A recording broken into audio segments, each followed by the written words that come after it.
I am R1 Cameron, and this is the Conduit. It is officially Monday, May 31, 2021. Welcome back, everybody. It is Memorial Day. You know, a lot of stuff going on in the news, a lot of things going on in our history. We need to talk about it. So when I was thinking about how I would do that,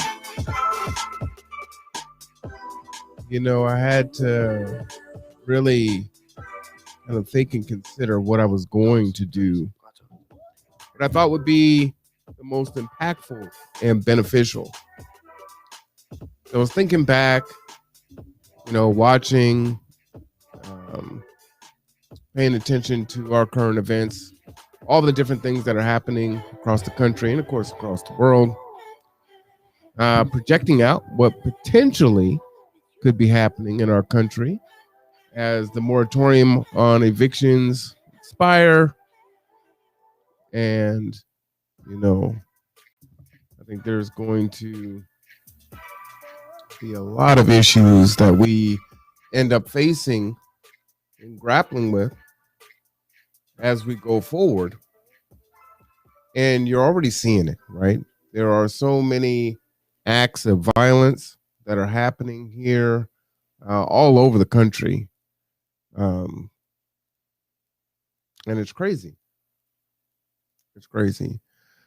My thought, and, while I hope I'm wrong, I don't think that I will be, would be that, things would start to calm down a little bit as everything opens back up. However, I think it's going to be just the opposite, right? People have been pent up for a very long time due to COVID. And because of it, they are coming back out of it. And you're seeing all of this clashing, right? So in the first few months or so, when we were locked down, we were hearing reports of the increase on domestic violence, divorces, child abuse, depression, suicide, drug use, alcoholism, just all the most negative things were increasing, right? And that was just the beginning of it. And we continued to go down this road. And it just got worse and worse and worse. And here we are. And so as things open up, I don't think what we're going to see is kind of this kumbaya of everyone coming together and being so thankful that they can be back out and enjoy each other. Right? What you're seeing is really kind of the opposite of that. You're starting to see the acts of violence and just really bizarre acts of violence. Things that we don't typically see in the news. Particularly heinous things. But of course, we have our mass murders that typically happen in this country. So this year is no different. The police, on average, kill about 1,000 people per year. They're right on pace for that, which is in a lot of ways kind of weird, because you might think, okay, well, you have 2020 and George Floyd and all the other shootings and things that we've heard about. We've got lots of news reports on how different departments and organizations tried to hold back information and video and just kind of all of it for a year or 2 years. And these things are just now coming out. And with all of it, right, you're not seeing this decrease. You would think, okay, there's more eyes on you. So because there's more eyes, maybe you would fall back and try to be a little bit more careful. But it seems to be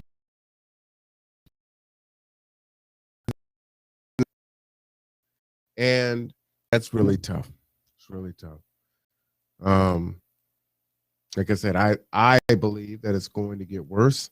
I think all the signs show it. I think we already have evidence for the first 5 months of this year that support that, and I think we're going to continue to go down that road. And there isn't anything really that's been put in place to change that. So it is Memorial Day, and folks will be remembering those that have fought for the country and died serving the country. And there are a lot of folks that were in my families that have served. Um, so I can remember them.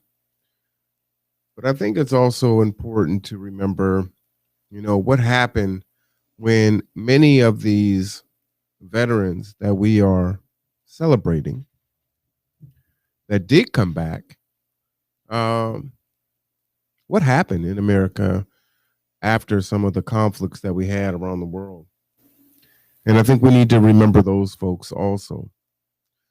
The reason why I decided to, kind of go down this road um, was, of course, we're looking at the um, memorial remembering Tulsa 100 years later. And it's something that's talked about um, in the Black community, and usually maybe a 2-minute news story every year on our news. And then it's on to the next, right? So an anniversary is the same time every year, but it's good times. Other than that,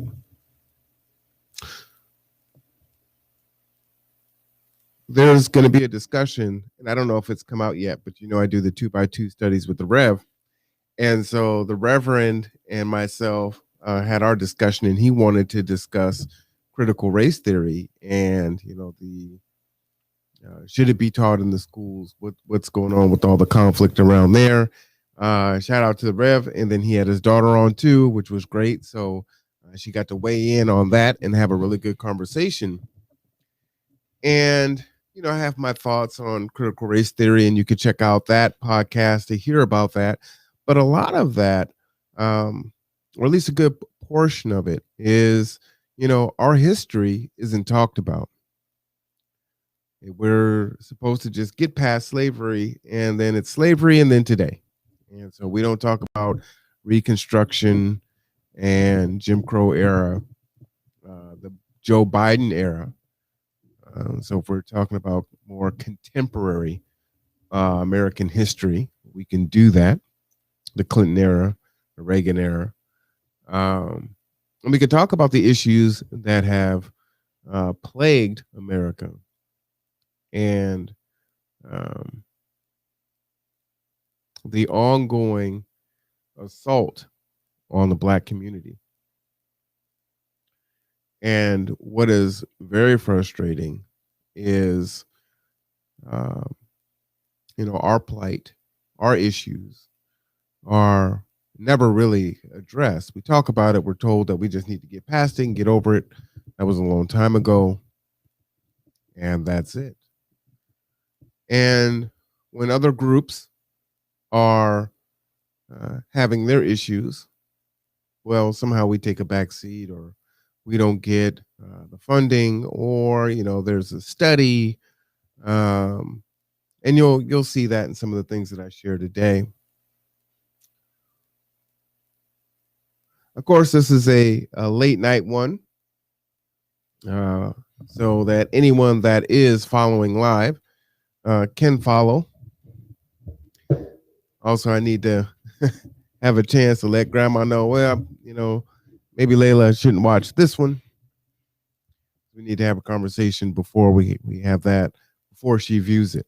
So, like I said before, something, she's getting older now. And so she will Google me, and, she subscribed to the channel. So it's like, okay, sweetie, that's cool.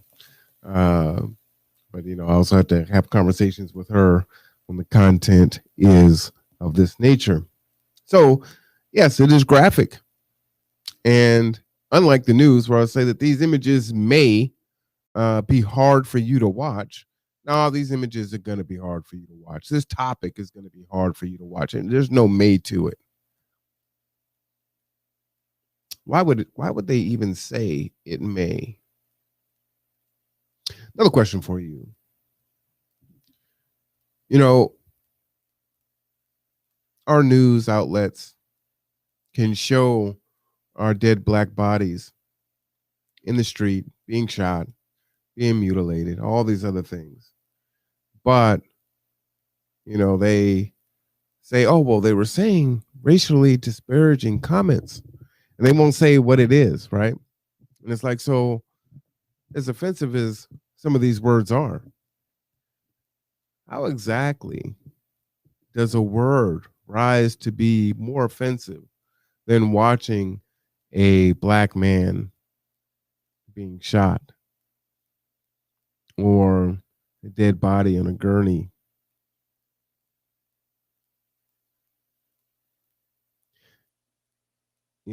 Someone they called it, what did they call it? It was like, black misery porn.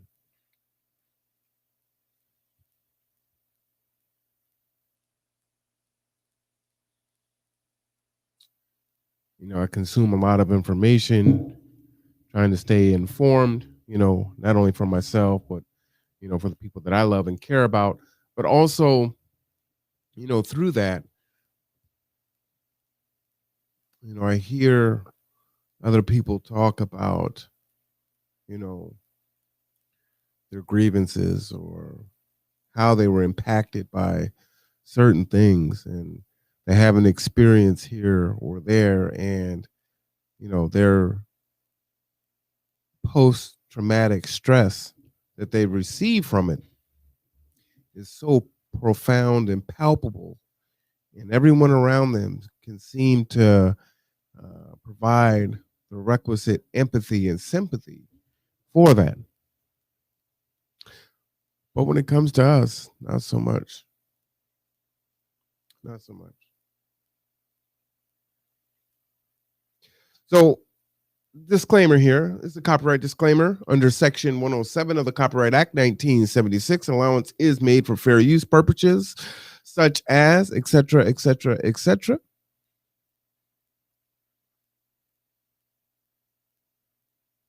So, I want to play a series of videos for you. And, again, when we talk about critical race theory, we talk about what belongs in school, what doesn't belong in school. You're going to teach history, you should teach it all and teach it accurately. The good, the bad, the ugly.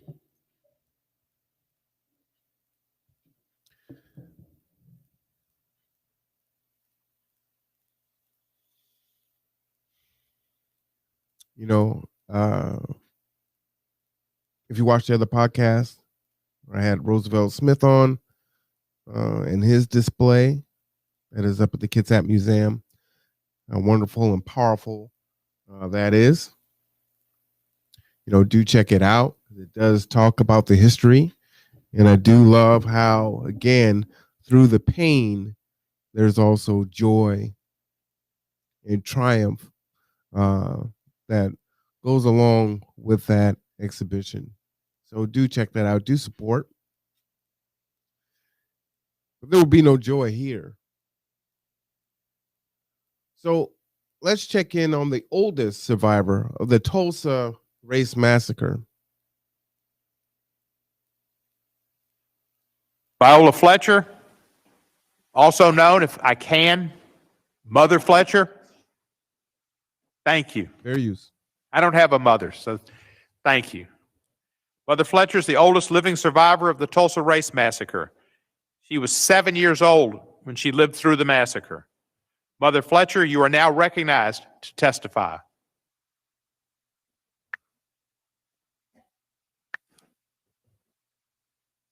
Survivor of the Tulsa Race Massacre. She was 7 years old. Is the microphone on? Yes. My name is that okay? Okay. My name is Viola Ford Fletcher. I'm the daughter of Lucinda Ellis and John Wesley Ford of Tulsa, Oklahoma. I'm the sister of Hughes Van Ellis, who is also here today. I'm a survivor of the Tulsa Race Massacre. 2 weeks ago, I celebrated my 107th birthday.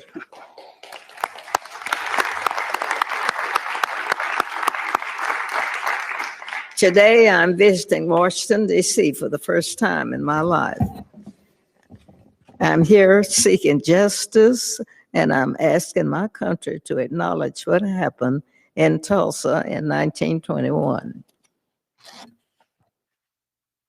On May 31st in 21, I went to bed in my family's home in Greenwood, neighbors of Tulsa. The neighborhood I felt asleep in that night was rich, not just in terms of wealth, but in culture, community, heritage, and my family had a beautiful home.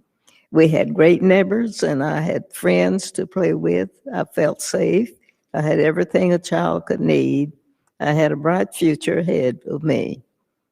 Greenwood could, excuse me, yeah. Still, Greenwood should have given me the chance to truly make it in this country. Within a few hours, all of that was gone. The night of the massacre, I was awakened by my family. My parents and 5 siblings were there. I was told we had to leave, and that was it. I will never forget the violence of the white mob when we left our home. I still see black men being shot, black bodies lying in the street. I still smell smoke and see fire. I still see black businesses being burned. I still hear airplanes flying overhead. I hear the screams. I have lived through the massacre every day. Our country may forget this history, but I cannot. I will not. And other survivors do not. And our descendants do not.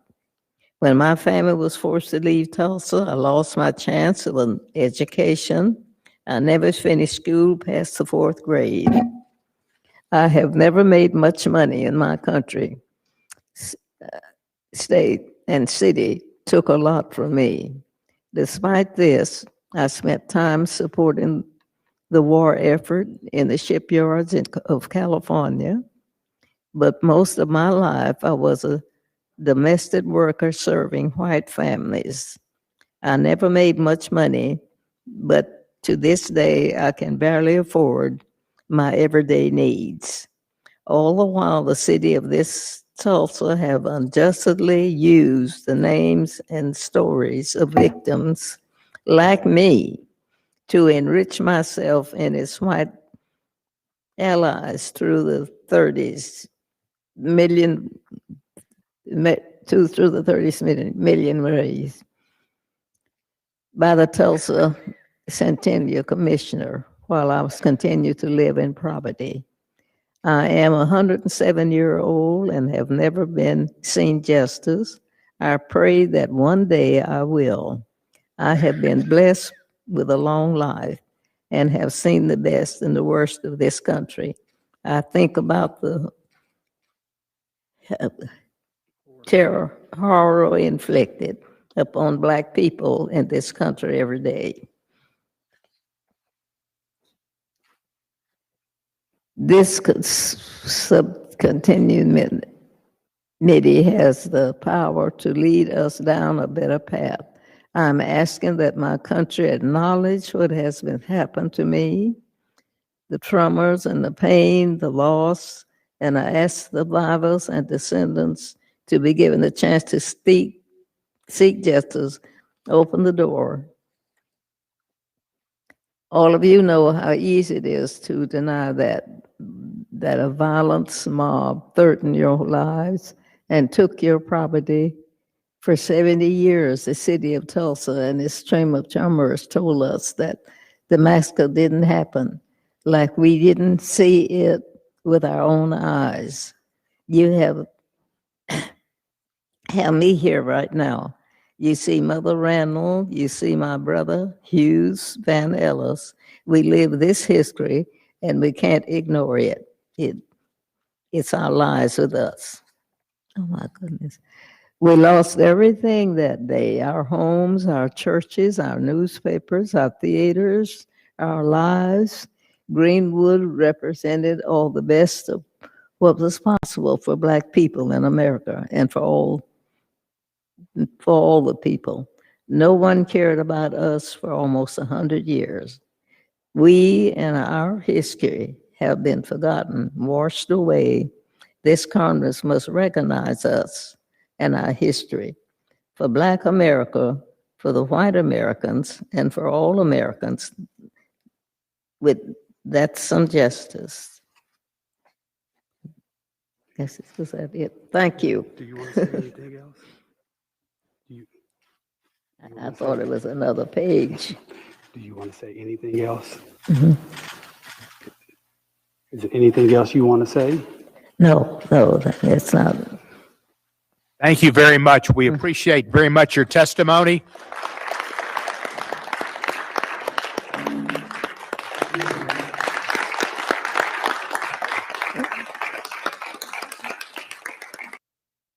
You know,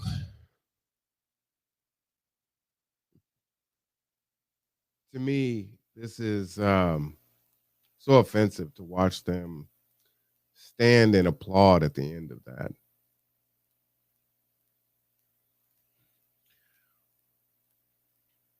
You know, the symbolism, you know, thank you for telling us your story and your pain. Yeah, we've ignored it for 100 years. We monetized off of it. I'm still alive. I'm still hoping to get justice. What does justice look like? Acknowledgement?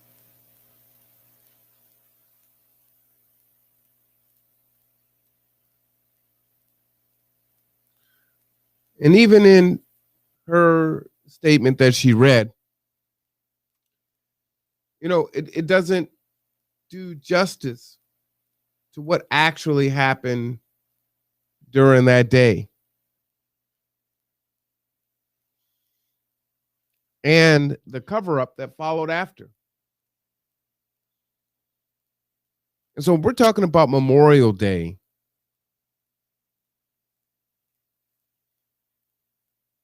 Memorializing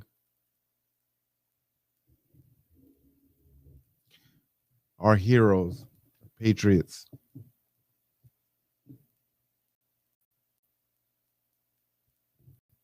Let's memorialize those that have been brutalized and destroyed.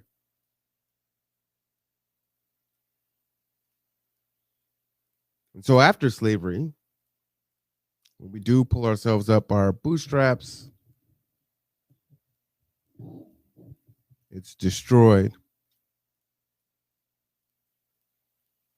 Let's check back in with more conversation centered around Tulsa. Fair use. I'm Tanya Rivera. Welcome back to CBSN. This month marks 100 years since the Tulsa Race Massacre. It's widely considered the worst display of racist violence in American history. But the story of what really happened that day only recently came to light. On May 31st, 1921, a white mob descended on Tulsa, Oklahoma's Greenwood neighborhood, following rumors of a Black teen assaulting a white woman. In a 24-hour span, the mob randomly shot and killed innocent Black citizens. It also destroyed scores of Black-owned businesses, churches, homes, and schools. As many as 300 people are believed to have died that day, but the exact number remains unclear. Not one person was ever charged with a crime. Scott Ellsworth chronicles the story of the massacre in his latest book, The Groundbreaking. Pause there. 300. 300. Greatest massacre, United States history. one of, and no one was even charged. No one was even charged. This wasn't 400 years ago. For those that are, well, slavery was 400 years ago. Get over it. We're talking about 100 years. And most people don't even know about it. No idea that it happened. And yeah, we still need to go ahead and get over it.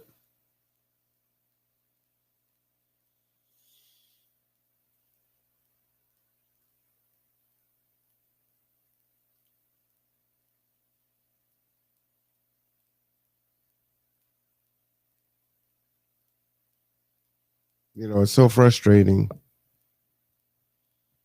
when you hear that even some of our own people, but folks are so against reparations or making things right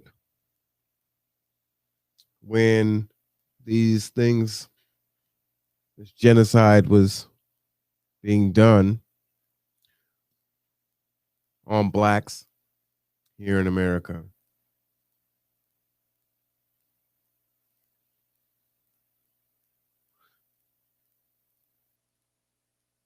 It's said that some will say, well, I didn't own slaves. Think about the companies that thrived and existed back then and still exist. And you'll see some of those where it says established 18 whatever, 1909, 1919. Tobacco companies, car companies. Who made the clothing? Who fed the slaves?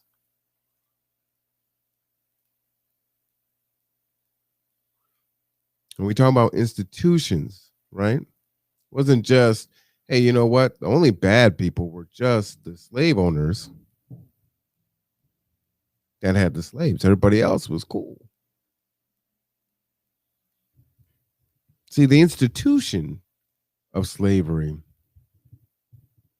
the institution of oppression, the institution of racism had to exist fully. I watched another article, and I don't think this is one that will come across, but it was talking about they were interviewing some people down in the South and talking about their Confederate flags and everything else, right? And then some of the people that they were interviewing, just, I mean, you can make the argument on whether or not you believe the Confederate flag is overt or covert racism. You can even make the argument that it's not. But if you make the argument that it is, then you have to ask yourself, the person that's flying the flag, the Confederate flag, they didn't make the flag. They didn't make the t-shirt or the cutting board or all the other products that are sold, the calendar, right? These are different companies that are making and selling these products. That is the institution of white supremacy.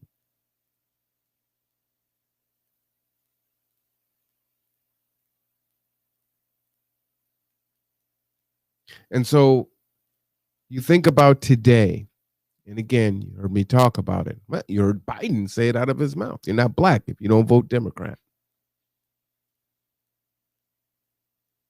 And so we vote as if we're this monolithic voting block. And we go along to get along. And we're told, hey, well, it's better than the alternative. And it's business as usual.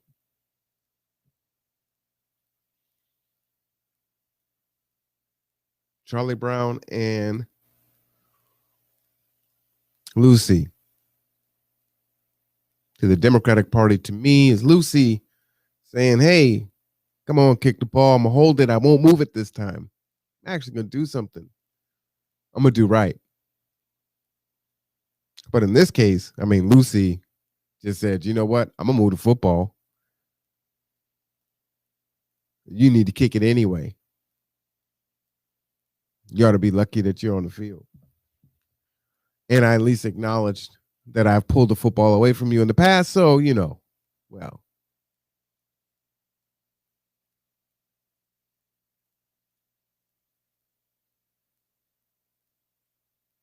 But so many other groups have received reparations. We've even paid out reparations to folks that the United States didn't transgress against. But for us, there needs to be a study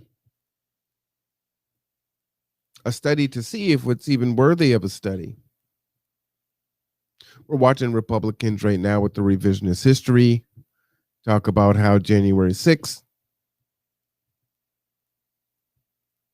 wasn't what it was. Who are you going to believe? Me or your lying eyes? And so this is what that looks like.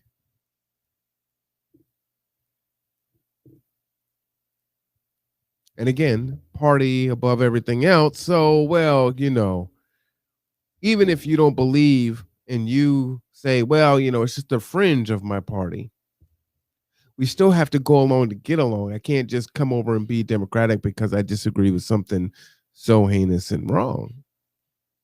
You don't expect me to do that. Or I'm a blue blood Democrat, or I'm in a purple region, or whatever the case may be. And the justification is set, and on it goes.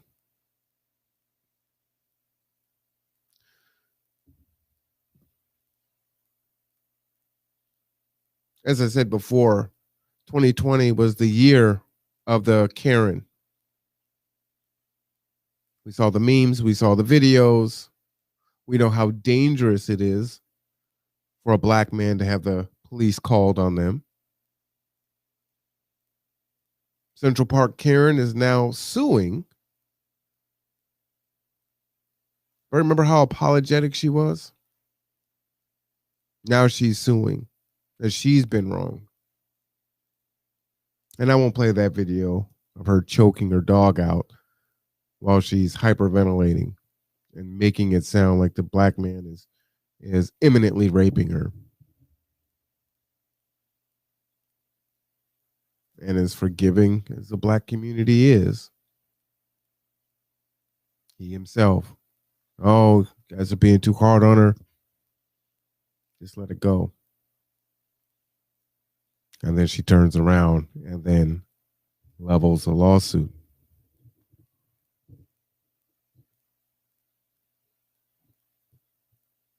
So the anti-black hate in this country is palpable. You can cut it with a knife. It's daily. You can see it.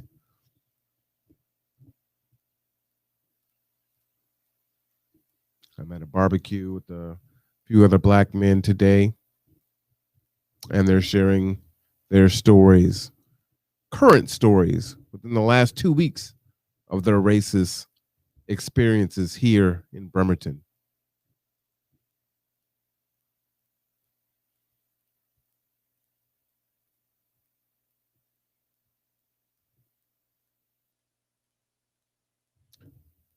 Joe Biden can give $50 million to the AAPI community for anti-Asian hate.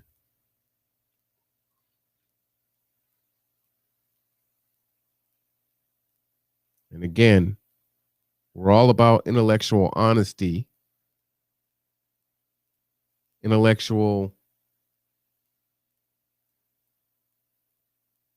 conversation. But on balance, I'll even give you this. Anti-Asian hate deserves $50 million. What does the black community deserve?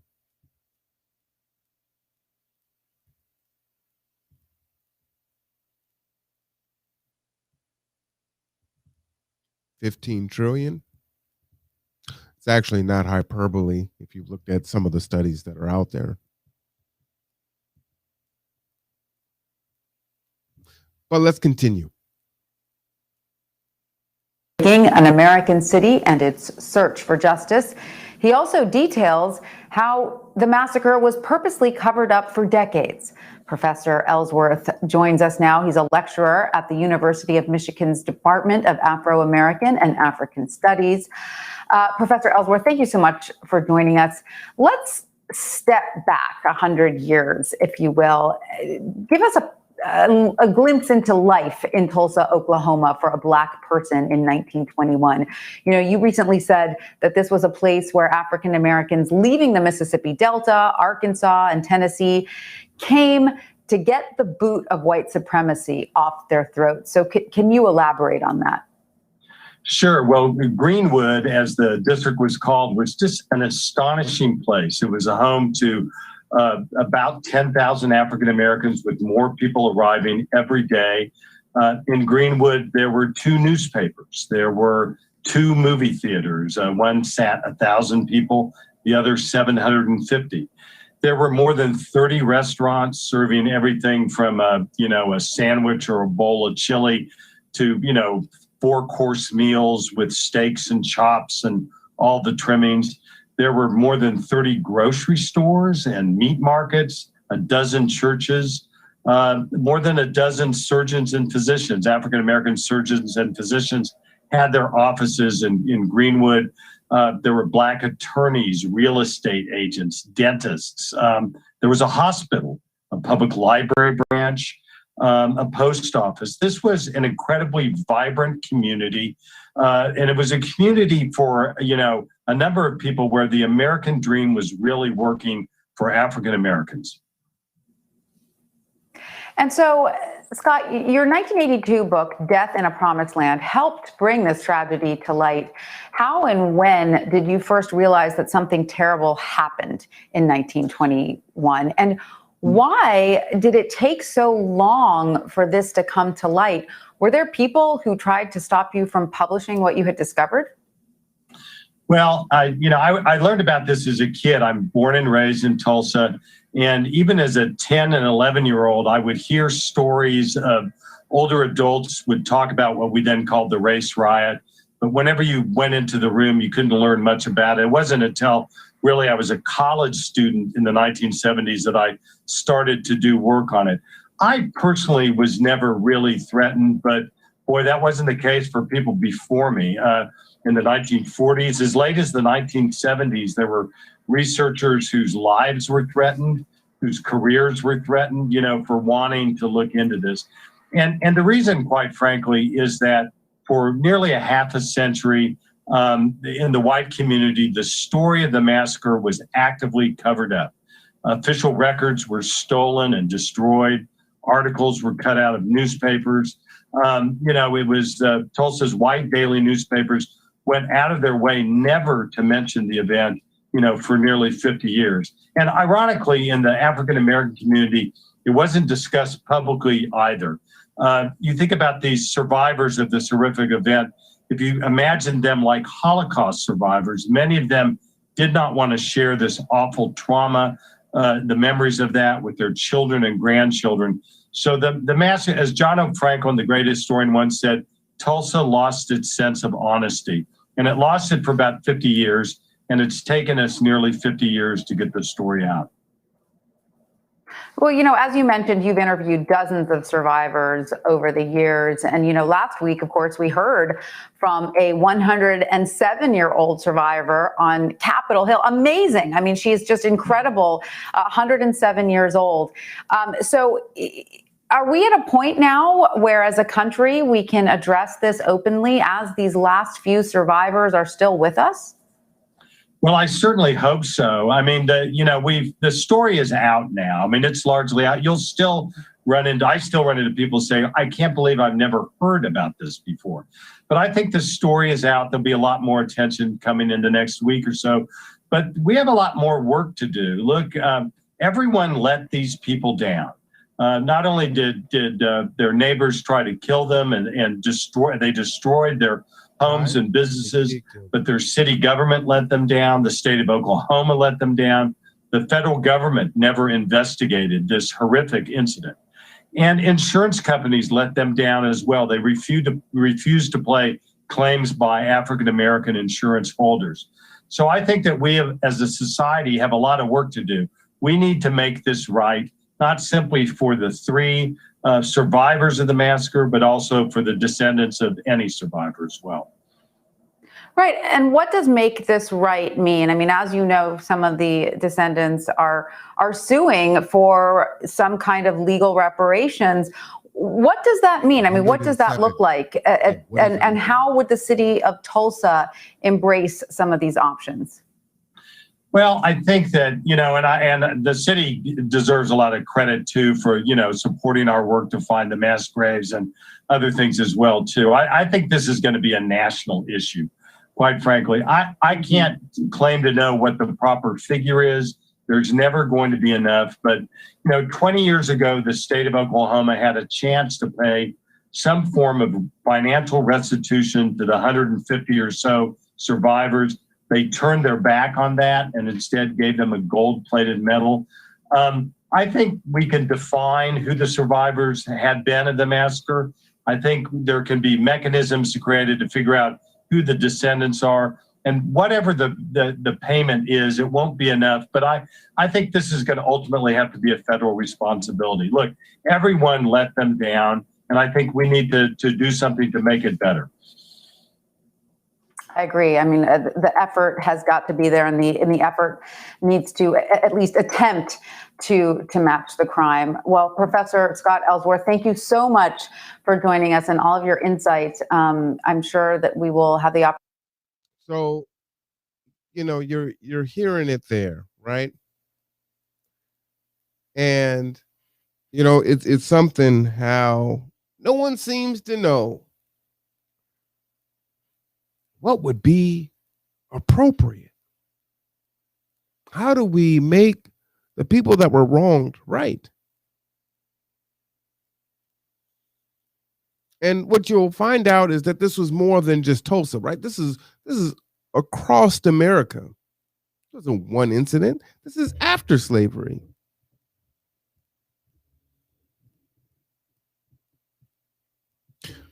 We have people that are released from prison. There's lots of stories of this happening now. I see a story almost once a week. Black man is released from prison, wrongly convicted. If he gets anything, it's 50,000, or maybe it's even $1 million. But he lost his wife and his family and his ability to live as a free person, to self-actualize.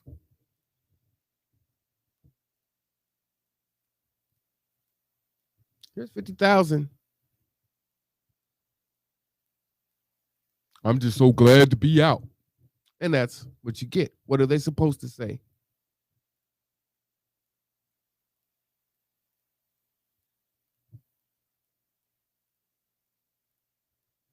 What are they supposed to do?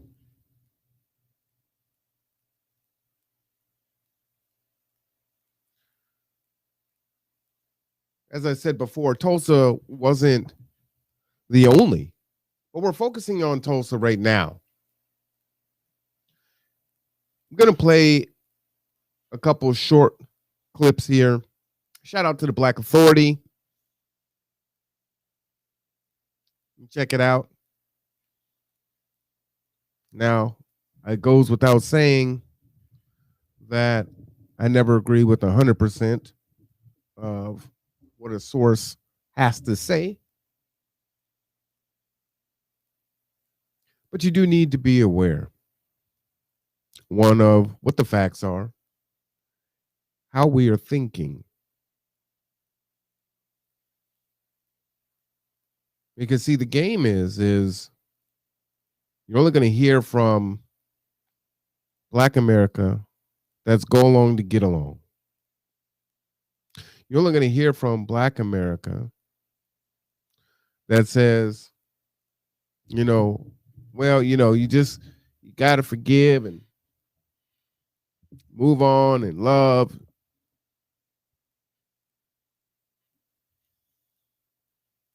And well, it's not Trump. We got to get Trump out of office. That's what we got to do.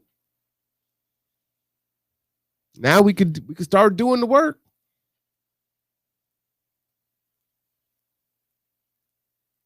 And there's Lucy with the football. Come on, Black America, come kick that football. I'm gonna hold it this time. I'm not gonna move it. I promise you. I'm gonna address your issues.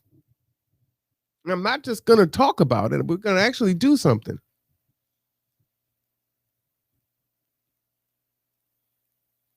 Oh, wait, hold on. Immigration. We got to deal with that, right? It's bad, right? You care about, the conditions that these people are in. You care about the kids that are being separated from their parents and they're in cages. Yeah. You can't say anything about that, right? I mean, we got to do something about that. Sure. I absolutely agree. All right, well, let's deal with that first, because that's the crisis that's on the table. We'll get back to you, okay? Oh, wait, hold on now. The Asian community is being assaulted. They're being beat up. In some instances, very few in comparison. Been one mass shooting.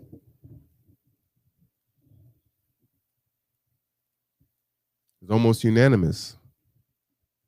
Yep, $50 million. We've got to address that right now. You understand, Black community, that's bad, right? You need to, yes, yeah, we acknowledge that's bad. Something needs to be done about that. All right, well, just hold on. We'll get to you. Oh, it's the anniversary of George Floyd's murder. Well, let's do some symbolic tokenism. We'll have the family into the White House. Oh, yeah, well, we got to let them know. We were trying to get that George Floyd bill passed, but we just couldn't. It's just being held up. I know that I was able to do executive orders on other things. And you know what? You just don't understand politics. But when it comes to your situation, I need to reach across the aisle and we need to have some consensus. But if it's not, we're just going to push this stuff through. You understand, right? We're working as hard as we can. Hey, at least I acknowledged it, quote unquote, President Biden. I'm not going to do anything for just Black people, quote unquote, Vice President Kamala Harris.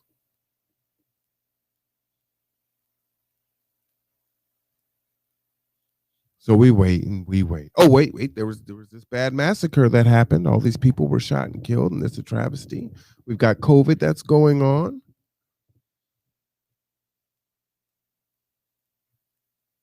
Wait a minute. Slavery was 400 years ago. Come on. I didn't own slaves. You guys should be over it now. Pull yourself up from your bootstraps. Look, Black on Black crime, Chicago.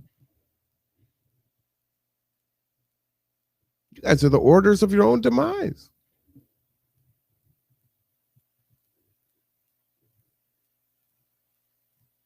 We don't really need to do that. At least I said something.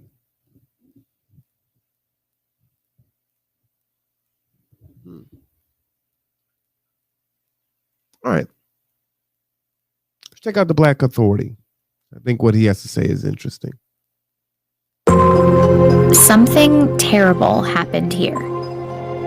And for decades, people didn't talk about it. I was an adult before I ever heard about it. It was something that was hidden. This entire historic community was obliterated. Bodies dumped in rivers, bodies dumped in mass graves. It was an absolute massacre. This story isn't one you'll find in most history books. And almost 100 years later, the facts of what exactly happened that day are still unraveling. So we're driving in what's known as Black Wall Street. It's where one of the nation's worst episodes of racial violence took place. In 1921, a neighborhood in Tulsa, Oklahoma called the Greenwood District was a bustling community of Black-owned businesses. Tulsa locals know that period of Greenwood's history as a kind of golden age. If you can imagine just like an old-time downtown, things like movie theaters, pharmacies, hair salons, and so forth. They called it Black Wall Street. It was a mecca. It was a huge success. But Black Wall Street was also an anomaly. It thrived at a time when the KKK was incredibly active in Oklahoma, and the nation had just been through the Red Summer of 1919, when white mobs murdered Black people in dozens of incidents across the U.S. There needed to be a sort of match or an igniter tossed on these embers. And that trigger event was an incident that involved two teenagers, Dick Rowland, 19-year-old Black boy who shined shoes downtown, Sarah Page, 17-year-old white girl who ran an elevator in a downtown building called the Drexel Building. He went to the building, boarded the elevator, something happened, Sarah Page began to scream. They both ran out of the elevator.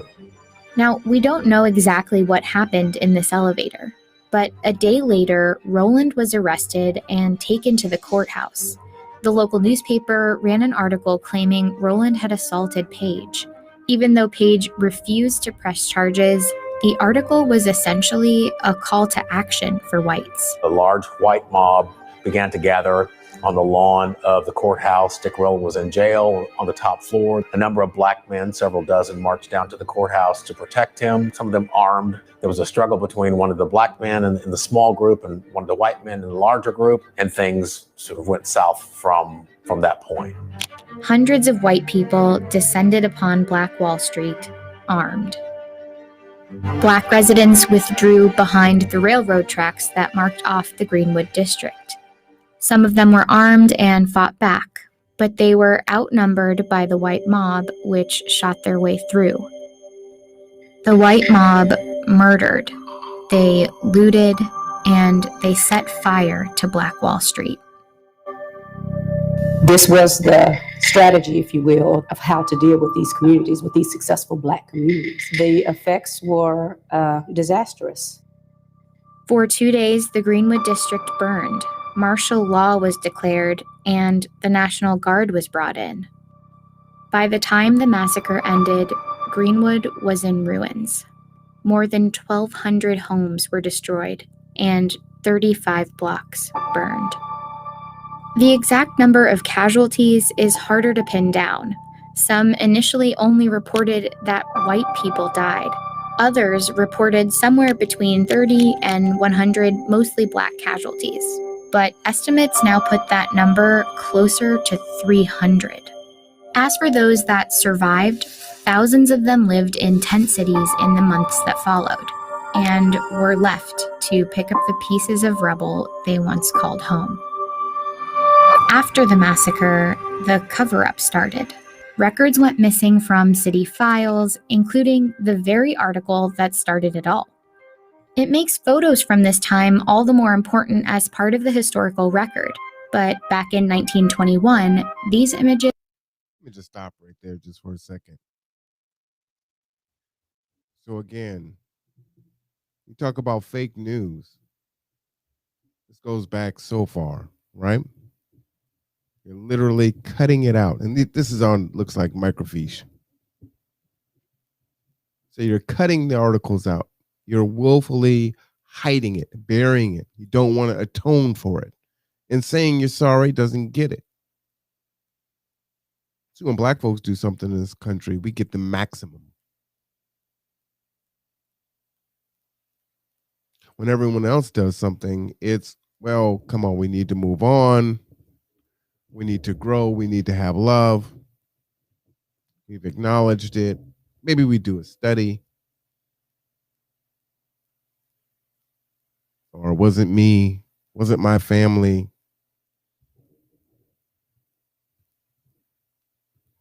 Fake news. Fake news. images served a very different purpose. So photo postcards like these were pretty widely distributed after the massacre. At the time, they were a part of white supremacist culture and kept as souvenirs of racially charged crimes. Now they're preserved to make sure this part of Tulsa's history isn't forgotten. You know, how sick is that? We've got to, they're going to keep souvenirs of massacres, of killing, mutilating, destroying Black men, women, and children.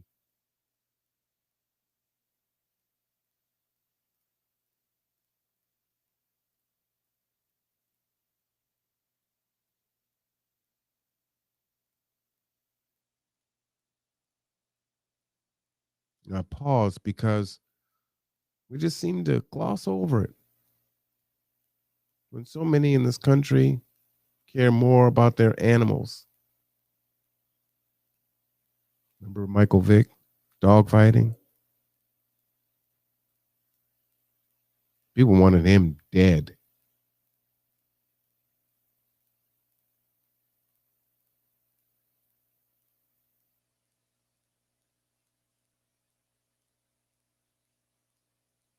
Souvenirs, like baseball cards, right? I was there. And they paint a clear picture of how much destruction there was that day. On the postcards, it's called the Tulsa Race Riot, a name that itself sort of erases what really happened. By calling it a riot, it's a way of trying to rewrite the history, assuming that there were both sides at fault, and that was not the case. I call it a massacre, and I call it that because that's what it was. Greenwood eventually rebuilt, but nearly a century later, there's a part of this story that still haunts the city. No one actually knows where the victims' bodies are. We got to find our people. We got to put them at rest. You know, if not, we continue to be haunted by what was done so many years ago. Kevin Ross, a local writer, is one of many in Tulsa descended from people who lost everything in the massacre. So in this cemetery, there are only 2 official victims of the Tulsa Race Massacre. Right. How many victims do you think there are? After all these years, I think 300 is putting it mild. In 1997, the city finally put together a commission to study the massacre and help piece together what happened in 1921. They compiled records and eyewitness accounts. The bullets were just raining down over us. They set our house on fire and went right straight to the curtains and set the curtains on fire. These accounts are especially important now because none of these survivors are alive anymore. And they also provided new information. Some mentioned trucks, like this one, loaded with victims of the riot. One riot witness in particular came forth testifying that he saw bodies being dumped in Oaklawn Cemetery. This is it. This is the area. This is one of the most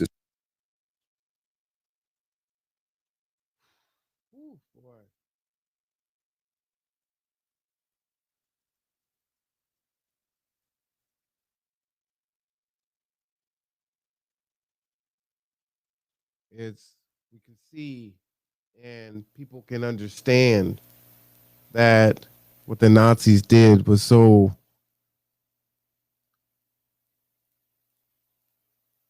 bad, right? But how come they can't see it when it's us? The survivor accounts, records, and eventually radar, the city was able to pinpoint 3 locations with anomalies in the soil. Only one step was left, to excavate. But it was something the city at the time wasn't up for doing. For many Tulsans, it was a part of history best forgotten and not worth investigating. In some ways, today, that sentiment remains. Kind of waste of money. Why do you think that? It's over, it's done with. But there are clear signs of a city. Over, it's done with. They did. Get over it.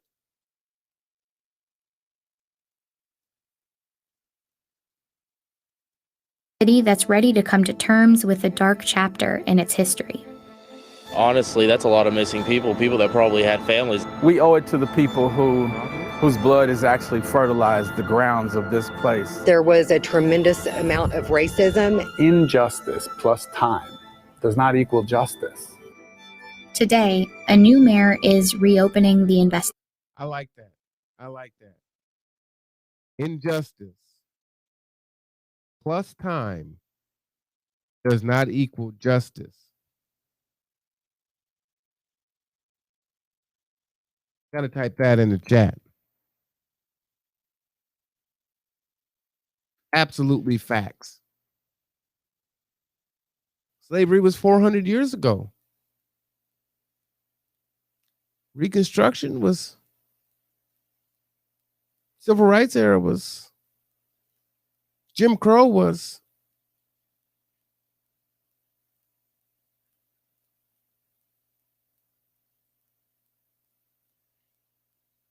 I think a pretty basic compact that a city makes with its citizens is if somebody murders you, we will do everything we can to find out what happened to you and give your family closure. And whether you were murdered yesterday or you were murdered 98 years ago. The city will be looking into the 3 areas that the commission noted. That process of finding out what lies beneath Tulsa and DNA matching any remains with descendants could take years.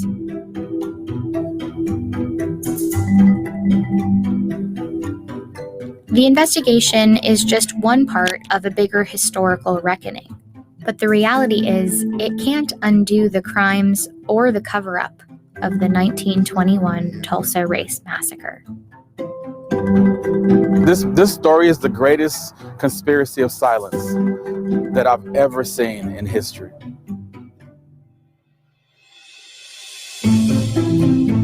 Thanks for watching. All right, so that was Vox.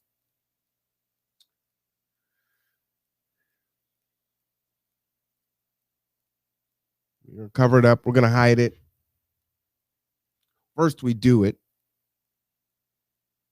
Then we take mementos. Then we're gonna hide it.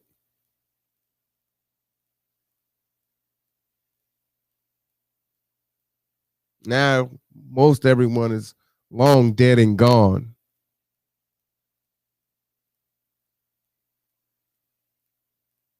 Black Wall Street. So you talk about the wealth, right? And in the previous video, the insurance companies wouldn't even lay claims. Ended up putting them in tent cities. Wow, they had tent cities back in 1921.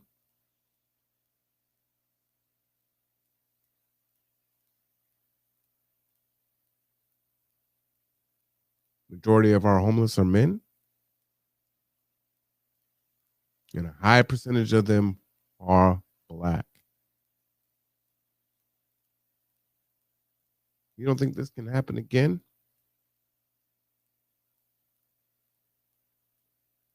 Dylan Ruth walks into a church, kills a bunch of people, police take him to Burger King. You don't think it can happen again?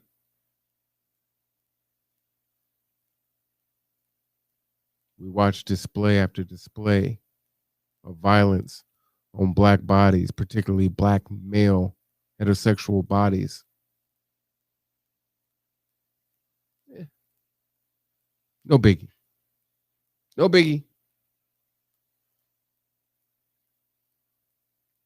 What do you want us to do about it? It's what they say. But when it comes to them, and listen to them talk, if anyone ever did this or that to me or my family, I would do this and that, and there would be no stopping it, right? That's how they talk. It's how they feel. It's how they act. But we better not get uppity and say that we don't forgive And we just need to love on each other and let go and let God.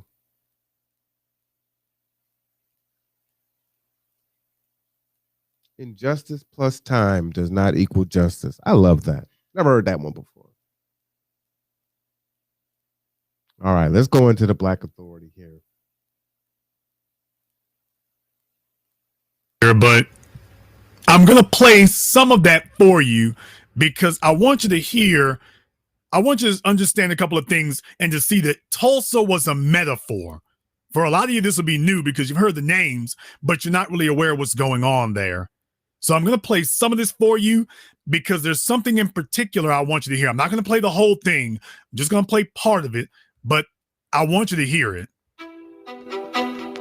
For a long time, if you went to the library in Wilmington, North Carolina, there was one thing you weren't allowed to research. We were refused. We were rejected by the librarian. When I asked about or inquired about 1898, they wanted to know why. I was told that, yes, they had something, but they kept it under lock and key. So first and foremost, you see what's going on there. That when they tried to go to the library to find out about 1898, they were asked, why do you need to know about that? What do you want that for? This isn't 100 years ago. That's my point. This isn't 100 years ago. This is now. This isn't 80 or 90 years ago. This is now. Right now, you are still being told, why do you need, the cover up continues. That tells you how valuable it is because there is an unspoken social contract in white supremacist society. That they understand what their fathers did, and that if you allow black people to forensically investigate this, then we are going to put the pieces together. And they know if you want this information, you don't just want it because you're curious. You want it because you are trying to reconstruct the crime scene. And once you've reconstructed the crime scene, it is going to be necessary to punish the perpetrators and to give compensation to the victims. But if we don't allow you to understand or figure out the scope of the crime, then you can't determine the scope of the damages. Facts. Black people are the only people on the continent who have a legitimate grievance. A legitimate historical grievance against the entirety of this nation. We are the only people who have that, and we have it everywhere. There is a Tulsa's, when I was talking to y'all about Bruce's Beach, what they call Manhattan Beach in Los Angeles today.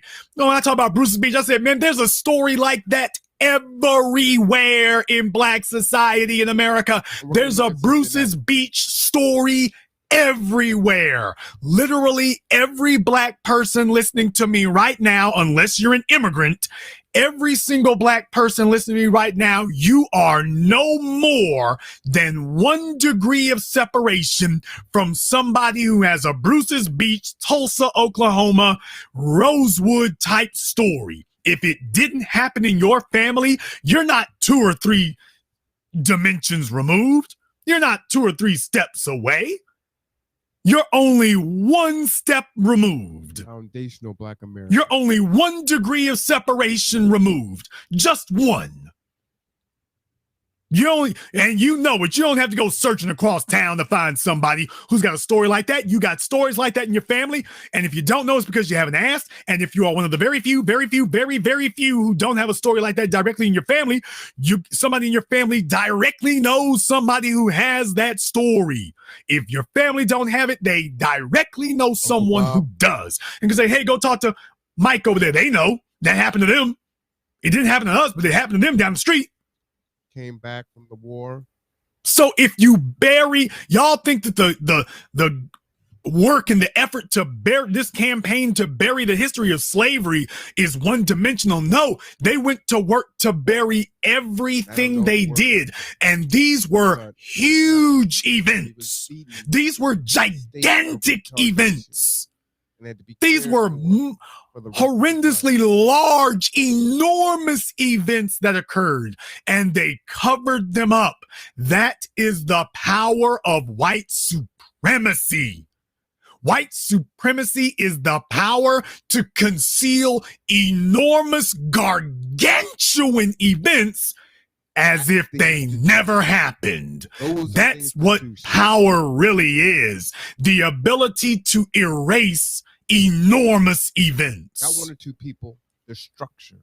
And if we say it didn't happen, well, it didn't happen. As a matter of fact, we won't ever have to tell you it didn't happen because you won't be allowed to speak about it. There will be this huge code of silence. No critical race theory. And if anyone does, your ass can be vanished. So your children won't be hearing about this. They won't hear about it from us, and they won't hear about it from you either. Let me state this right off. When you have these conversations and you're so direct, and you can think of all of those that have come before us and those that will say, well, brother, this, I agree, this stuff is bad, but the way you're talking about it, we're not going to get anywhere if you talk about it like this. There's got to be another way. But nothing changed. No one's held accountable. Keep going along to get along. You spoke out on one issue. And then you're working with the same people that are oppressing you just to hear what's changed.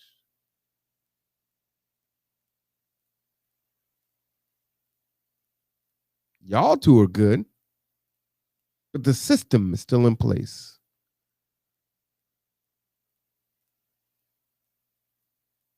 And they aren't going to change it.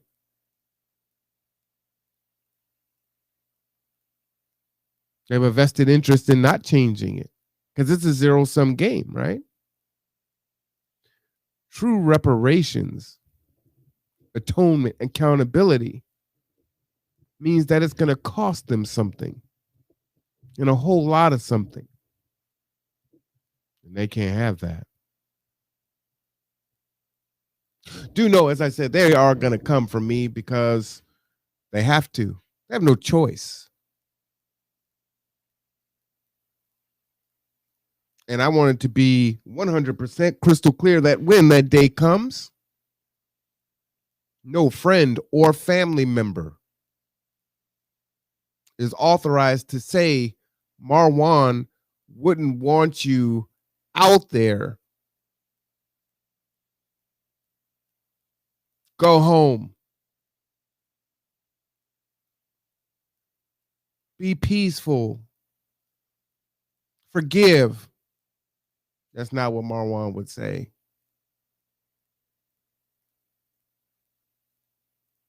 So if and when they take me out, either literally or figuratively, Marwan's words aren't, oh, we need to forgive. We just need to love on them a little bit more. Bullshit.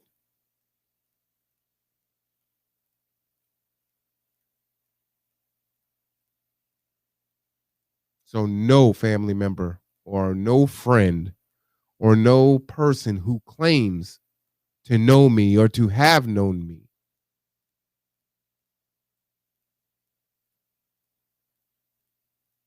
play the tape.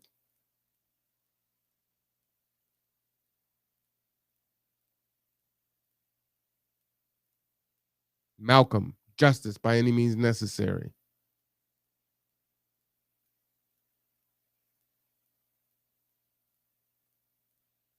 See, everyone else gets to be so angry. I talked about that before, right? The black male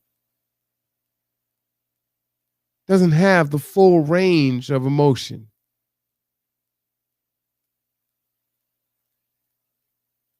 We're already dangerous just from existing. But oh God, if we raise our voice or if we display anger,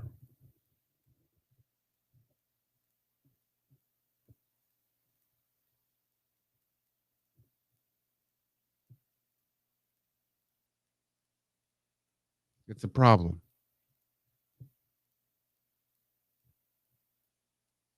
And what they'll do is it'll be time for the meritorious manumissions. They'll go ahead and get the buffer class. They'll go ahead and get the butter biscuit meritorious manumission seeking black people in our community to stand as the shield to the institution of white supremacy, the institution of our continued oppression.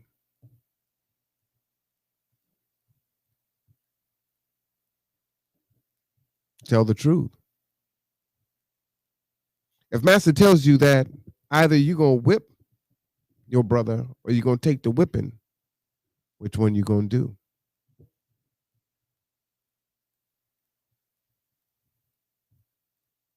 And see, they've done their best to destroy our warriors.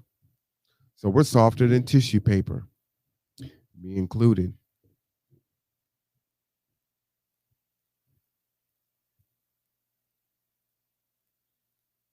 So to be clear, if I have an altercation with the police, I won't be fighting them. You can look at me and see that I have health issues. So a taser or any escalation of violence is very likely to result in my death.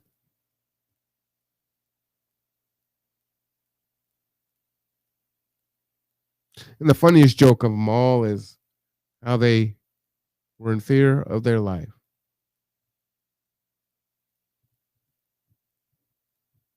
You got a gun, billy club, pepper spray, taser, bulletproof vest, training, usually a partner, dogs.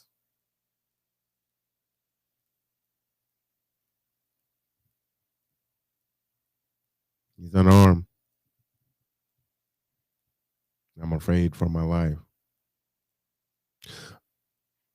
Mark my words. This will soon be the talking points. You'll hear that more and more and more from civilians, just regular people.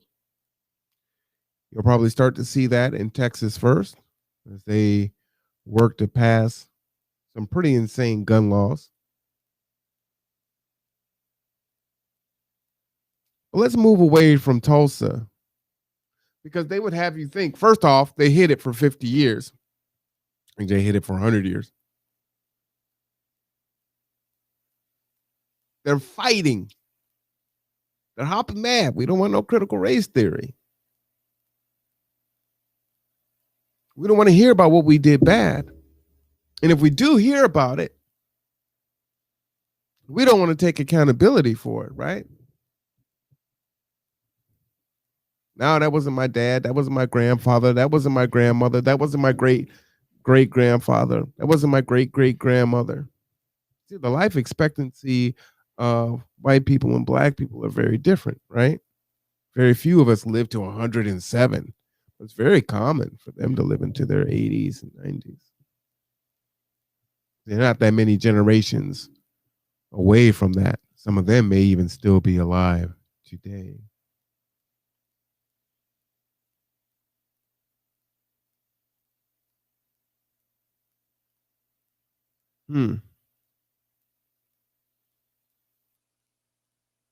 Let's go and check in on the red summer of 1919. For the blood that ran through America's cities during months of racial unrest. African American soldiers had returned home from the Great War, World War I, to a country still teeming with discrimination. And in their quest for civil rights, tensions between blacks and whites reached a tipping point. Deadly race riots broke out in over 2 dozen cities, with one rural town, Conduit, Arkansas. The violence there, mobs, torture, indiscriminate murder was so horrific it would go down in history not as a race riot, as the Conduit Massacre. This is history. Our history. During World War I, more than 350,000 African American soldiers enlisted to serve.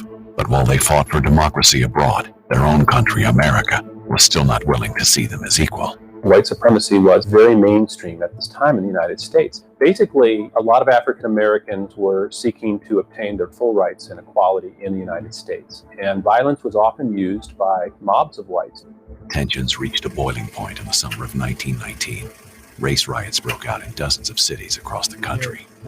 But in the rural South, something even more menacing was taking form. There, slavery existed in all but name. In a system called sharecropping, farmers provided landowners with labor for a share of crops produced. But the system was rigged. Sharecroppers were often kept in perpetual debt.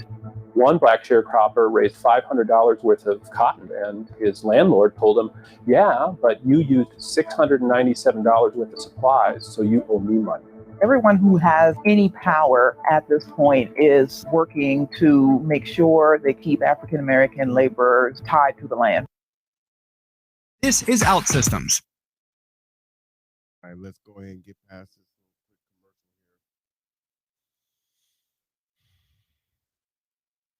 commercial here. Dozens. It wasn't just Tulsa. This wasn't just 1921. This is 1919.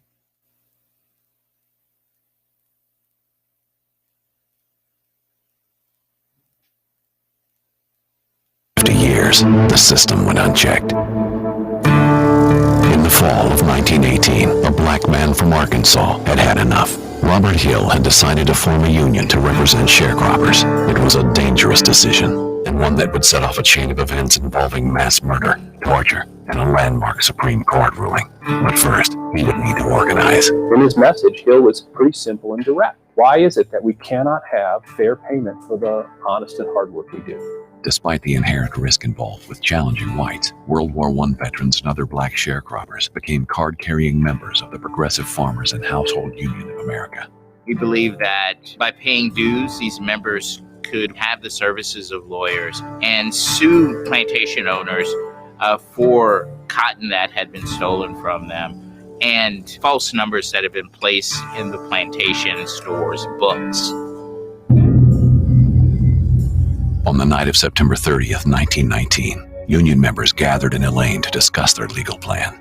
This is in Phillips County. It's basically just a crossroads at this time, a road, a few houses, a railroad siding, no streetlights. There's also a one-room wooden church, and that's where the union met. Expecting that they might have trouble, the union posted a guard of about 6 men. They had shotguns and rifles. The meeting's taking place. While they're having this discussion, a car rolls up the road. 2 white men were in the car. By one account, one of the white men in the car said, "You all get away from there." And shortly thereafter, a shot was fired.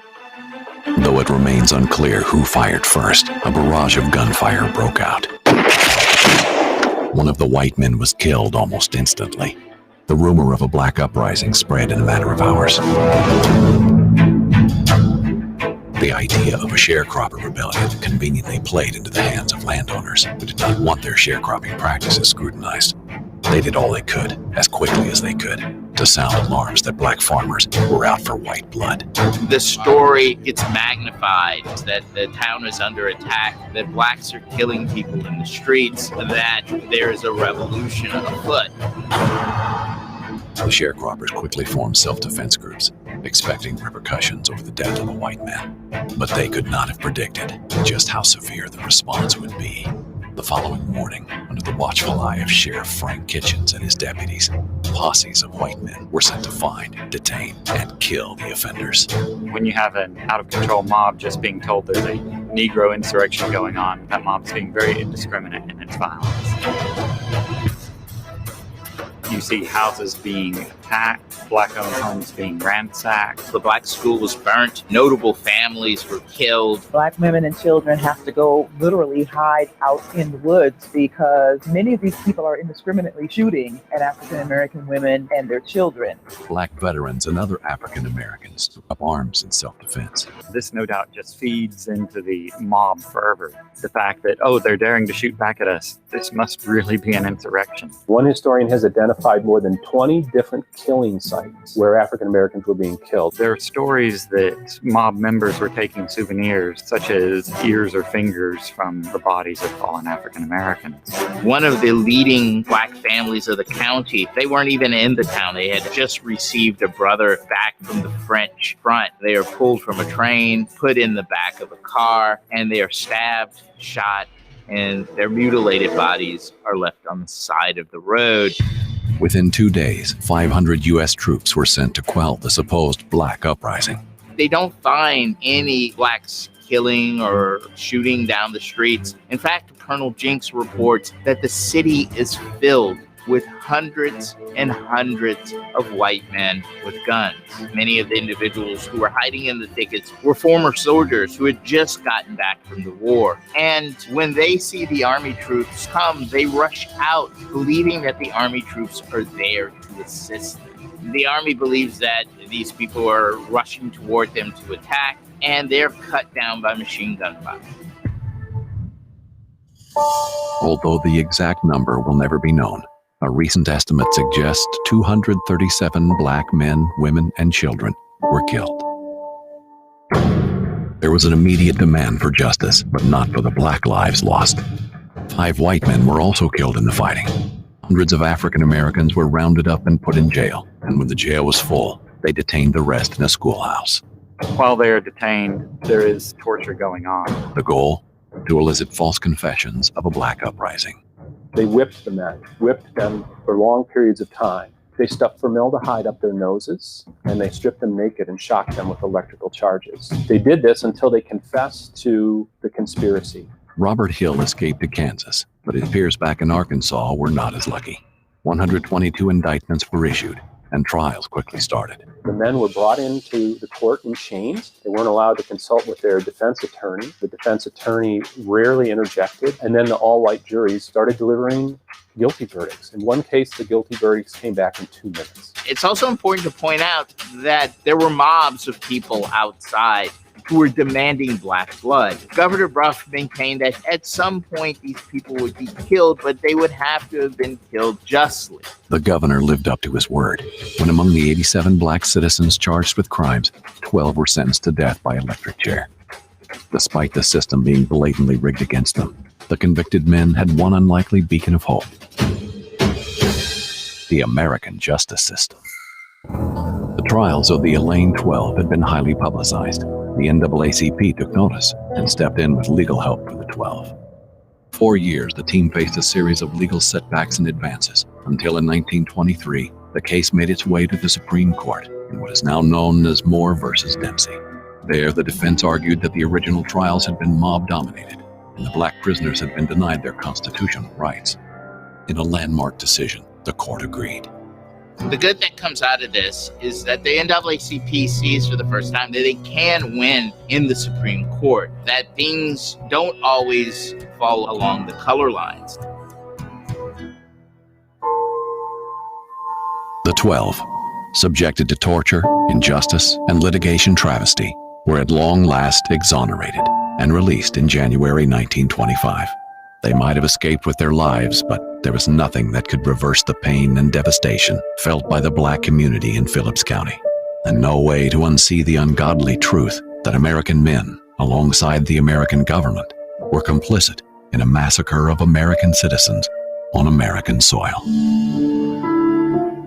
We as a nation have grown and we continue to grow. We don't need to pretend as if we've always had everything figured out. But if we are to do justice to who we are as Americans, we've got to own all of it.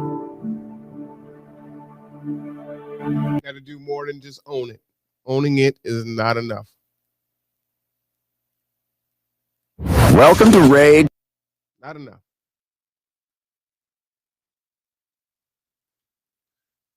More than just Tulsa.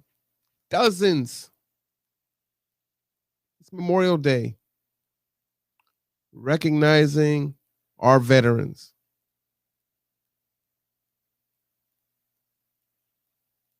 And in World War I, many of our veterans came back to be murdered. Their wives murdered. Their children murdered. To be raped.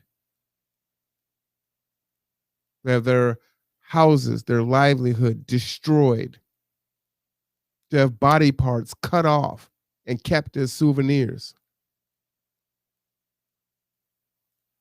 And then to be tortured for those that did survive, to be told, oh, you will plead guilty to this.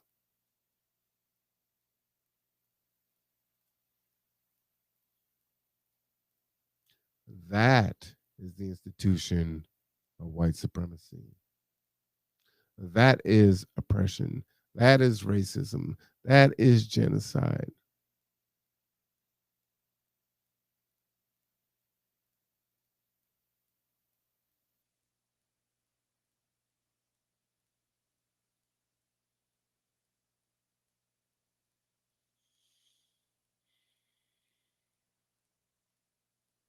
We just got to go along to get along. See, and most of us, we know all the goddamn lyrics to WAP, don't know any of this. And quite frankly, don't care. Because when they come, our pants are down around our ankles. We're wearing flip-flops.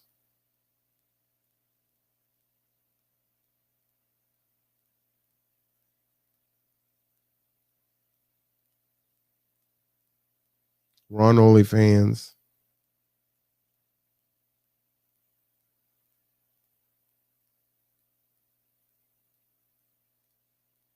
We're most concerned with our freedom of sexual expression.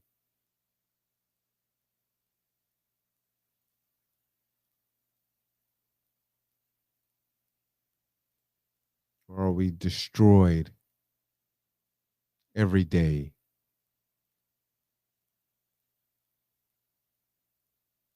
And the thing is, they've wound it up so good and so tight. Remember the old toys? You'd wind it up, and then you let it go, and it goes on its own. See, that's what's happened to the black community, right? So we got wound up. When slavery ended, and we built ourselves up from our bootstraps, and we had our Black Wall Streets and our Rosewoods and everywhere else. They came and they destroyed it. Redlining, redistricting, voter suppression.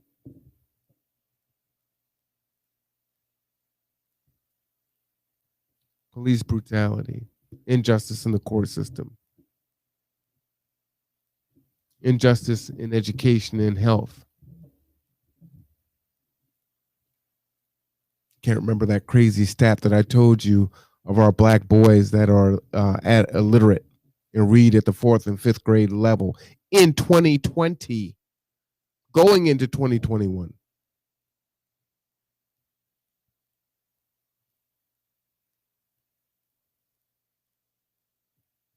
And how can it be over? How can we get past it? When your grandfather had on a sheet, when your grandmother sewed the sheet, when they were the daughters of the Confederate.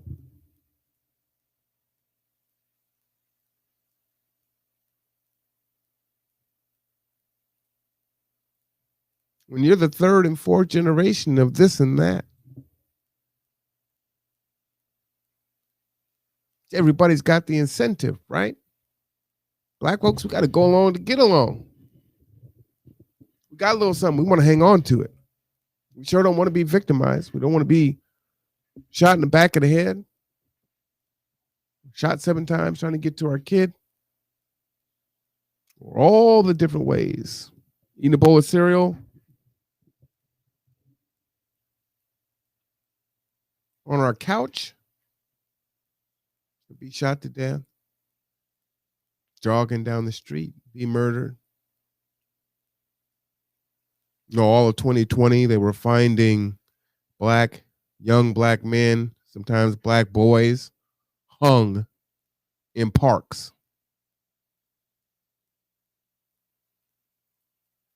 And they rule it a suicide.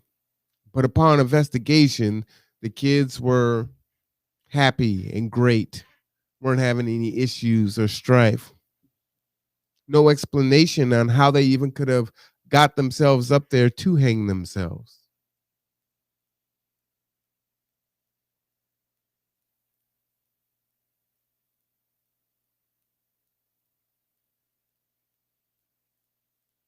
I told my black men today, you need to be careful.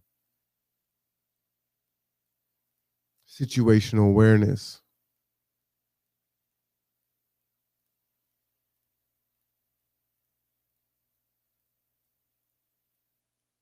Watch yourself when you open up your front door, when you walk to your car,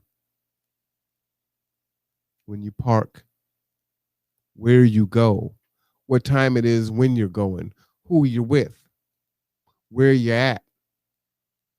Is your cell phone charged? If you have your Second Amendment rights, make sure that you're ready. Ice Cube said it's better to be judged by 12 than carried by 6. Those are facts.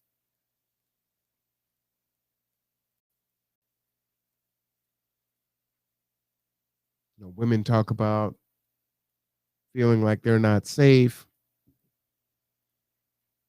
Asian community feels like they're not safe.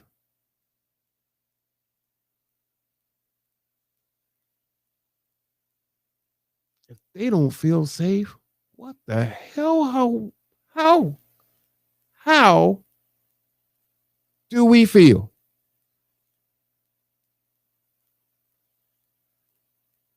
Shout out to Rob and his son. Having a conversation with him a couple days ago, and he said it more than once. His son Monkey, 19 or 20, seeing all this stuff that's going on, doesn't know a lot about how this stuff operates, and he hasn't had to. That's part of what white privilege is, right? You don't have to if you don't want to. But has enough presence and understanding to wonder. It's like he's having a conversation with his dad, not with me. It's like, how does Mr. Cameron, how does he live? How does he live day to day? How does he ever get anything done?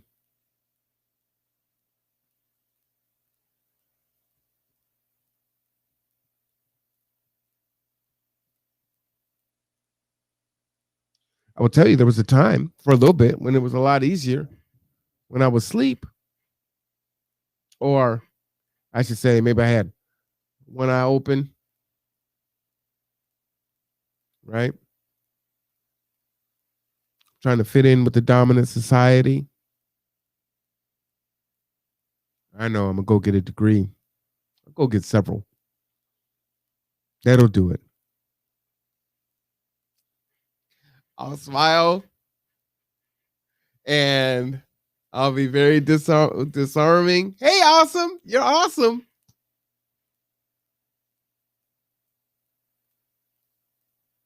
Because, man, I'm a big brother. Have you seen me? I'm 6'1", 320 on a good day. If I do anything else but smile, whoo, don't let me raise my voice.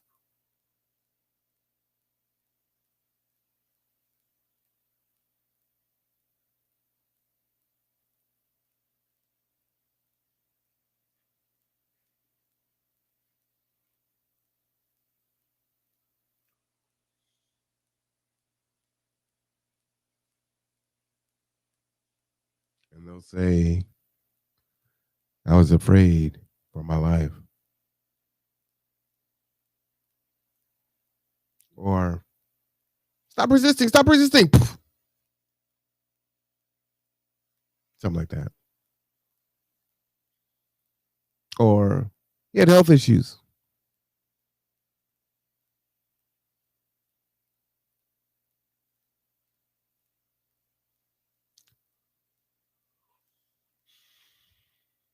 See the cover up? I shut off my body cam. I've got the body cam footage, but I can't release it. We're going to release and we're going to talk about the black perpetrator and try him in the court of public opinion. Bring up his past. Remember Lil Trayvon? How he was demonized and criminalized by newspapers, TV studios.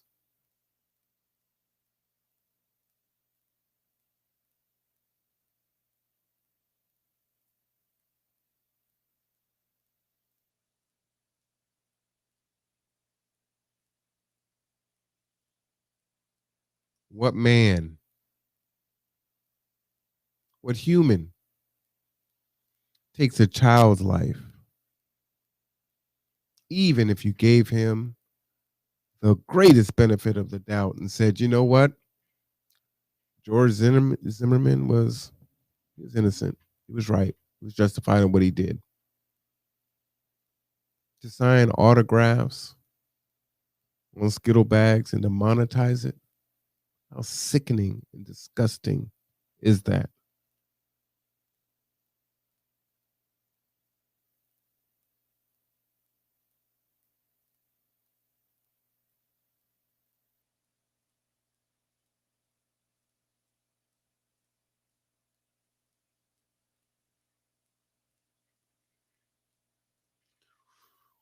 Oof, what's next? Oh, let's go to learn about the Elaine Race Massacre. Our Black History Month series ends tonight with one of the bloodiest race riots in the country, and it happened right here in Arkansas. Tonight, there's new information from a fact-finding mission by a Little Rock professor. It covers the time period of October 1919 to January 1920. We start with Julian Crawford at the Arkansas State Archives. She takes us back 100 years in Phillips County through photos and newspapers.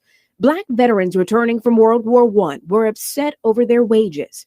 They hired an attorney and planned to take the sharecroppers to court, but never had the chance. Historians estimate between 100 and 300 African Americans were killed in what's now known as the Elaine Massacre.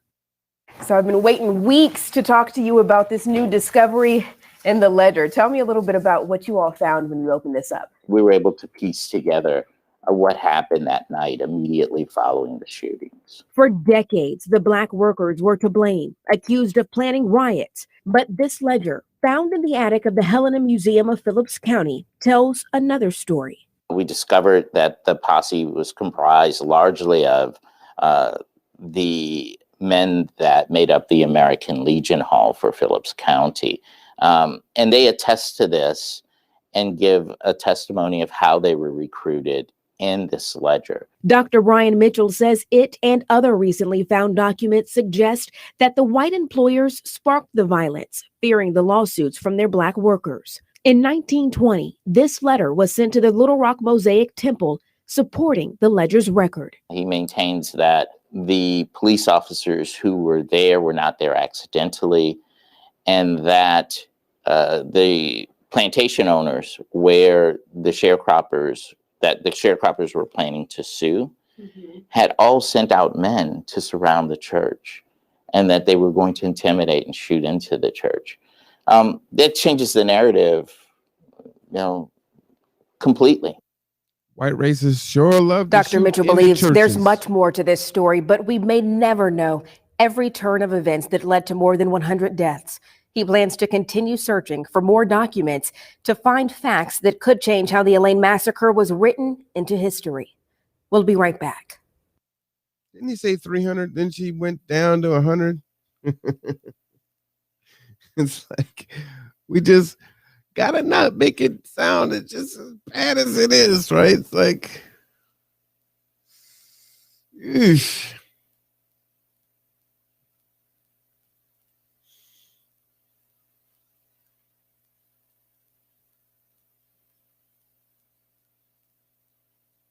Could you imagine if black people did that? Shot into a church.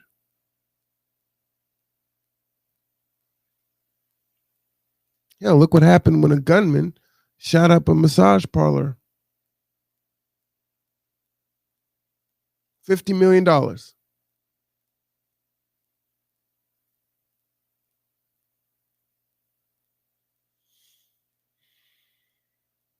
right, let's go to East St. Louis.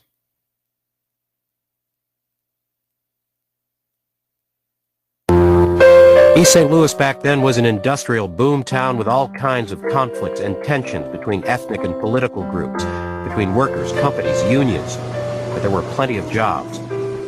When World War I cut off the flow of immigrants from Eastern Europe, companies went to the American South for a fresh supply of cheap, unskilled labor. And now these northern industrial cities had a new issue to deal with, something they called the Negro problem. Like the Eastern Europeans before them, African Americans now left home to find work and to start new lives in northern industrial cities. And they heard that if you couldn't get a job in East St. Louis, you couldn't get a job anywhere. There had always been African Americans living in the American bottoms, but their numbers were relatively small until now. You could see it every day at the East St. Louis train station, the new arrivals from the South coming in such numbers that they were becoming more visible in town, in the factories, and in politics. These were loyal Lincoln Republicans anxious to vote, and Republican Party leaders were anxious to get them registered. It upsets the political balance in the first couple of decades, especially in that second decade. And there's lots of talk, especially in the teens, about voter fraud. The charges came from the Democrats, and during Woodrow Wilson's 1916 re-election campaign, the Justice Department investigated what was being called colonization, an alleged conspiracy to import blacks to steal elections in northern cities. One story, unsupported by evidence but widely circulated, was a plot to have blacks vote in East St. Louis, then board a train to vote in Springfield, and a third time in Chicago. If you take the newspapers at face value, you would say the public perception was, oh yes, there was colonization. But when you start digging through the testimonies, people knew it wasn't that at all. Black folks were trickling into the city. World War I opened the floodgates. They were coming anyway for jobs, and the contemporaries knew that. But people were being told they were here to steal elections. Labor leaders said they were here to steal jobs. And the huge numbers of newcomers were straining the local housing and services. Racial tensions continued to grow. It's not that the country was ever really at peace with itself in this era. There were race riots and labor battles like these in other cities before and after. But what happened in East St. Louis struck a national nerve. The reports of Americans killing Americans came on the same front pages as the reports of American troops in Europe fighting to save democracy. It was labor troubles at the aluminum ore plant that set the tragic events in motion. The company followed its usual practice of bringing in replacement workers to break the strikes and keep the plant in operation. But now many of the replacements were Negroes. There were white replacements too, but strike leaders made blacks the issue and the target. It becomes so conflated with racial animosity too. It's the way that you can organize people and organize a mob. That's what they did. In the spring of 1917, the National Guard was brought in to protect the factory and its workers. But everybody knew this was a town on the verge of a race riot. When violence flared up in May, the Guard was able to keep it under control. But East St. Louis hadn't cooled off. Tensions built, fueled by unsubstantiated press reports of Negro crime waves and gun purchases, and by rumors and inflammatory public speeches. They wanted to drive the blacks out of East St. Louis. They wanted to make East St. Louis an all-white town. The evening of Sunday, July 1st, a car drove through a Negro neighborhood firing shots as it drove by. Later, when another car approached, shots were fired from the crowd. Maybe some thought it was the same car, but it wasn't. Police officers were in this one, and 2 were killed. When word of what happened spread, white mobs set out to attack blacks. They beat, shot, lynched, even burned to death. Fires were set in black neighborhoods. Oh, let me pause there. This isn't slavery.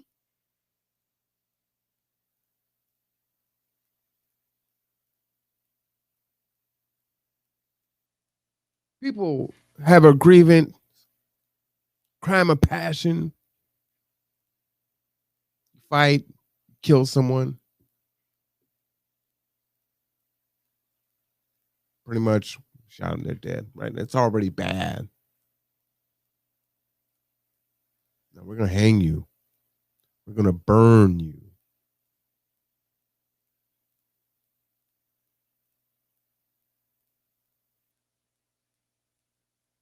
Because of your job.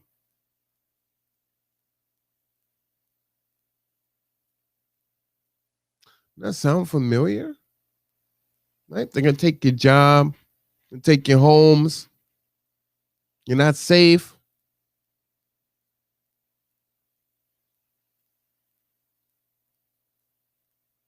You're fixing the vote. You see how dangerous that is? See, the fake news, the Karens, all of this stuff has been happening for decades. They don't even change the playbook.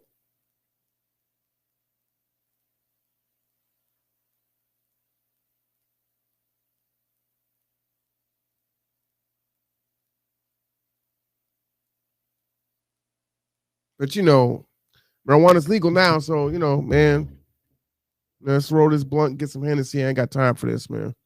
LeBron's playing, right? What you talking about? You tripping. Mr. Cameron. It ain't that serious.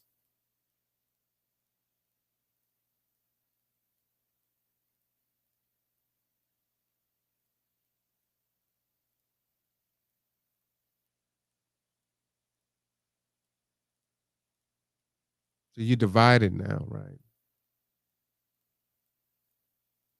Black women don't need their black men. Black men don't need their black women. Remember that wind up? When Biden incarcerated so many of us, pushing many of our black mothers to need state assistance, and then said, black man can't be in the home. You don't need him anyway. Here comes feminism. Our white man was oppressing us, so your black man must be oppressing you too, but we weren't doing that. Never had the power to do that.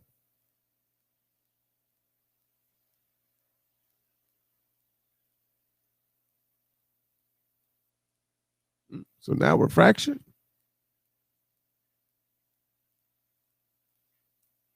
Most of the warriors are in prison, dead, or got their pants down around their thighs.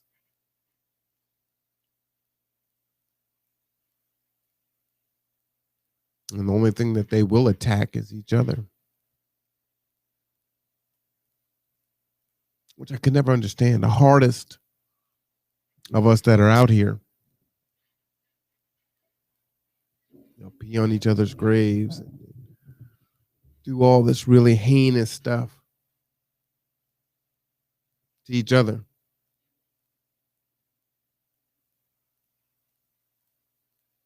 But they won't dare do that to anyone else. And how did that become their option?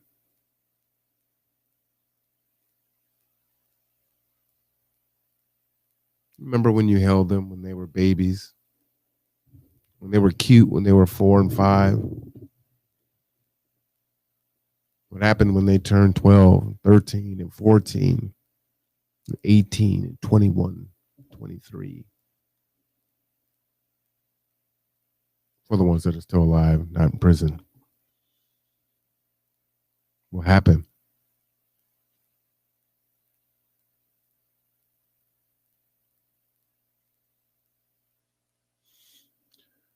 All right, back to it. And people were shot as they tried to escape the flames. A family just up from Mississippi stepped right into the middle of it. And just as we got to 10th Street, where we were standing, we could see different people running and hollering, colored people. And they were getting down in the weeds that they were hiding from.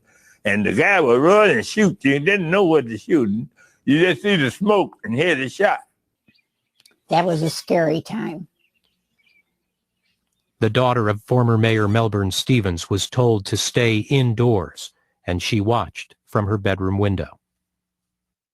You could hear cars racing by and people yelling and screaming.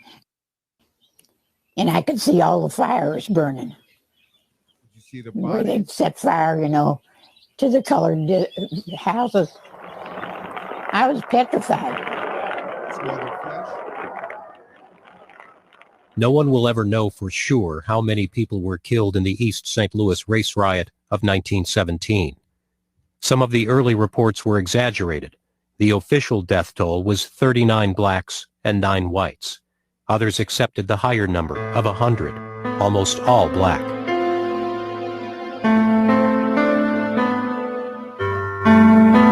They searched for bodies, but so many people couldn't be accounted for. Maybe they had crossed the bridge to St. Louis. Maybe their bodies were somewhere in the river. The nation responded with speeches, editorials, and accusations. Some blamed labor, the police, city government, industry for importing blacks. Some said whites had only acted to prevent a black uprising. Sound familiar? In the South, many said the race riot exposed Northern hypocrisy and showed what was really awaiting Southern blacks in northern cities. By the 19-teens, it was the North's turn to decide on the Negro question. And I see East St. Louis as a harbinger of white supremacy, Northern style. Despite pressures from blacks and whites to condemn the riot, President Wilson made no statement. But Congress investigated the riot, the crimes, and the city of East St. Louis itself. This wasn't a black eye. This was a self-inflicted wound that would leave an ugly scar if it ever healed at all. Heal for who? See, that's why reparations is necessary.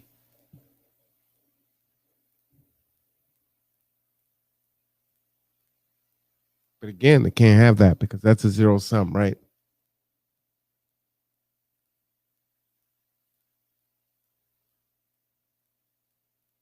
All right, let's go on into Rosewood. Again, these are all different. See, most people they've heard of Rosewood, maybe they watched the movie with Ving Rhames. Maybe they know a little bit about Black Wall Street. They don't really know the history. They just know Black Wall Street because that sounds cool.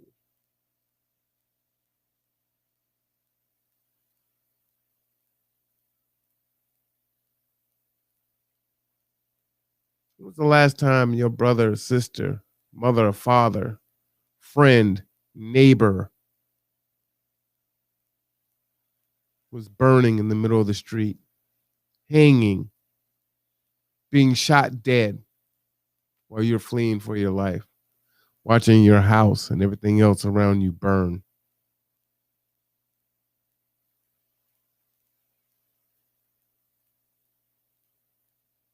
And now we just need to get over it, right?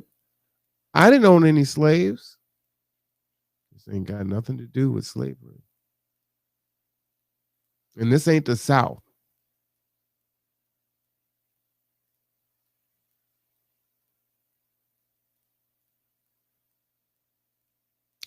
Happy Memorial Day.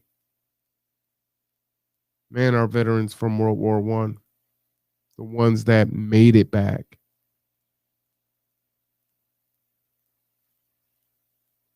Let's honor our veterans. Came on the first day of January, and they did not stop burning and shooting and hanging and lynching until January the 7th. It's a story that's rarely talked about, but it needs to be told. A dark moment in our state's history. The town of Rosewood was a small, predominantly Black community not too far from Gainesville. It was destroyed at the hands of an angry, racist mob. All that's left, their descendants who continue to tell their stories.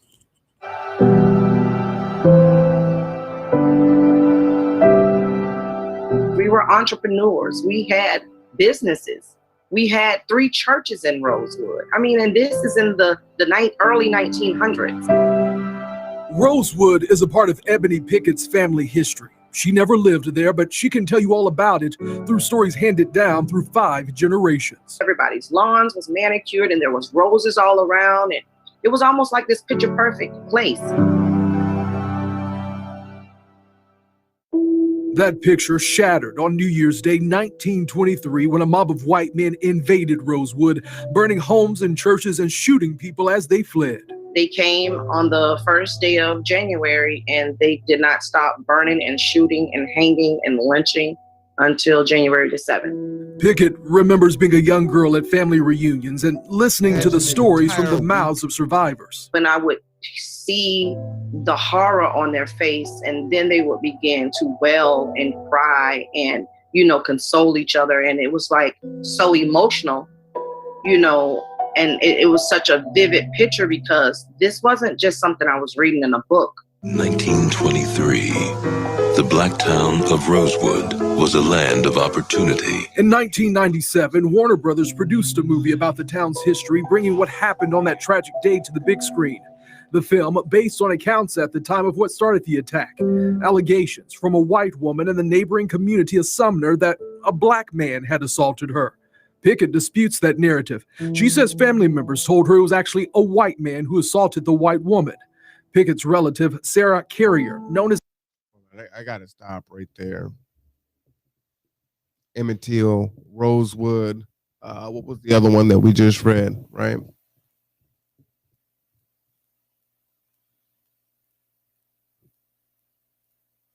For decades, we have been accused and have been destroyed for accusations.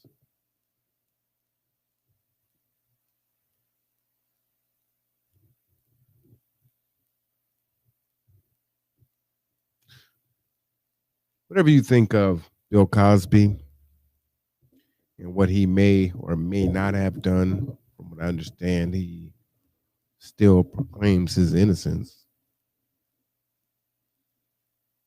Back 30-something years.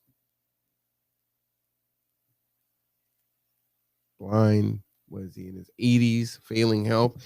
Even with COVID, they would not release him and put him on house arrest.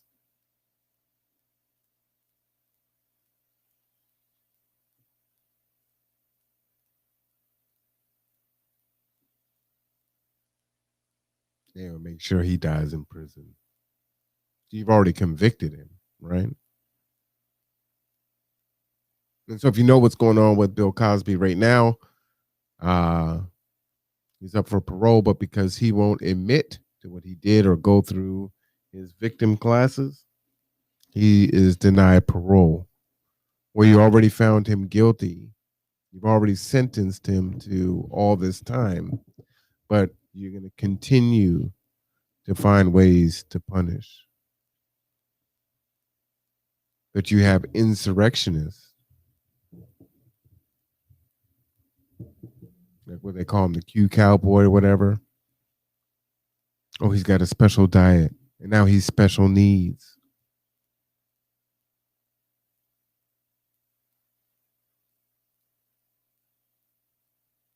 We've heard you're too rich to go to jail. I'm too pretty to go to jail. What was it? Oh, they called it some kind of flu for the rich guy. It was like a wealthy flu or something like that. If you remember, put it in the chat. See? False accusation.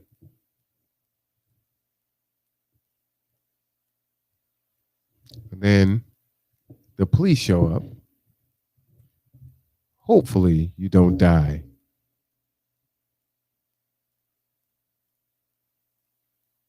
And at the minimum, you just plead guilty to something you didn't do. And you lose your family and your career and your house and everything else. And hopefully you don't get raped repeatedly in prison.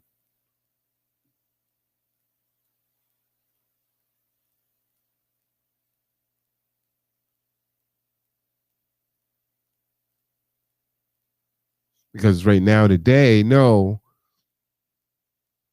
the mob doesn't come out and burn you and hang you and shoot you and rape you in the street and cut your fingers and your ears as trophies and take pictures and trade them as baseball cards and then whip you to then testify and say that you did it.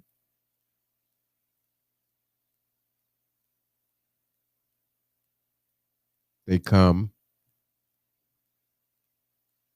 like they're looking for bin Laden, the guy that they shot in the back of the head that was trying to drive away. They rolled in like it was bin Laden. You think that it was like a drug cartel that they were going after. But they were afraid for their life.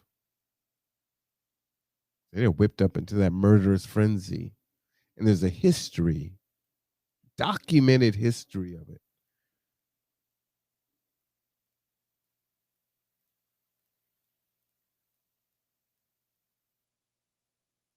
That a lot of white people in this country and several black people too, and everything else in between, are fighting not to have taught in their schools. How do I reconcile that grandpa was a homicidal, genocidal maniac? Racist. How do I reconcile that grandma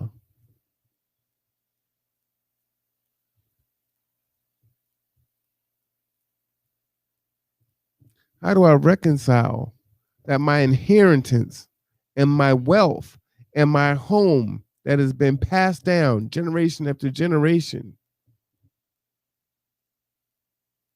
in many ways was in large part due to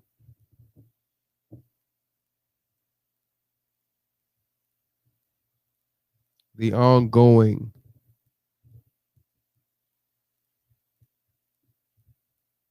destruction of the black community?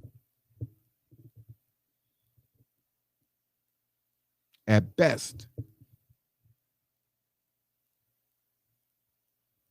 you're guilty of benign neglect. What is that? Watching someone being raped, hung, whipped, burned alive in the street, and not doing anything about it.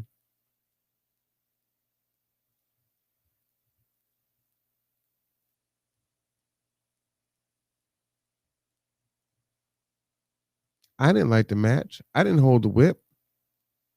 I didn't tie the noose.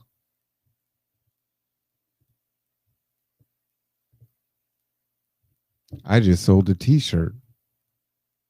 It said Blue Lives Matter.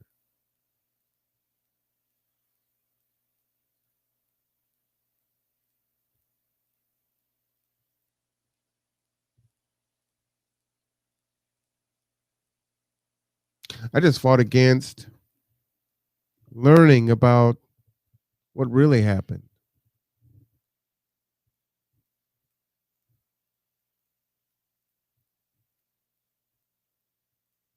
Shut up and dribble. His Aunt Sarah was there. And Aunt Sarah had been at her home that day, as well as with her granddaughter Philomena. So both of them witnessed the white man that actually came into their home that she was with. Aunt Sarah told the mob it was not true, but they didn't take her word. She would eventually be killed in the massacre. These were my actual family members that was there and had remembered everything they had gone through. And they shared it with us. But they told us we could not tell anyone for fear that, the white mob would come back and kill them. 98 years later, their stories are still being told so that we may remember and never forget. And 8 people died during the Rosewood Massacre. 6 were black, 2 were white. In 1994, Florida provided financial compensation to some of the Rosewood survivors, but family members tell me it's impossible to measure the human cost of what happened on January 1st, and nothing in the world that can compensate for it. Think about the settlements that were paid out for, remember the person that got the hot coffee, they spilled it on themselves, the McDonald's coffee, and got awarded millions of dollars?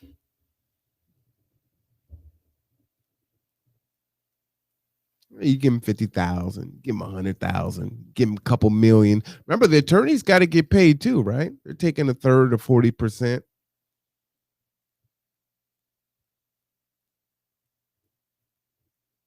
How much money has Benjamin Crump made? 40%.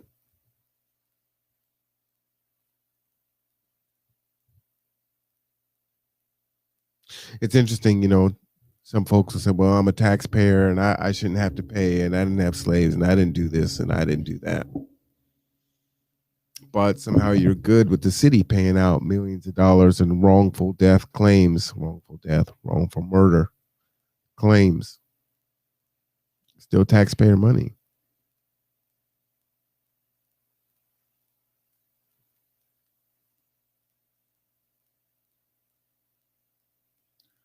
Tulsa, Erie, Rosewood, East St. Louis, Elaine.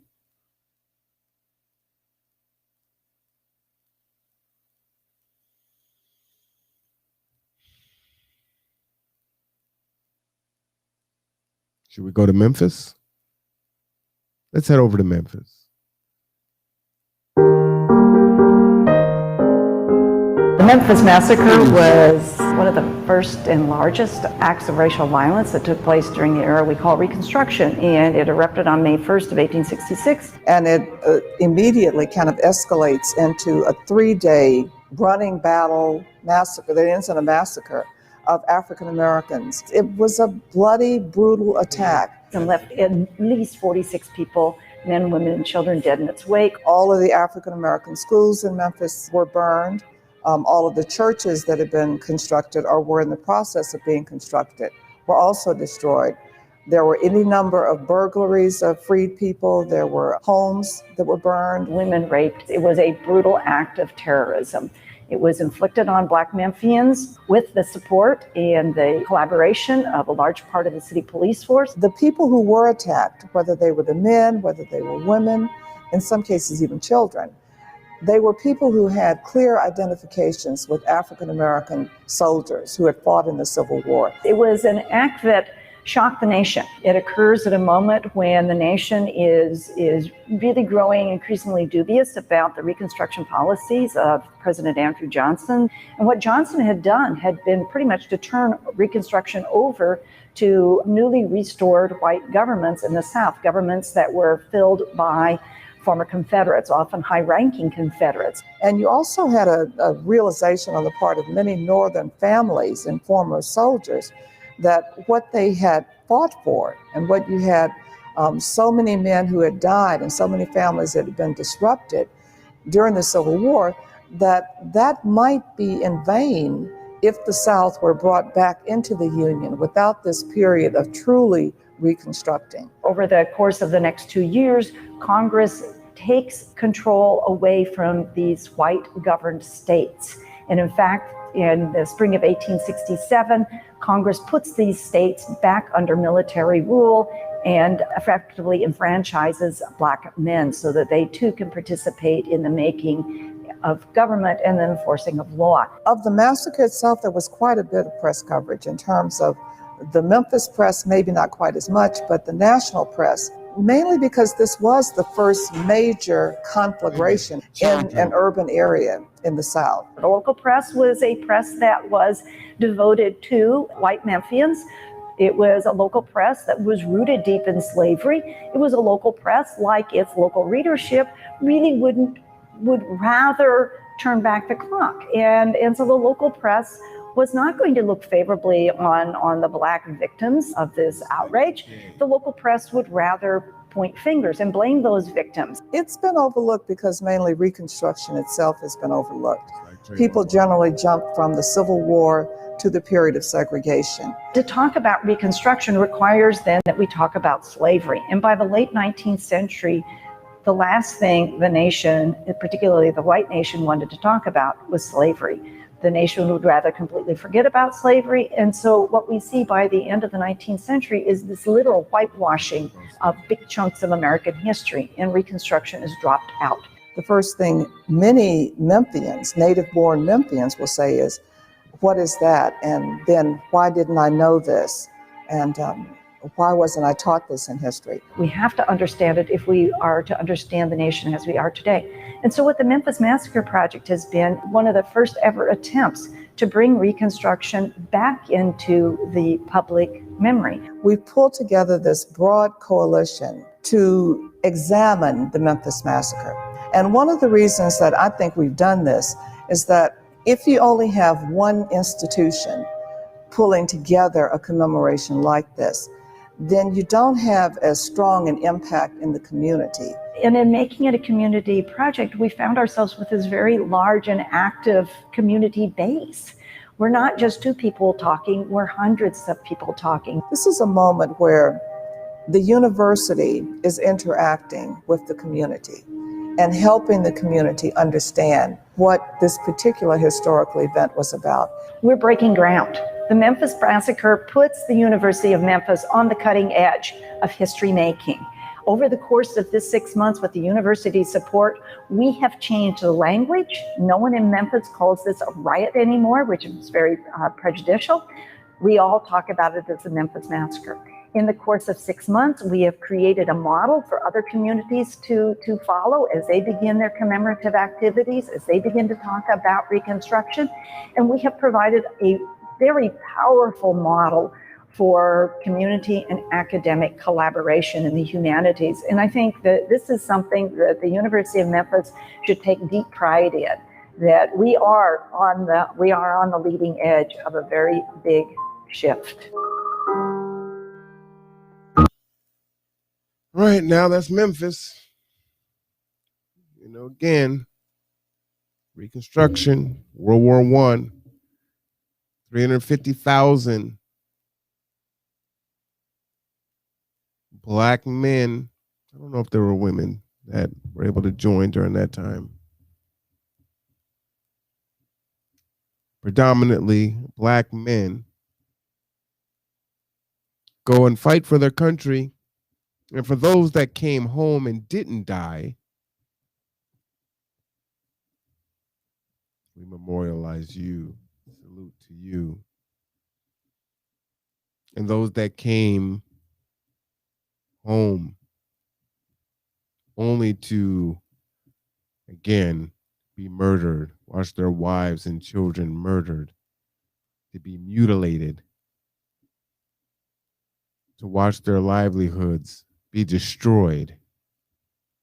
And then if you survived, to not be compensated, not even insurance, to be blamed, and then to have them deny it for decades and make sure that you are so fearful, don't you dare even consider speaking out against it. You see, the same thing can happen to you. And if nothing else, you won't work in this town.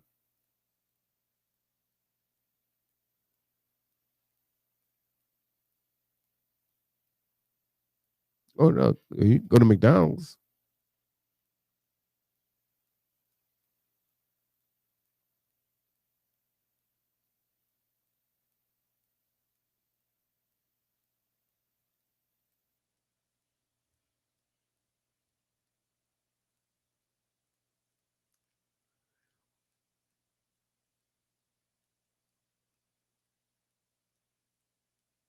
What do we compare this to? Is there a comparison?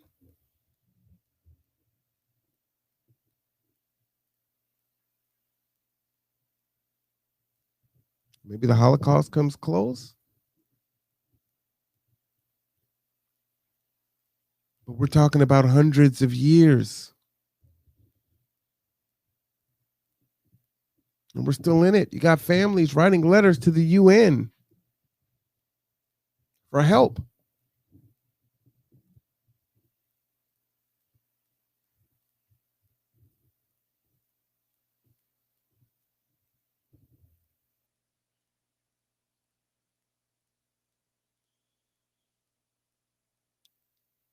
I had a couple more. You're like, there's more? Veterans Day. More?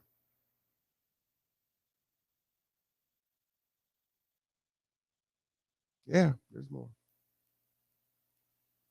Growing up, only thing I knew about Ocoee was that we didn't go there. Nobody said why. And I just assumed growing up it was just a town for white people. A lot of the specifics and the events of the Ocoee Massacre, we don't know. It was a horrible, horrible event. African Americans were slaughtered, were driven out of Ocoee for decades.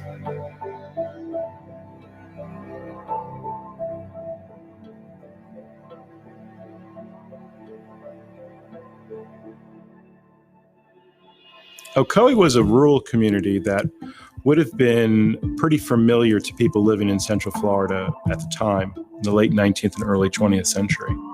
And it was, a community lined with orange groves and agricultural productions, and it was near Orlando,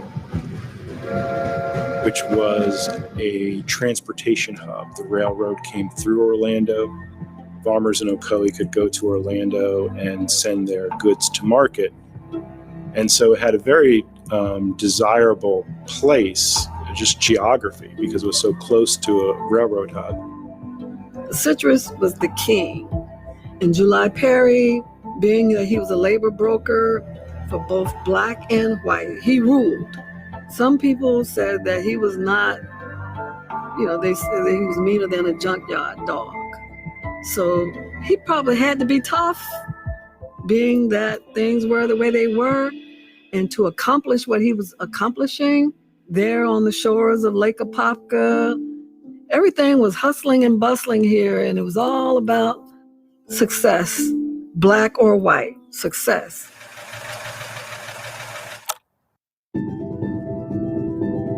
They're living in an era of Jim Crow, of segregation, of enforced segregation. They're living in an era when these men in Ocoee, and by 1920, the women too, were full citizens of the United States, had the right to vote. But since the last decade of the 19th century, there have been active efforts to suppress the vote by violence and intimidation. It's suppressed by law. So there was a great deal of anxiety on the part of white supremacists in Florida to curb the number of African Americans who were going to vote in the 1920 election. So much so that in Orlando, in Lake City, and Jacksonville, days before the November election in 1920, the Ku Klux Klan marched through the downtown in those places specifically to intimidate African Americans from going out and casting a vote in that 1920 election. Judge John Chaney, who was going to run for the Senate seat, courted the black vote. He helped July Perry and Mose Norman become registered voters. They paid their poll tax because back then you had to pay your poll tax. July Perry and Mose Norman, who were better economically situated in Ocoee, push people to register to vote. And if they don't have the money for the poll tax, they will give them the money for the poll tax to register and vote. Mose Norman, went to the polls in Ocoee to vote. A scuffle starts and he leaves. And I guess he'd go by and tell July Perry, I'm out of here because by now he's been attacked. And so the Ku Klux Klan, it was said, went to the home of July Perry. From there, all hell broke loose. He tells his family to flee. Who kills who? Nobody knows. 2 whites end up dead in July Perry's backyard.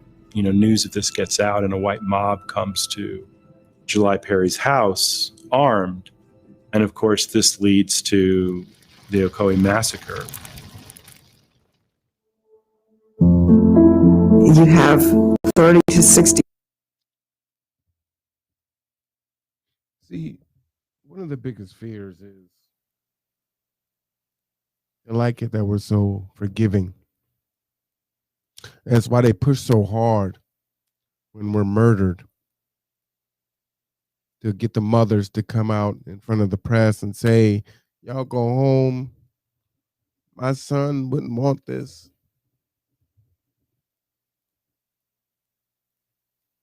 But when they thought that it happened to them, even when they instigated it, they came out in mass and destroyed everything.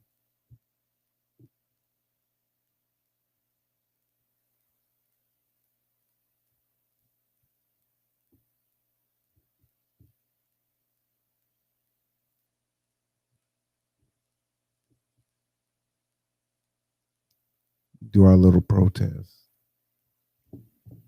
which has been co-opted by Antifa and Black Lives Matter and some other folks. We ain't going to people's houses and killing them, raping them, hanging them, burning them in the streets, cutting their fingers off in their ears.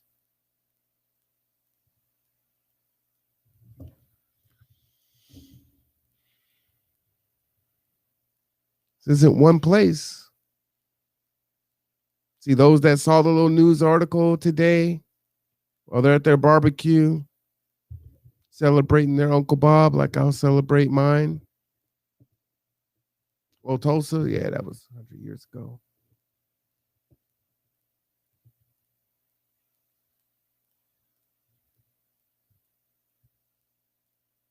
They destroyed family lines.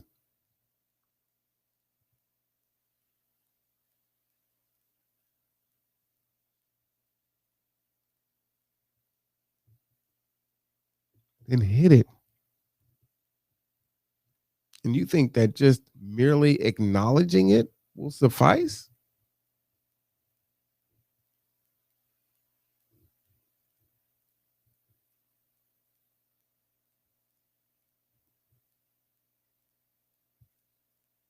And that was my auntie and my uncle and my cousin.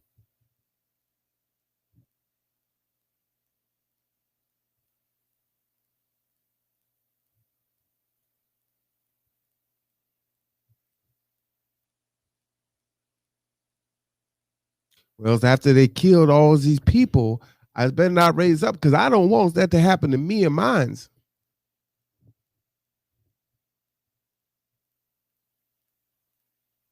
I was gonna go along to get along. They gonna let me get educated. I'm gonna go ahead and do that, and my kids can go to school. I'm not gonna fight it because if I speak out, they're gonna destroy me.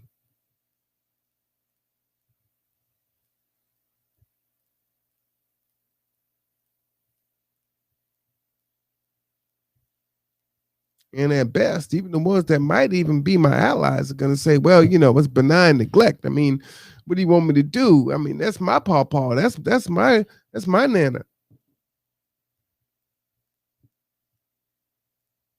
It's my dad.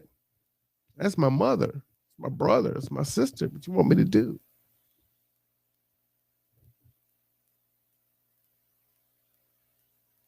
That was on Morning Joe. He's talking about his family members, right? And how they feel.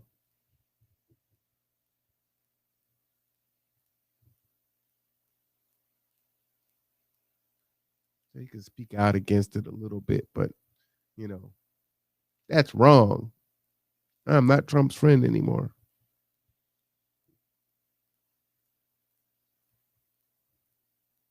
What has changed?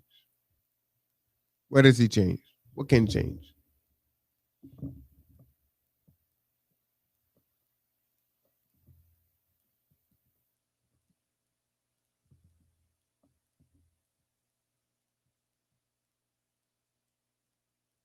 Well, you're gonna give black people a whole bunch of money and land?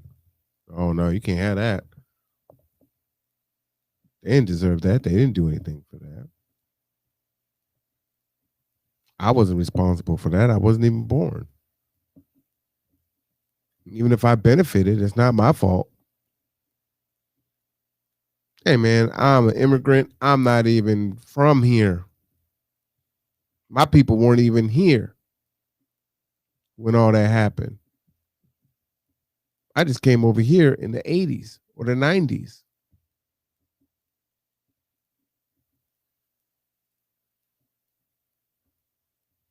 But it's our bloody, burnt, raped, mutilated body that made this place the place that you would do anything to get here.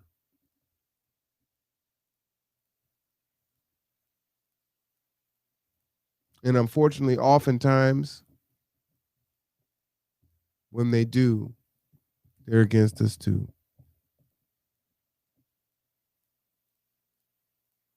And it's super helpful when it comes from the continent.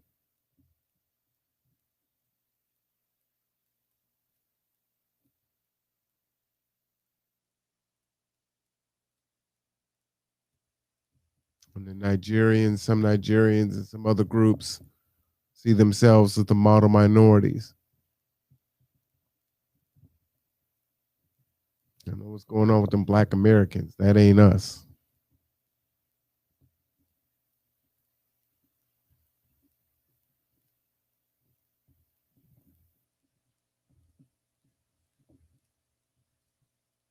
Happy Veterans Day.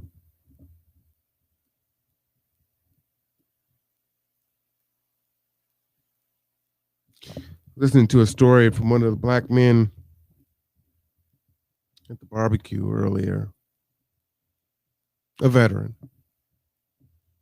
And he talked about how they would lock him in a room and try to break him verbally. I'll have him on. I'm going to have him tell this story. He's only been out 2 years. Young man.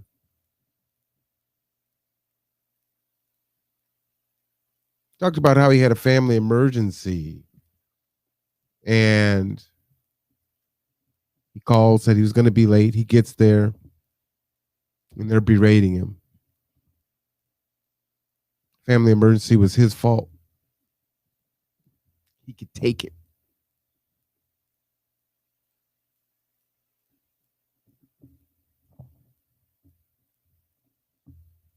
No chief for him. No officer program for him.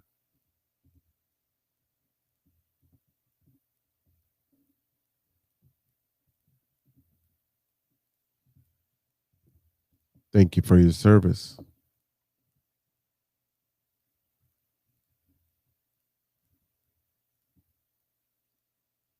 It wasn't 100 years ago. It was 2019.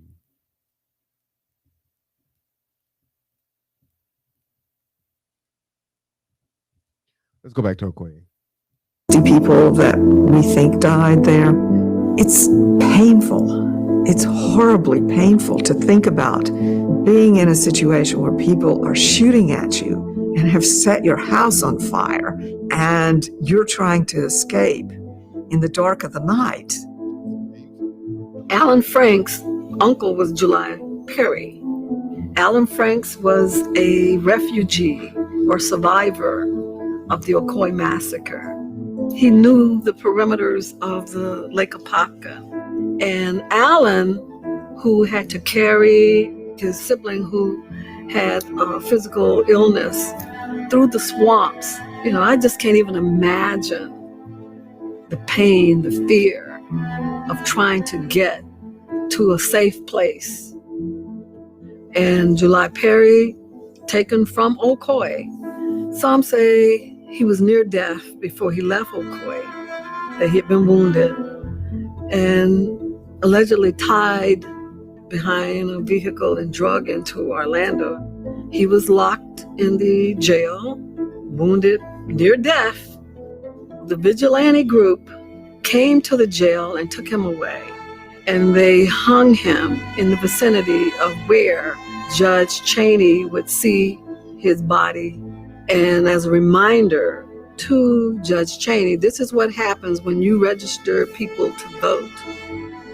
It was reported very broadly, in fact. The Florida newspapers were reporting it the next day, and then national newspapers took it up. In that wide reporting, it is reported from a white perspective, and a white perspective that sees the horror in the two white men who died.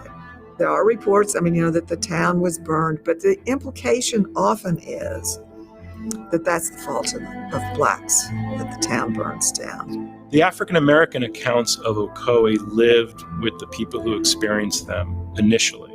The ones who fled, they went to places like Apopka, went to places north or other parts of the South, and they shared those stories with their descendants who passed those stories on. And this is not unusual with racial terror in these ways. What African Americans did in 1920 and soon after was just seed the story that could be germinated later, which future historians were able to do.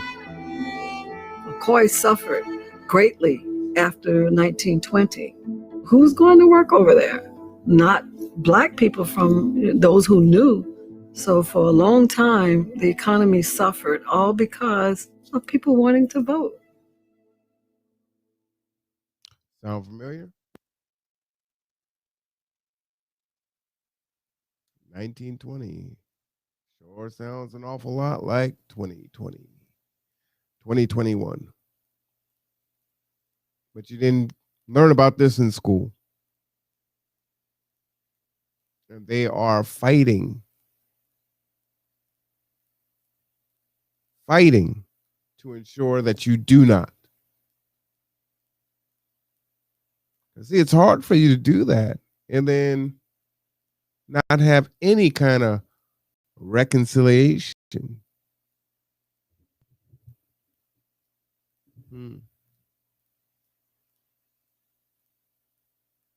But we just need to move on, which is what they're saying.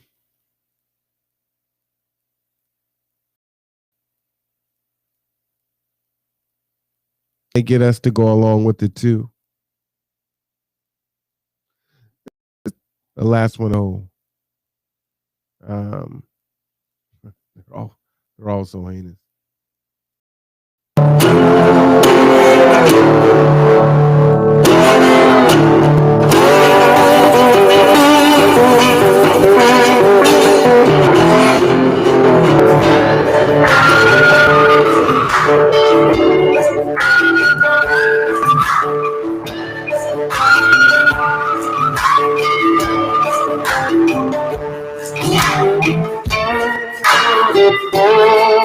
Just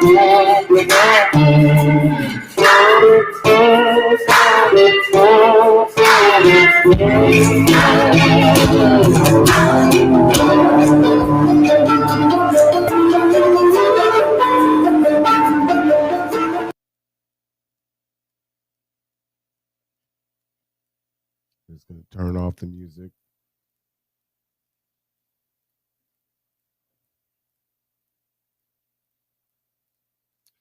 They just gave him shovels and said, bury him where they drop.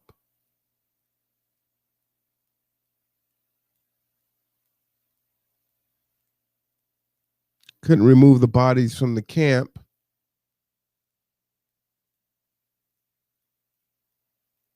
Peaches grow there today. No one eats them. They know how they were fertilized.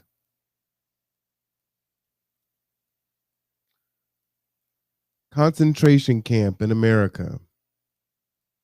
20,000 black people. 20,000. Did you know about the Devil's Punch Bowl in Mississippi? Did you know about Okoye? Did you know about Erie? Did you know about Rosewood? The Memphis Massacre? East St. Louis? Elaine? Did you know that they were cutting off fingers, ears? Did you know that they were murdering women and children? Did you know that they were raping?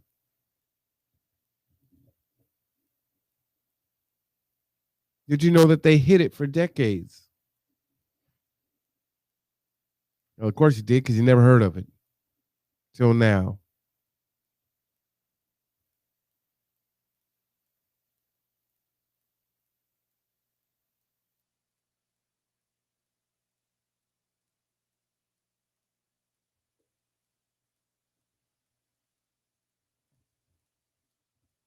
But folks will fight more for animals to be humanely slaughtered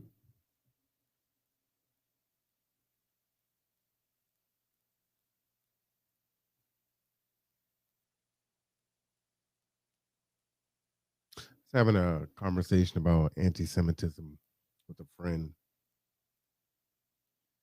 and she was so passionate by it and angered by those that would make anti-Semitic comments, whatever form they were in, even if it was being critical.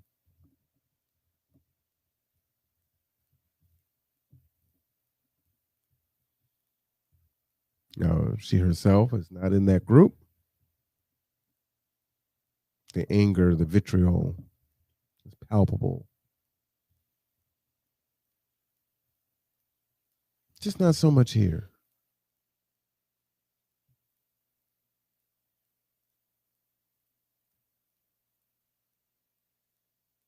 It's like I'm supposed to say it's bad, and it's bad. I agree. What did Biden say today? What do they all say? Oh, my hopes and prayers and well wishes are with you.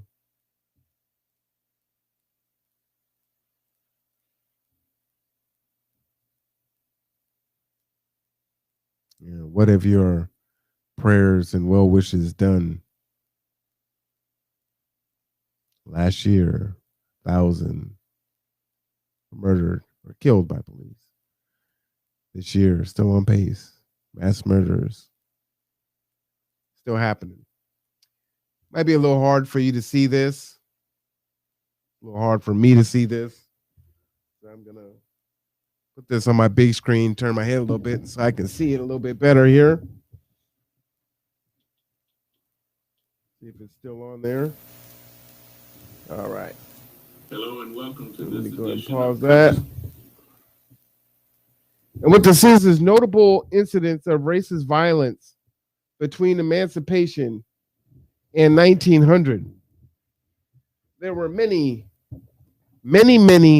other lynchings and massacres. What you see here, the birthplace of the Ku Klux Klan, looks like that's in Tennessee from 1865, 1866 is when that happened. In Trenton, 1874, 400 whites massacre 16 blacks. In Memphis, 46 blacks murdered. In Pine Bluff, Arkansas, 24 black men, women, and children hung from trees or hanged.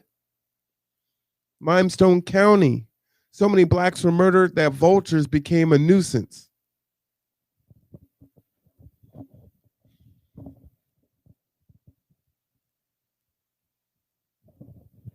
Colfax, 1873, 280 blacks dead, 60 terribly mutilated, 34 shot through the head. Texas, from 1865 to 1868, at least 373 blacks murdered by whites. In Thibodaux, Louisiana, 1887, massacre of 300 blacks. In Clinton, 1875, 50 blacks slaughtered. In Vicksburg, 1874, 300 blacks murdered. In Chahata, 1874, 400 whites massacre blacks. No number given. In 1890, untold number of blacks killed and wounded by 400 men. In Wilmington, 1898, 22 blacks dead. In Lawrence, 1870, 13 blacks dead. In Hamburg, 1876, 5 blacks in custody shot and back.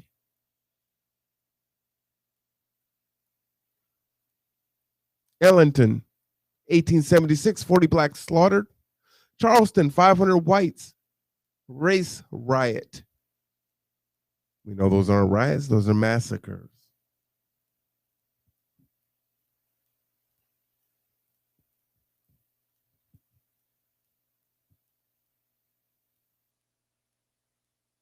Imagine it's 3 a.m. You're asleep at home with your husband and your children, or your wife and your children. And 500 races come to murder, rape, mutilate, kill, and destroy your entire family. Burn down your businesses, your home.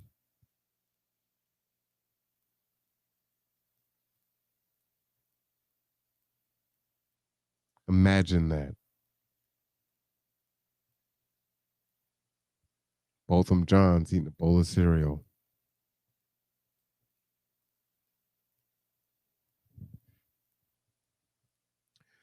Saratoga, 1877. In the first major act of anti-Semitism in America, a Jewish millionaire was refused admission at an upscale hotel. Murders by county between 1865 and 1871, Jackson, 153. Alachua, 16. Madison, 20. Columbia, 16. Taylor, 7. Suwanee, 10. Hamilton, 9. Lafayette, 4. In 1893, almost 30 years after emancipation, blacks in the South were being murdered at a rate of at least 1 every 40 hours.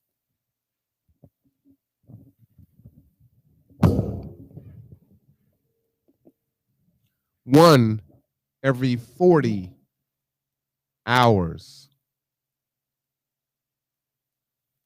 You can see the link down there.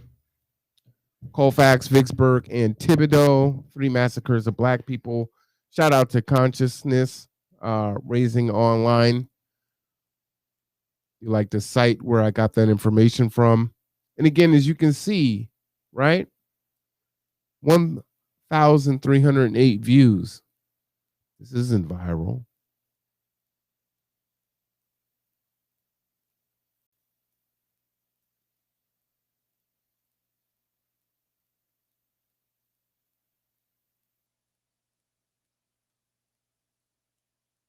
You finished your work week on Friday?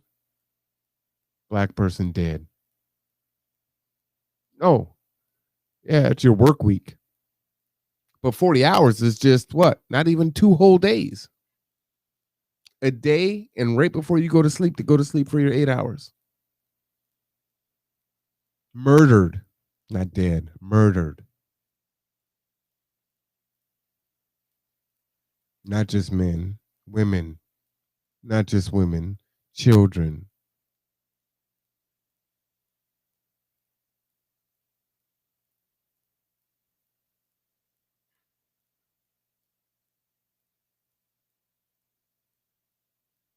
Black people have fought in every war for this country.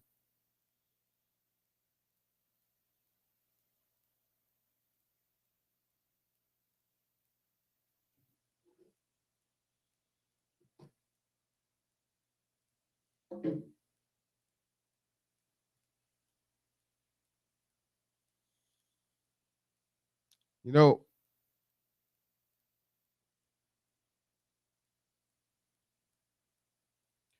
they have all these sayings like you can't begin to move into the future until you understand your past, but they've hidden the past.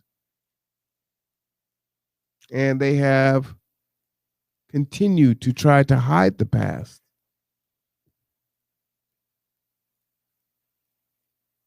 And tamp it down and not let it come out and acknowledge it. And for what they have acknowledged, they get a 108-year-old woman to come to Congress and speak and then give her a standing ovation for what she endured.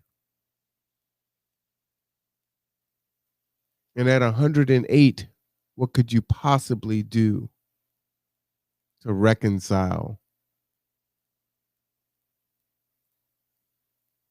what happened in Tulsa?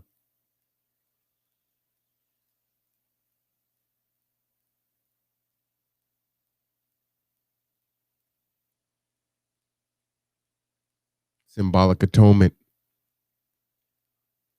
Well, we acknowledged it. We just need to move on. We got bigger fish to fry.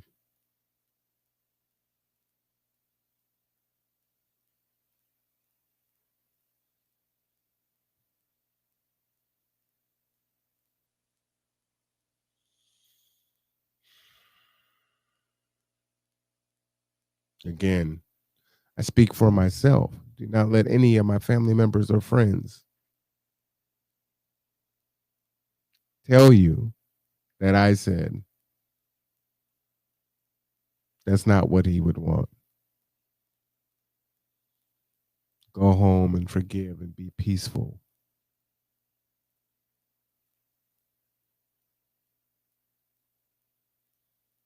Y'all keep going along to get along.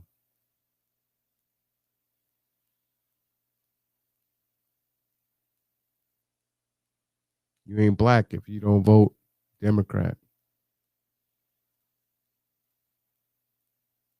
Quote from President Biden.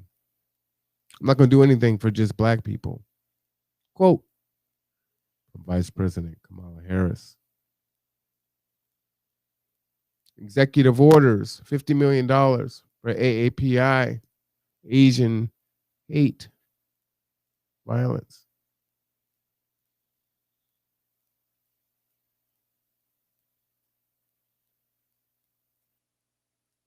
And yes, there was one massacre that happened this year in the Asian community. But we have been watching primarily black men, but also black women and children. We have watched the Karens call the police, which is tremendously dangerous to do to a black man. We've watched Central Park Karen now suing. So she clearly didn't feel like what she did was wrong. And I know there are some of you out there that will have more compassion for the dog or feel like hey, you know what? She needs to do time for that dog. But as far as, her hyperventilating and acting as though the black guy was raping her, that she shouldn't have lost her job for that. The dog, yeah, maybe that was so wrong. You can't be doing that to no dog.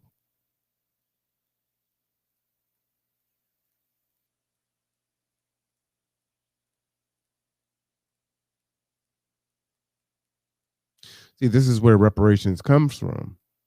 And see, when people hear reparations, they say, why would we give you any money? You weren't in slavery.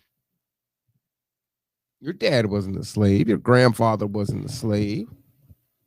I didn't have any slaves. My family didn't own any slaves. I'm poor. My family's poor. We fought for everything we have. And as I said earlier, with the whole Confederate flag, right? Person waving the flag says, I'm a patriot. We say that's racist for the obvious reasons. But then who made the flag? Who made the cutting board? Who made the toys? Who made the dolls? Remember, I did the tour at the museum the other day. Who made the art? The pencil sharpener of the alligator. Because they were throwing adults and babies into the water.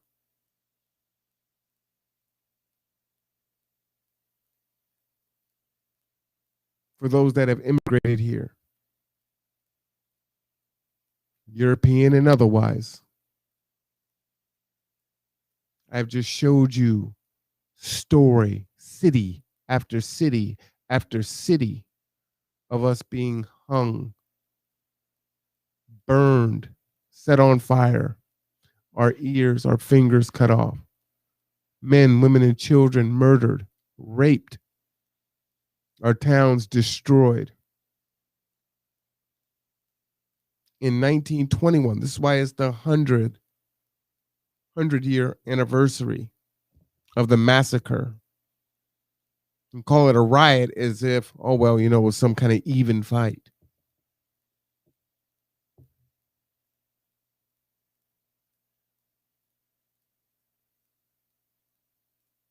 The insurance company doesn't pay that off. Everything, your livelihood, your business is now destroyed. There's no insurance company and you have no family. Your land's gone.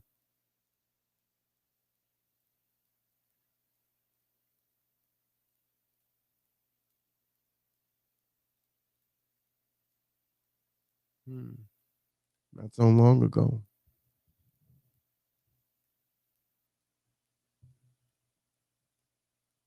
How does that look today? What do we see? Let's take a look. This body cam video that's just turned up from New Year's Day of 2020 has just popped up. This is Baton Rouge police officers. They pulled over a car full of gentlemen in it, and two brothers inside. They pulled out and strip searched in the middle of the street. Strip search. And then what they did, anyone who could observe it would see nothing else but a sexual assault. Now, one of those two brothers is also a 16-year-old minor at the time. So before we get into how they escalated this from just sexual assault to even worse, let's see CBS's reporting on showing what happened in that first part of this. There's at least 3 or 4 people in the car. Within minutes after a traffic stop on New Year's Day in 2020, Clarence Green is standing in the street behind an SUV with his pants down and his underwear exposed. Hey, stop. Come on, bro. You can't do that, bro. I can't. The officer groping him in public in a search for drugs. And then Green's 16-year-old brother is searched in the same manner. Come on. So obviously the footage there was censored, but they reached into their pants looking for drugs, weapons. I'm not sure what else they were looking for. And as you can see, as he was saying, you can't do that. He goes, yes, I can, because apparently they figure they can do whatever they want. So if it's not about murdering, shooting, beating black men in these traffic stops, then they want to make sure that they at least violate everything else that they can about them. So the officer that was involved, they did find, the Baton Rouge police said they found Green with a loaded handgun. It's concealed in his pants and boxes of ammunition in the car. Officer Kamalo, who was part of that, wrote in his police report that he conducted, quote, an investigatory stop based on suspicious driving in a high crime area. The driver had signaled to turn one direction, then drove the other way. Kamalo said Kamalo was in the neighborhood looking for an alleged shoplifter and had seen the vehicle earlier at a known drug house, is what he then said. Now, actually,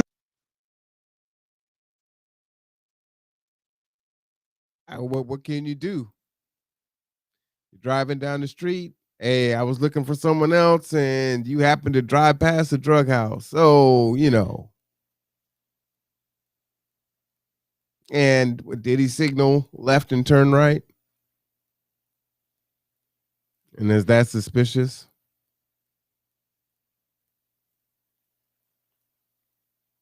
Let's keep going. But if this was your 16-year-old daughter or 16-year-old son, you see they had it blocked out. So, you know, his penis is out as he is looking for. We're not human though. You know, let's go to that part first. I want to discuss first off what they did as far as these the violations with strip searching, saying they can do whatever they want to them, pulling them out of the car and doing all this before we get to what they did even further after that, if you can believe that. So first of all, I want to open up to you guys on the first part about this, Jay. Yeah. So they, of course, the cops didn't go to prison. The guys did. The kids did. And so after Clarence Green spent 5 months in prison, judge ordered that he needed to be released, and said that the officers had, quote, demonstrated a serious and wanton disregard for the defendant's constitutional rights. So that is putting it mildly. But JR is right. The reason why the officer there said, yes, I can, is because for almost all of the history of policing in this country, the cops have been able to do anything they want. Nowadays, it's a little bit, tiny bit different because of the body cam footage and the iPhone footage, et cetera. Some cops here and there are caught, and then then 90% of those are not punished, but 10% of them get punished in some small way, and a tiny, tiny, tiny percentage go to prison, very tiny. But overall, the culture is still, I can do anything I want to. I can beat you up, I can kill you, I can sexually assault you. There's nothing you can do about it. And so the only thing and they got $35,000 for this, the family did. And so that's a tiny amount. He went to prison for 5 months. So he went to jail for 5 months just waiting for his trial, which then that's when the judge came forward and said, hey, this is ridiculous. Now, before we get really fast, like I want to get to how they escalate this, which is one of the reasons why this judge then said, hey, this is outrageous what just happened. So they weren't done at that point, because later on, after that traffic stop, Kamalo and another officer went to the apartment where Green and his family lived. No one answered.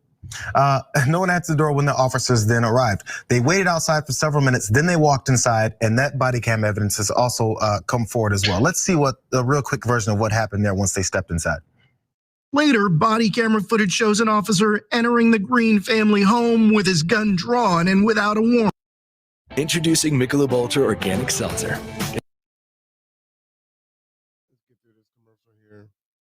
So again, he goes into the home with his gun drawn. You don't know what's going on. Now, as he went through, this is much longer through that, but footage shows that he walked through the apartment with his gun drawn, looking in the closets, using a light attached to his weapon, as we just saw. After less than a minute, a woman did appear from a back room and starts talking to the officers. Now, as he walked inside, he also turned off his the audio on his body cam footage, because that's something that they just get to do.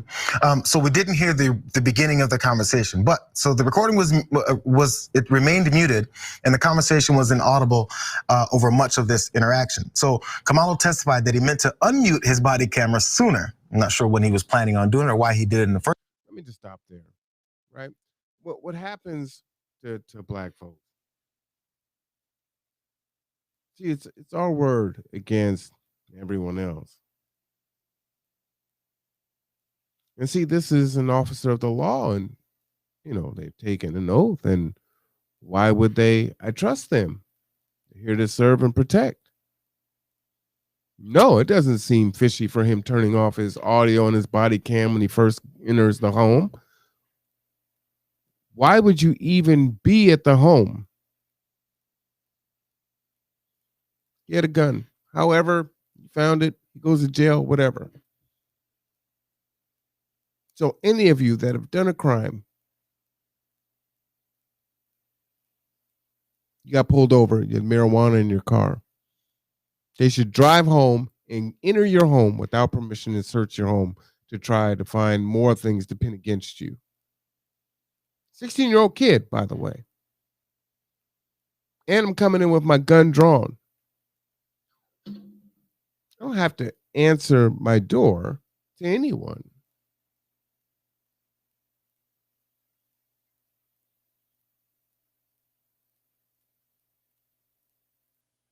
But the audio's off. So if I come around the corner and I'm afraid, oh, well, let's see. Breonna Taylor. I get shot to death, and, well, the cop says, well, I said this, that. And even if you say, well, you know what, it was wrong, the recourse is nothing. The life is lost.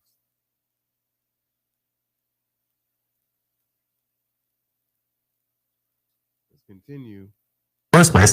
So when it finally does come on, he's telling the woman that he wants to search the room where Green and his brother sleep, the two that he already just assaulted earlier that day, to make sure that there was nothing, quote, that could get them into trouble later. Yeah. Again, no search warrant, nothing got from the police department about why they need to make sure that Green and his brother didn't get into more trouble later. More trouble that might result in more sexual assault. I don't know, maybe with your gun out, looking to maybe finish them off and shoot them, since you know what you've already done earlier in the day. Who knows? But officers did allegedly find drugs and a gun in the search, and Clarence Green spent 5 months in jail, as Cenk was mentioning. And Chief District Judge Bryant Jackson ordered his immediate release, as we were talking about earlier. So that's in combination with what happened here. So he was sitting in jail for 5 months, waiting for a trial. And then when they found out what was going on, they had to immediately release him. And then that's afterwards when Green then filed his lawsuit against the city, the department, for that $35,000 settlement, which is absolutely nothing. And we still don't have any criminal charges. There's nothing about how they assaulted this 16-year-old minor. So if you walk down the street and you decide to stop a 16-year-old kid, pull down his pants and grope him, do you just walk away and say, yeah, I can do that? Oh, and then I'm gonna have the city pay $35,000 for my issues. And he still has a job. I'm sure the QAnon people are livid over it. Yeah.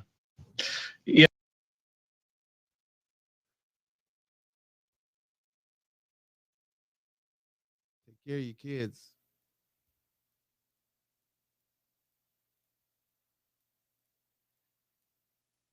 My dad used to whip us and say, I think it was saying, like, I'm gonna whip you, because if I don't, you can end up dead. That's what's behind that, right? Men in the home getting that ass whooped. And so we've allowed the dominant society to tell us that that's abuse. But our black boys weren't out here terrorizing the community back then.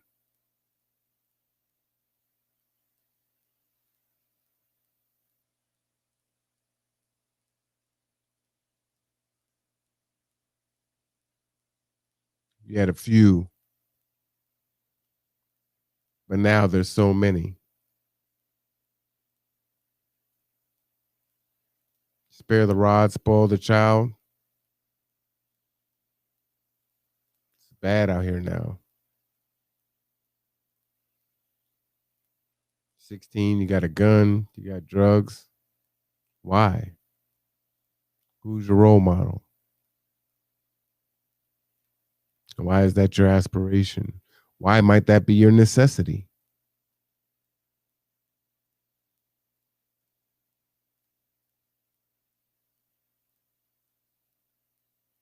And you don't think there's any correlation?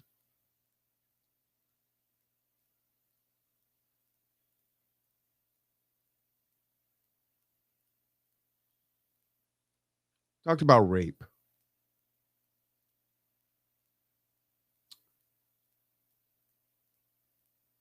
Clearly, he had his genitalia out. I don't even know if that's a lawful search. I mean, that's pretty crazy. But you probably haven't seen this. Let's take a look at this. If you're about to eat or have recently eaten, shout out to Willie D. You may want to walk away from the screen. I'm about to hit you with just a foul, disgusting case. This is Detective Philip Nordo. He has been charged with 35 counts of rape, involuntary deviant sexual intercourse, official oppression, institutional sex assault, stalking, and more. On April 10, 2005, the first known incarcerated person came forward to say that Nordo raped him. He reported it. The Philly police had the DNA evidence, and they did nothing. Nordo was a detective for 12 more years. Detective Nordo was sexually assaulting Black men, often at gunpoint, all over the city, framing them for murders, forcing false confessions, doing it at the police station, in jail, all over the city. Dozens of victims, and the police knew. The prosecutors knew, yet they continue to use fake evidence provided by this uncivilized mutt. Guess who else knew? Philadelphia Assistant DA Lou Tomolo, who wrongfully convicted someone with evidence from Nardo. Now Tomolo and corrupt former prosecutor Carlos Vega and the Beasley firm are furious at Sean King for pointing out their evil deeds. Now, why would these upstanding, educated pillars of the community be upset with a man's simple quest for justice for the people they... Oh, let me stop right there. So people are on both sides of the argument, clearly, right? Policing is a hard job. They're afraid for their life. Even if you said that 98% of the 1,000 police killings last year, and again, they're on pace this year, hasn't decreased, on pace, right? It is June tomorrow, half a year in almost. Did they deserve to be raped by gunpoint? If this was a woman, what would y'all be doing? What would you be saying? Framing them for murder? They knew about it. They allowed him to be a detective for years after that, used bad evidence, raping them at the police station.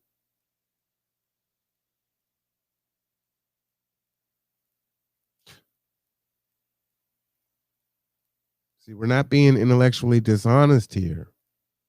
See, everyone gets hyper-focused on the corrupt cop. But when you talk about systemic racism, the institution of white supremacy, then that is what, it's a textbook example of how that works.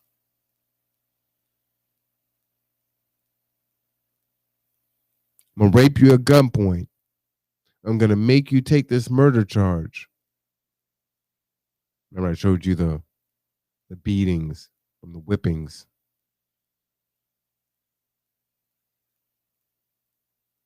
from the massacres back in 1921 and 1919 to coerce black men to say they were the instigators after they killed hundreds.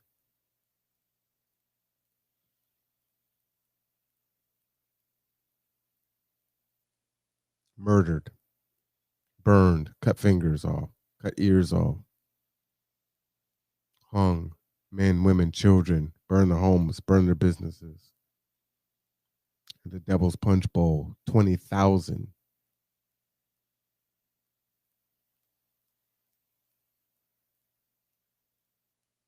Great looking peaches grow in the Devil's Punch Bowl, but no one will eat them because they know it was fertilized from 20,000 dead black bodies, men, women, and children.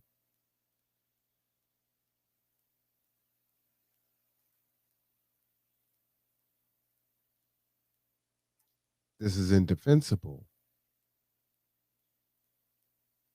But somehow it's still, oh, it's just one bad cop. When the system knew what was happening, the system allowed it, the system used the evidence.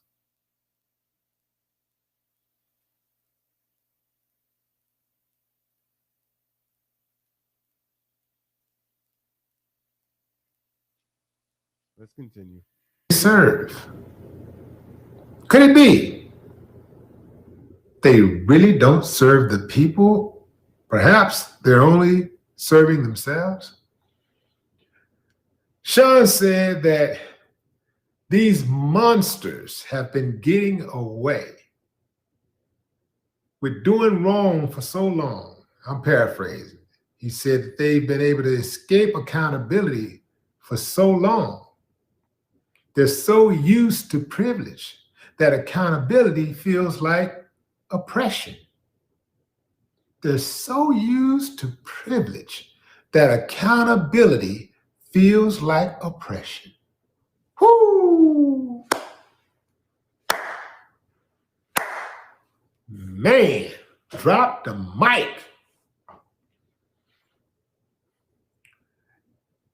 This story I saw on Sean's Instagram, you should follow him if you don't already. I mean, I don't even know how he do it. I know he has a team, but I know a lot of those posts are his words because only he can articulate in the rhythm that he does. So shout out to Sean King. Wow, he put me up on game on dude. He is a terrible, terrible person. This dude was going around raping black men at gunpoint. Here's my thing, fam, and I know everybody is not built the same way. I know we're not all built the same. I'm gonna stop it there. You see where I get these videos from, so shout out to them. Fair use, as I've indicated, but you know where to follow them if you want to follow them.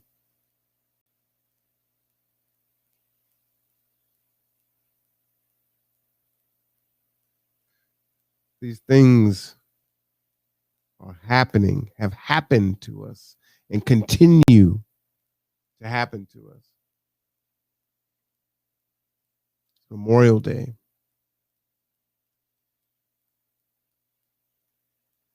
Who are you memorializing?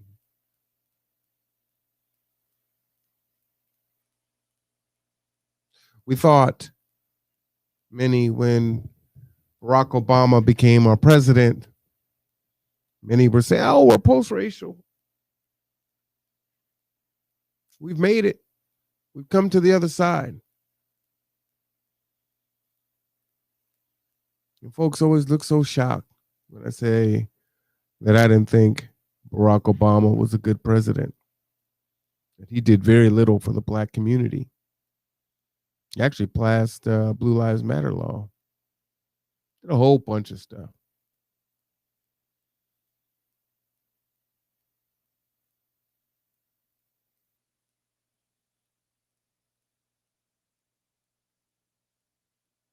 I don't care about you being black. I'm not voting for you because you're black. I'm voting for you because of what you are going to do. Hell, but let's let him tell it himself. Shout out to Tariq Nasheed. He's bucksplaining right now. We haven't forgotten Obama. Now I want y'all to listen to Obama. He's talking about how he was blocked from speaking up for black victims of injustice in the White House. That's BS. That's a bunch of BS. But anyway, let me play a clip of Obama bucksplaining. Hold on. Let me play the actual clip of it. All right. Here's a little clip of it. Former President Barack Obama is sharing how frustrated he was with his, quote, institutional role during the killings of Michael Brown and Trayvon Martin. He said he held back on some of his feelings because he didn't want to sway a federal investigation. I did not in any way want to endanger their capacity to go in, investigate, and potentially charge perpetrators, which meant that I could not come down or appear to come down decisively in terms of guilt or innocence in terms of what happened. So you had institutional constraints. The former president says he does feel he was able to help the Justice Department rework how it tackles those investigations. Okay, no. So his excuse now, this is his bullshit ass excuse. His excuse was he didn't do anything because he didn't want to say anything that would impede on the federal investigations, which didn't do anything either. That's facts right there. Right? That's what's so frustrating about the Democrats in the first place. When Obama won, he had the House and the Senate. He had all three, right? Could have passed anything that he wanted for those 2 years and didn't do it, right? Democrats always got to try to reach across the aisle and be bipartisan. Again, Lucy and Charlie Brown. Republicans hold the football, and here come the Democrats to kick it. Whoop. They fall for it every time. And then black folks fall for it because we keep voting for the Democrats that don't do anything for us, right?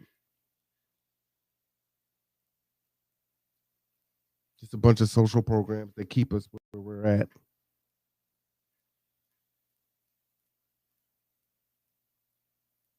But he's not Trump. We got to get Trump out of office. We got to get Biden. But Biden, for as long as I've been alive, has been passing laws and doing more devastation and destruction to black men and black families than Trump ever has. And I'm not for Trump. So let's be clear.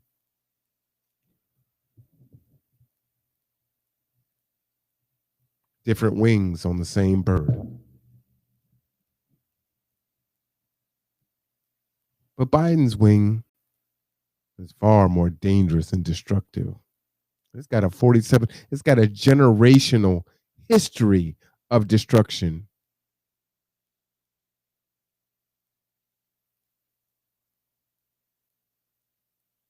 So let's see.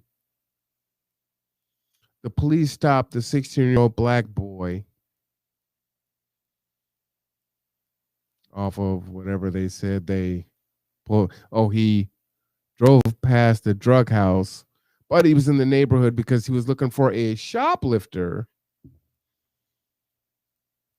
And he signaled but turned the other way. I turn off my audio on my body cam after I go to the house, which can't be legal.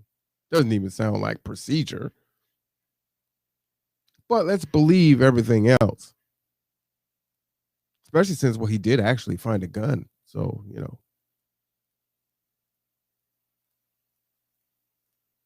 And they go to the house and they find drugs there or whatever. I can't remember what they were saying in that part of the story.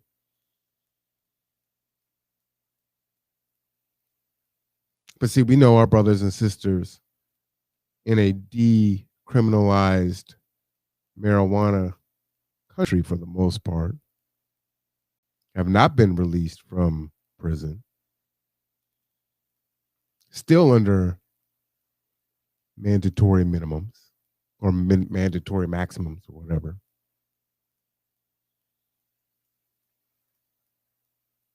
So the police don't drive past the frat house or the sorority house because they know there's underage drinking and drug use happening there.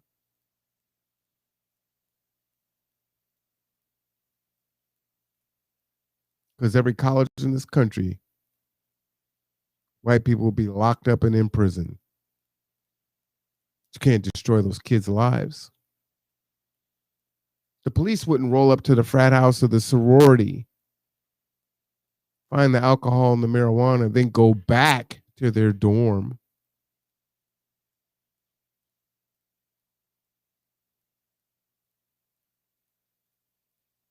So for all of you that are tough on black crime,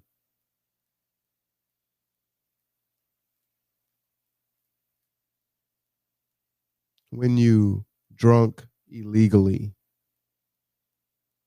when you smoked marijuana or some other drug illegally,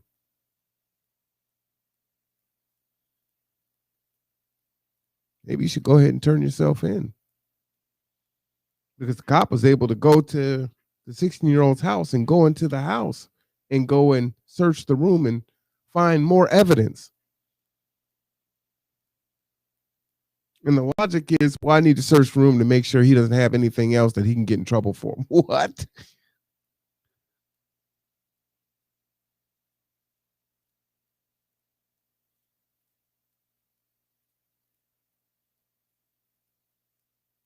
There's so much harm in the community.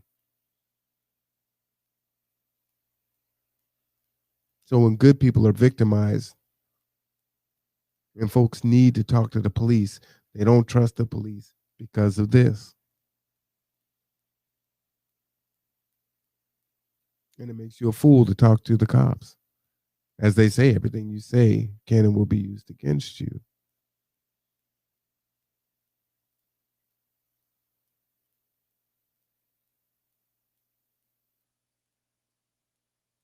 And I'm actually not against policing. I know that sounds hard to believe. But I am against the last two stories. And so many of the other stories that we've seen. Happy Memorial Day. Who are you memorializing?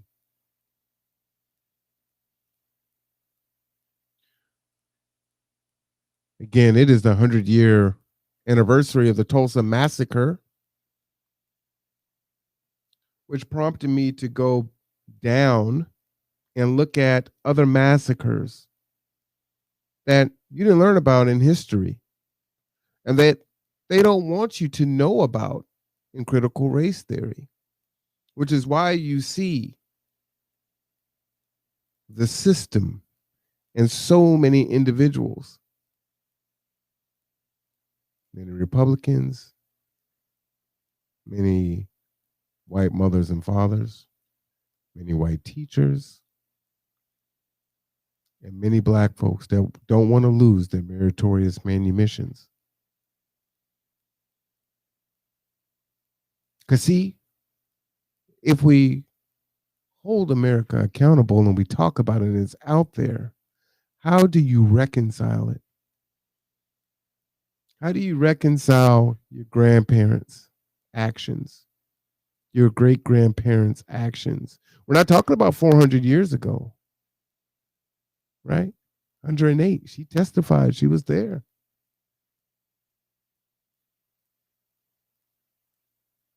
So we're talking about your grandparents. You might be talking about some of your fathers. And it wasn't just Tulsa. It was Memphis and Rosewood and Elaine.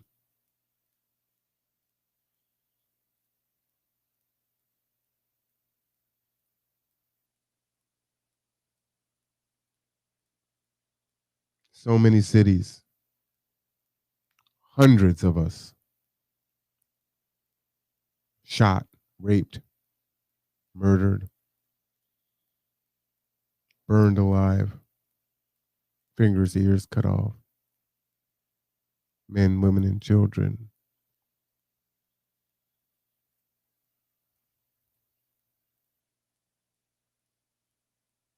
Bodies dumped in rivers and mass graves.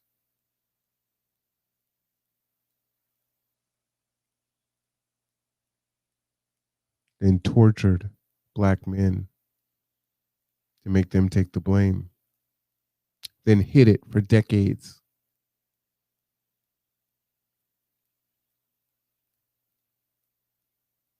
Most of you never even heard of these things. I showed you the map of the murders that took place just during that short period of time, where every 40 hours a black person was murdered.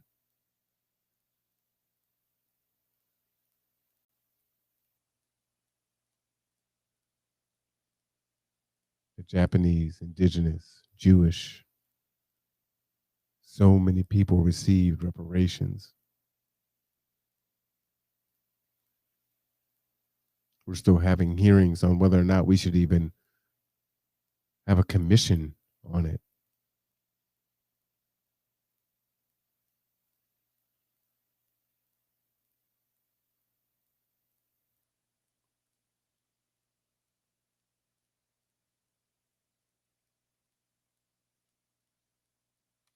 And it's bad. The mass murder that happened at the massage parlor, the elderly Asians that were beat up.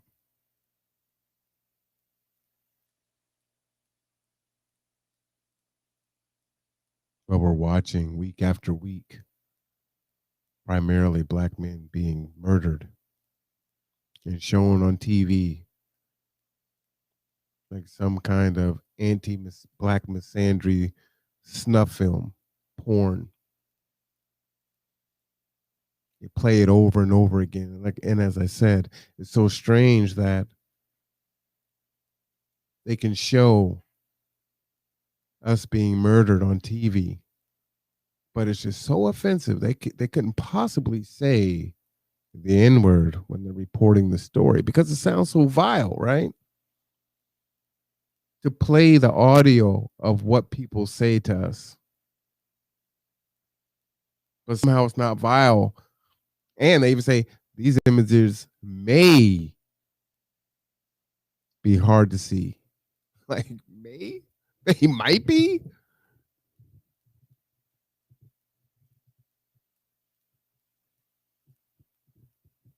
But we can't show you the words in print. We can't say the words or read the words because, well, that's too offensive. Of course, as a joke, it might sound too comfortable when you say it. So there is that.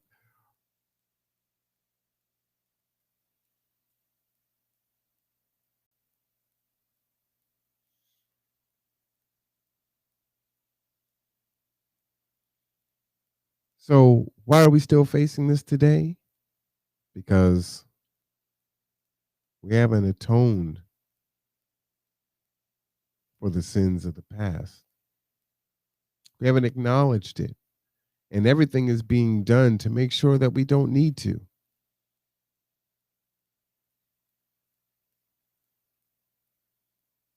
And as long as we all have a vested interest to keep the status quo going, it's not going to change. Because you love your auntie, you love your grandfather, you love your grandmother, you love your father, you love your mother, your brother, your sister. So you're going to keep the institution of white supremacy and oppression going. If you're a part of the BIPOC community, you're going to keep it going too. Because you want to be, you're the buffer class, or you're the model minority. For black folks, you want your meritorious manumissions. Life is good. I don't want to lose that job. I got a house note. I'll put my kid in school.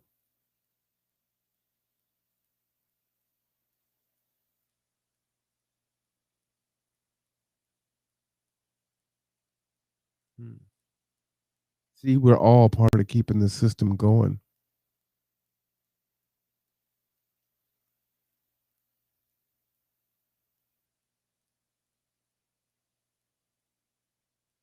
And it is still going. This I'm not going to play a lot of, but we know. A judge calls LA's response to the homeless crisis structural racism. This as a lawsuit makes its way to court alleging local governments have mismanaged the homeless crisis. Eyewitness News reporter Rob Hayes has reaction. A federal judge blasting the city of Los Angeles and LA County for their approach to homelessness. Judge David O. Carter overseeing a lawsuit filed by a group of business owners, residents, and community leaders criticized the city for moving too slowly in providing shelter for the homeless. Carter then pointed out how LA was able to clear out and clean up homeless encampments on freeway overpasses in the days before the Oscars ceremony at Union Station last month. Does not make sense to say you cannot put a roof over everybody's heads on Skid Row in the next 90 days for women and children, the next 180 days for everyone, when you could quickly do it for the Academy Awards. Reverend Andy Bales is CEO of the Union Rescue Mission, a frontline care provider for the homeless in LA. He's referring to the judge's order earlier this year that the city and county must offer housing to the homeless population of Skid Row by mid-October. Bales echoes the judge's criticism, saying local leaders find ways to house the homeless when it behooves them. We're disingenuous saying, no, we can't put a roof over everybody's heads in 6 months. But we sure show that we can do it when we want to. A spokesperson for LAHSA, the Los Angeles Homeless Services Authority, says the joint city-county agency is not part of the lawsuit and will not comment. But in federal court, LAHSA's executive director said the mayor's office ordered the area around Union Station cleared before the award show for security reasons. Eyewitness News reached out to Mayor Garcetti's office for comment, but has not heard back. Meantime, today's hearing focuses on what Judge Carter has labeled the structural racism of city and county homelessness efforts. Reverend Bales says that should not come as a surprise to anyone. As long as there's a reluctance to do the right thing, we are definitely doing the wrong thing, and that is in particular to people of color. The lawsuit. All right, so I'll stop that there. You know, when we look at the stats, we know that a large majority of our homeless population are men, right? We think that it's women and children. It's not. It's actually men. But overall, there are a huge percentage of homeless are Black.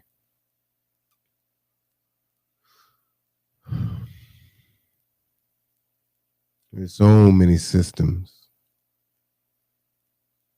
And just like the article reported, it's the Oscars. Get them the hell up out of here. They got to go. We can move heaven and earth when we need to.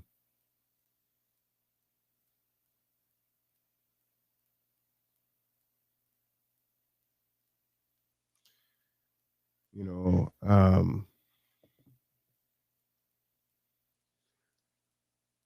at some point,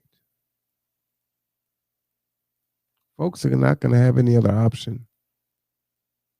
We're not all behind gated communities. You are already seeing the desperation. When I started this podcast earlier this evening, and thanks to everyone who's watching and will watch later, I talked about the violence, the uptick in the violence, the strangeness of the violence that's happening. Again, when this pandemic started, right?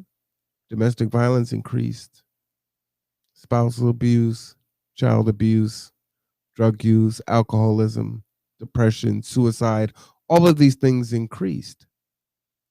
And then everyone was locked away for a year. And now that they're coming back together, we don't know how to interact with each other. And it's been so polarizing, right? We've been torn in every way. Race, class, gender, yada, yada, you know.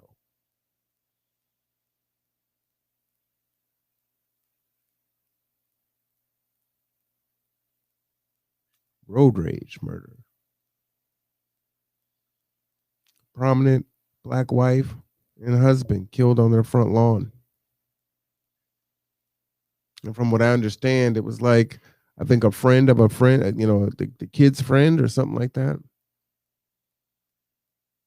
So right now, there's so much desperation in the world. Your son or daughter has a friend. You met the friend. You met the parents. And they're cool. They were vetted. But you don't know the friend's friend. Oh, man. Mr. Johnson got this and that in the house and this and that. Oh, we going up in there. I don't give a damn about Mr. Johnson. I don't know Mr. Johnson.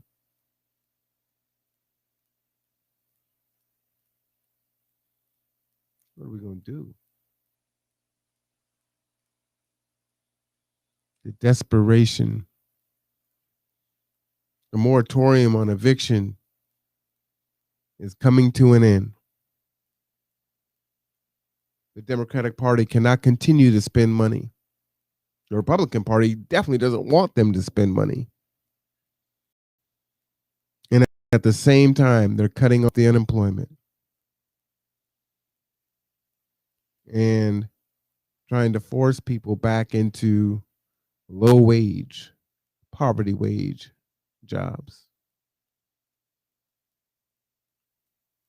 But their credit destroyed, rental history destroyed.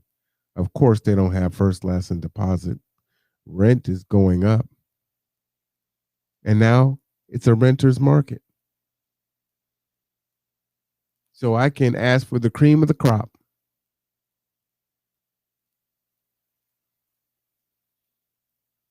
You got to make 2-3 times the rent. Yeah, so 1 bedroom for $1,300. You make $3,900 a month? No, because you're driving Uber and working at McDonald's. Oh well.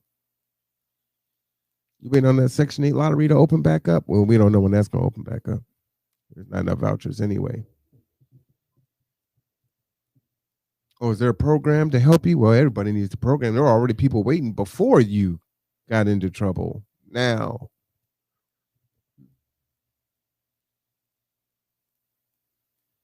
desperation.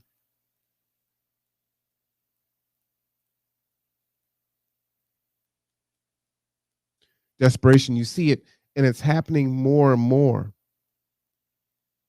frequently, more often.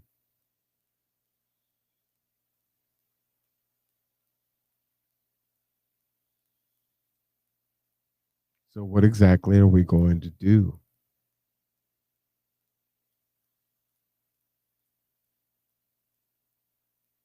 Well, let me tell you why I think things are going to get worse.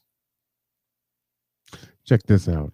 Throughout the program, we've been following developments in yet another mass shooting in America. Today's was in San Jose, California, where at least 9 people are dead, including the gunman who opened fire this morning at a rail yard. And while much of the country is calling for and supports stricter gun safety legislation, Texas lawmakers are taking the opposite approach, focused on solving gun freedoms. Republican Governor Greg Abbott will sign a constitutional carry bill cleared by the Texas House and Senate this week that would allow most adults over 21 to carry handguns without a permit, without a background check, and without any training.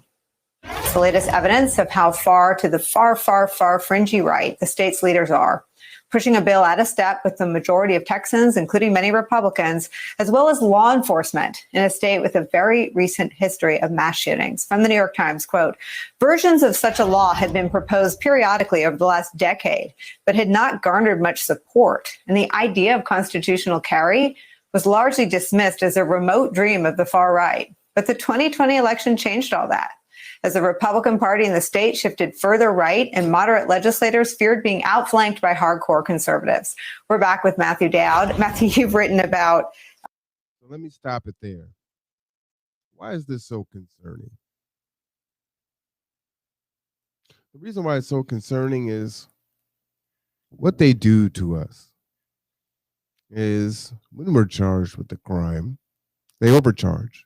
They charge for a lot of different things, and then they charge for the highest that they can charge for. And they throw out a few and have you plead to the felony or the one thing, right? Now, once you've done that, well, you can no longer have a firearm. Well, in this country, as I said before, just merely being a black body makes you dangerous. I'm afraid for my life. Well, if a cop is afraid, who has a gun, a taser, a bulletproof vest, a nightclub, pepper spray, handcuffs, training, usually a partner, a dog, shotgun, a car. Do they have anything else?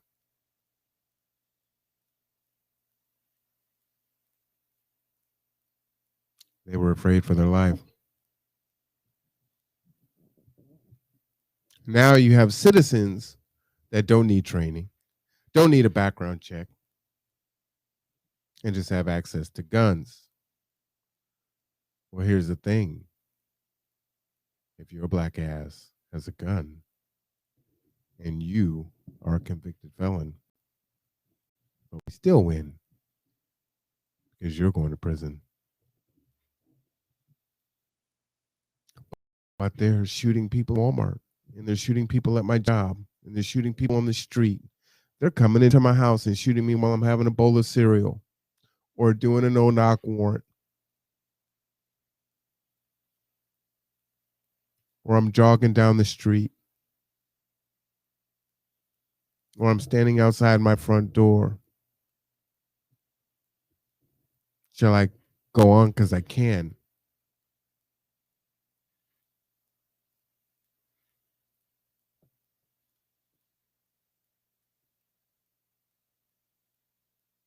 So if the militarily armed officer is afraid for his life, what do you think the average citizen is going to be?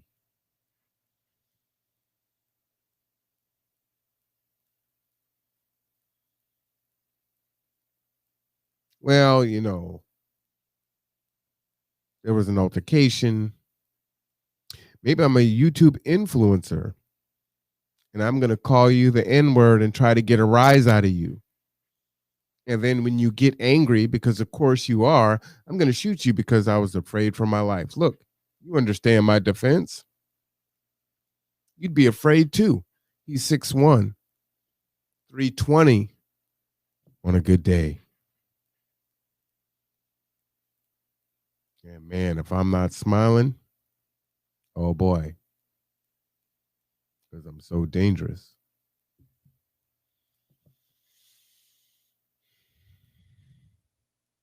This is disastrous. It's like we can't die fast enough. Killed so many of us off through slavery, through Reconstruction, the prison industrial complex, education, ghettos, healthcare, COVID.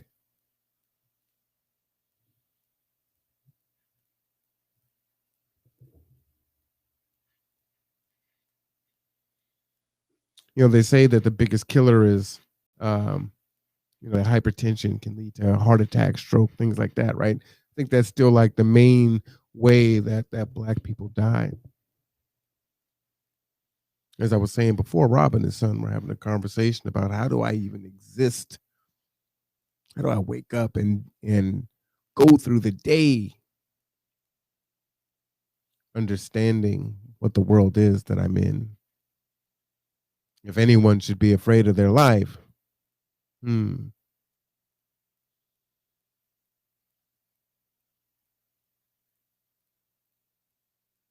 But they'll ridicule you and tell you that, nah, you shouldn't.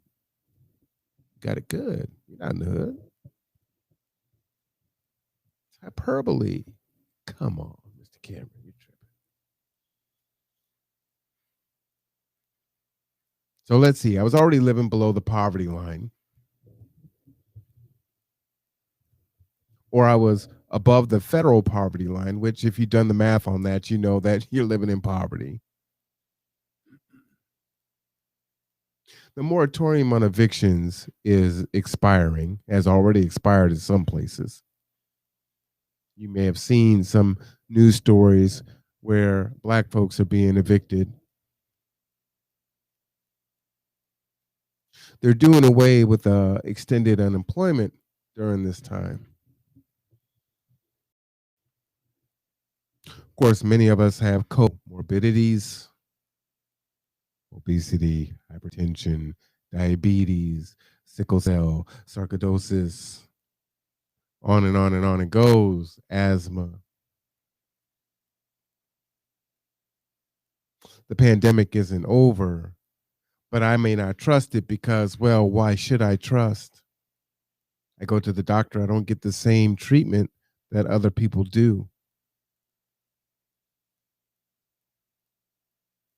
If I sound funny, I actually have a cavity right here in between my two back teeth. And right now I'm not working, so I don't have any health care. So my office manager got me hooked up with state care. I'm like, you have no idea, man. I mean, I've had cavities before, but I haven't had this kind of pain before. The headaches, and then I get a pain that my whole jaw hurts. And then I get this pain that goes from like the back of my jaw down my neck to like right here. And it's like, it almost makes it to where I have to like hold my arm and my shoulder off.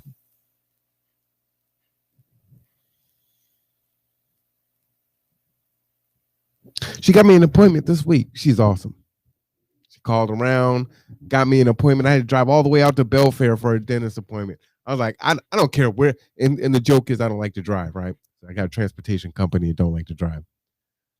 I got to drive to Belfair. I don't care where I got to go. And they got to fix this thing. I get in there.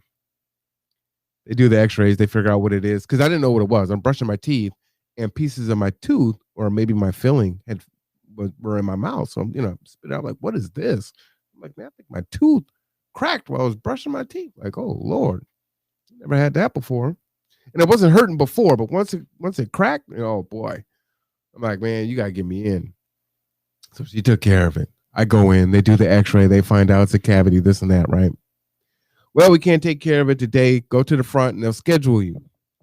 My dentist appointment, I believe, was Thursday. I think it was Thursday of this week, last week.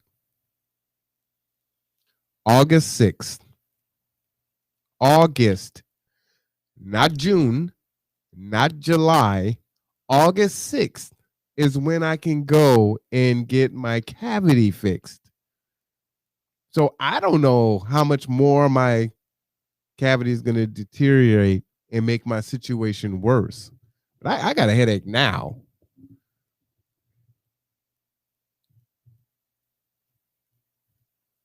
See, it's these different experiences.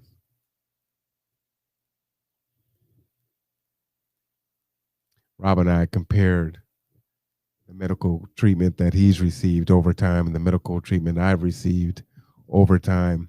And both of us are just slack-jawed at the other person's stories, right? Oh, as a white guy, this was my situation, and this and this happened, and they did all these things for me. And I'm like, well, as a black guy, this has been my experience, and this happened, and I gotta wait till August 6th. I mean, it's like stuff like that as an example. And we're both just like, what? Like, what are you talking about? So there's still a pandemic out here. There are still people that are dying. There's still people that are being hospitalized. No, it's not near the numbers that it was. But again, if it's you who's sick, if it's you who dies, if it's you that has a family member that suffers from having COVID, being a long hauler, or dying from it and impacting your family, especially if they're the breadwinner or holds the family together. Damn. So even if I wanted to stay safe, I might have to go back out there in it. Oh, and now the CDC has decided, hey, you don't need no mask no more. But we'll leave it up to the local businesses and everyone else to enforce that.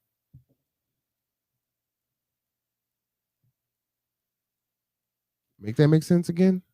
What was that? So I got comorbidities. I should social distance, but the moratorium on evictions is over.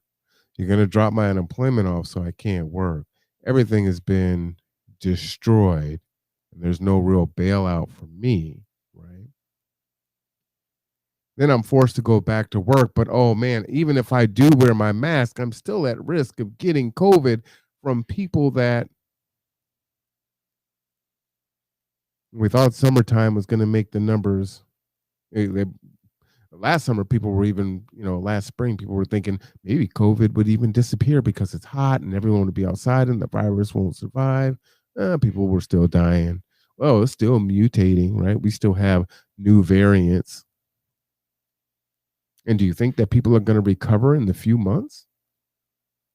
So July 1st, well, Independence Day from your place because you're evicted. So when you're emancipated and you receive independence from an apartment that you were behind on July 1st because you're evicted and you are fighting to try to find housing, but oh, hey, other family and friends that maybe you could have stayed with probably already got someone there, or they're strapped into the hilt, or they're out in the street too. So by the time you get it together, if you can, because you got July, right? You just got evicted. So you got to figure it out. Do you put your stuff in storage? Do you even have money to put your stuff in storage? Or are you just going to lose many of the things that you earned and paid for? August, September, up, school's back in. Man, I hope you ain't got kids while you're going through that. Man, if you're in California, Kamala Harris would be putting you in prison for your kids being truant or putting you in jail. It's a good thing she's vice president. Oh, it's starting to get cold now. Oh, flu season is coming. Did I get housing yet? Oh, and the stress and but I also have all these comorbidities, right? If I didn't have hypertension and high blood pressure, I might have it now. Maybe my diabetes. I got diabetes. I don't know if that's hereditary or not. I don't have diabetes.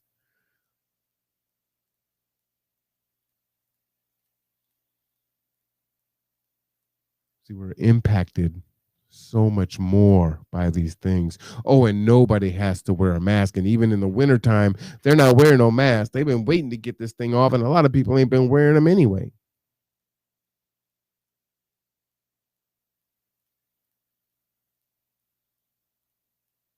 Good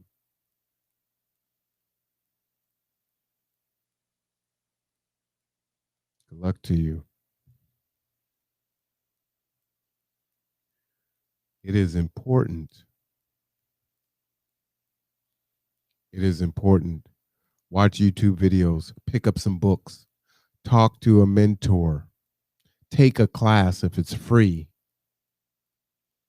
You have got to learn how to work with other people. Interdependence. You've got to learn it. I cannot stress to you how important this is. Not codependent, not independent, interdependence. You have got to learn how to work together.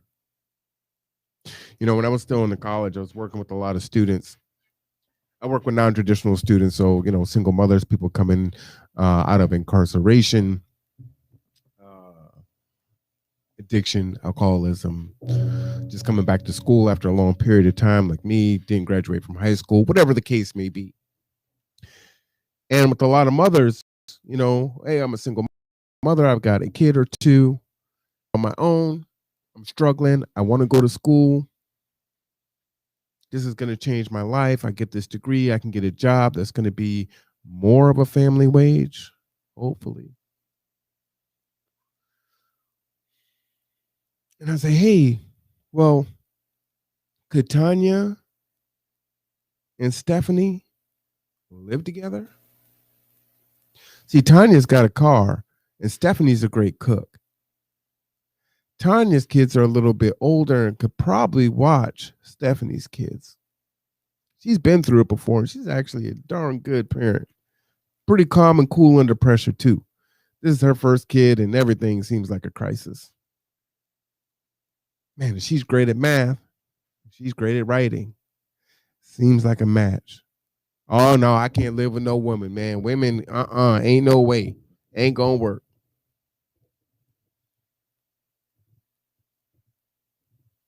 But if you could, man, wouldn't your life be easier? If you could find a way to set boundaries, to come up with standard operating procedures of how the household is going to operate. Say, hey, you know what? We're not going to have men and women all up in here. This is how it's going to go. And this is how we're going to do it. From a state and federal programs, I would implore those of you that have any kind of say in the political arena or how services are provided is at least trying out and seeing if people that are receiving the same benefits can occupy the same space. Get people housed. And if that means that, you know what, we're going to get you housed, and part of that housing is you're going to learn conflict resolution. You're going to learn communication.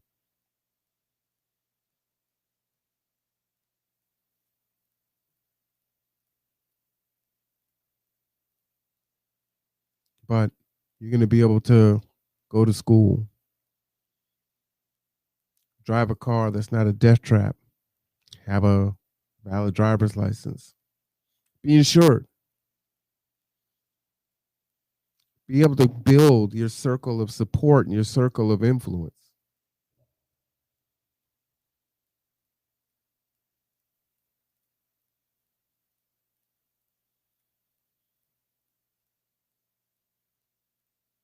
This ain't it. It's going to get worse. People haven't recovered from the housing crisis of 2008. It was 13 years ago. They have not recovered.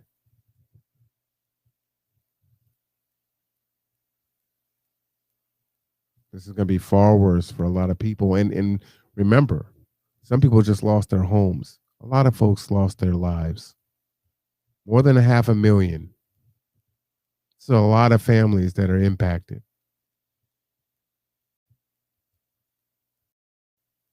And you're doing all this. Have you had a chance to grieve? Have you grieved? Have you processed? And all this is going on at the same time.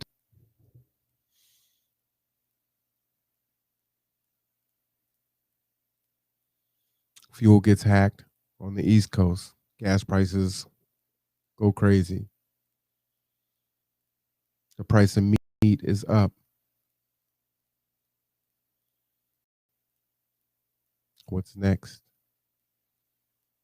Remember, Bill Gates and Fauci, they predicted this pandemic 5 years ago. And they're already saying the next one is coming. They're already saying that right now this is a variant, but if it mutates into something else, they don't even know how effective the vaccine that we have now is going to be. And many of us still don't even trust the vaccine.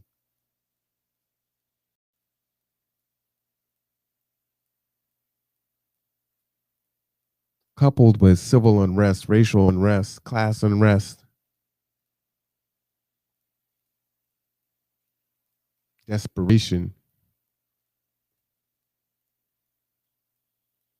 crimes of proximity,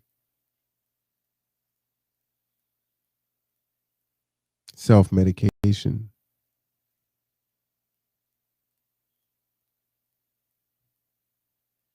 isolation, depression, and everything else. What are we going to do? And again, maybe you're behind your gated community, but you got to go to work and you got to shop and you got to travel these roads. These people are fighting on planes. They're fighting in the airport. We're seeing things we've never seen before. Or it's a one-off.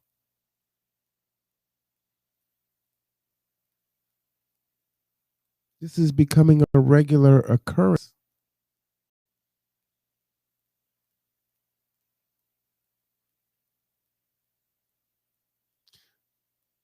You know, my daughter's 9. Me and Layla, we love Walmart. Now, the reason why we love Walmart is because Walmart got candles, right?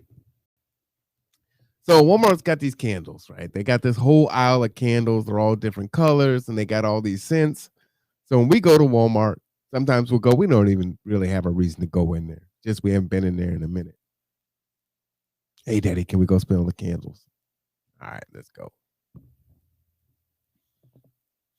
You smell that one? Yeah, what's that smell like? That smell good? Yeah, that one smells good. What's that one? No, I don't like that one. Ooh, I like that one, Daddy. Vice versa. 25 minutes we're smelling candles, having a good time, right? Just pure fun. Daddy-daughter time. Something we both love to do. Get a kick out of it, especially when there's new candles, right? So it's one of the reasons why you see I have the candles in the back. That's because daddy and daughter been going and getting candles. Like, okay, sweetie, I think that's enough money on candles right now. We got to go ahead and burn this. I've got the wax candles in the bathroom, you know, in the little dish where it melts. You know, it's just candled out, right? So we go over. I'm like, you know what? I need a lawnmower. And they got these new battery lawnmowers, right? It's like, it's crazy. Like, you know how you put a battery in a weed eater or in a blower? Like, man, now they have batteries for lawnmowers? Like, okay, that might be what's up. Let's go ahead and check this thing out. It's not what's up, but I had to go check it out. So we go into the lawn and garden center. And over the loudspeaker it says, if you would like to get your vaccine, come up to the pharmacy and get yours today. And we're on the end cap. And some crazy dude at the top of his lungs. I don't want your effing vaccine. You're not going to effing kill me. F you. I mean, he's going crazy. Pull Layla under the wing. Look around the corner. Dude's by himself.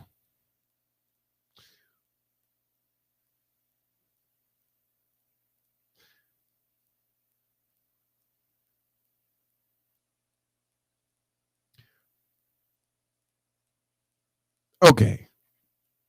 All right. You don't want the vaccine? You don't have to get the vaccine. That? What was all of that? Unstable. Could have had a gun. He could have had a knife. Who knows how far that could have gone? I never did get to finish looking at those lawnmowers because we got the hell up out of the lawn and garden section.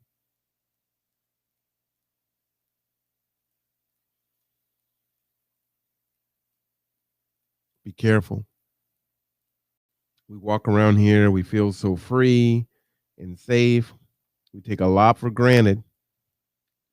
It's so much worse in a lot of different places, different cities, different states, different neighborhoods, different countries.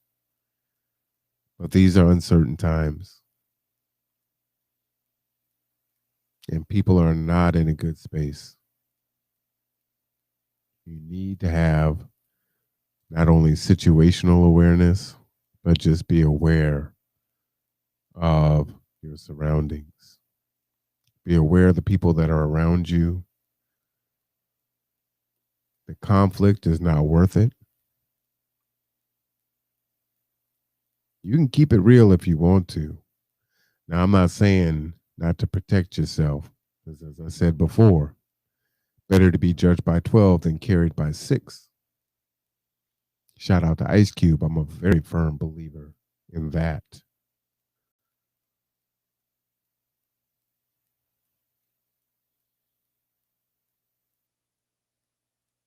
But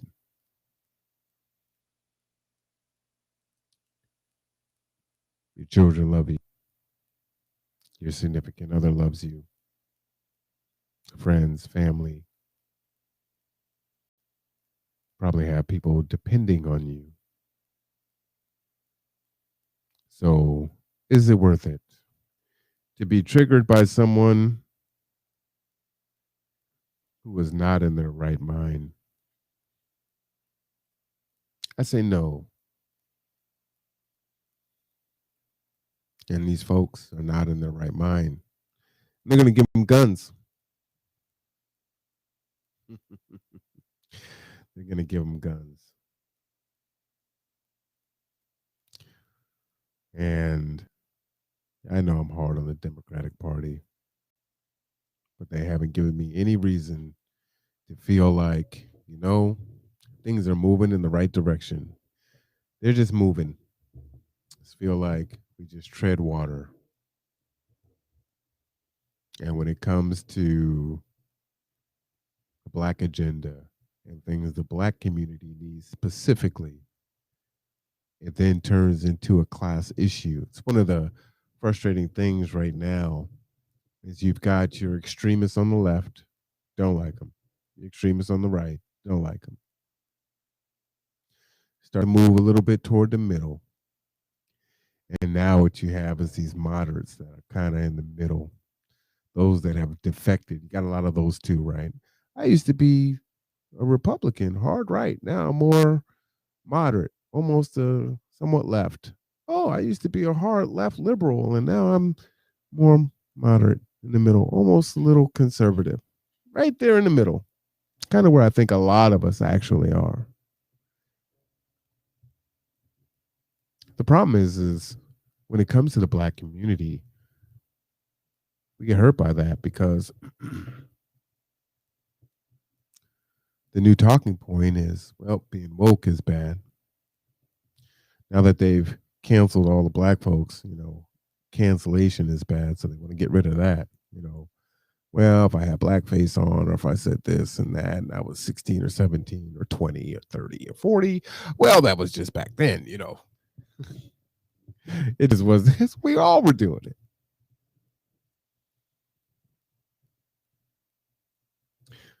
But now everything is class, right? Well, it's not really a racial issue. It's class. It's the rich against the poor. So if you did this, if you made a livable wage, if you did, fair and equitable, this, that, or the other, then everybody is helped.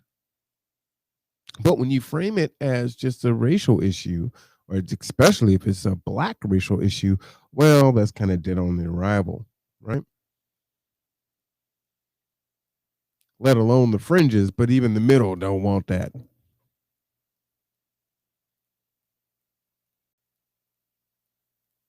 And then most of us in the Black community are going along to get along.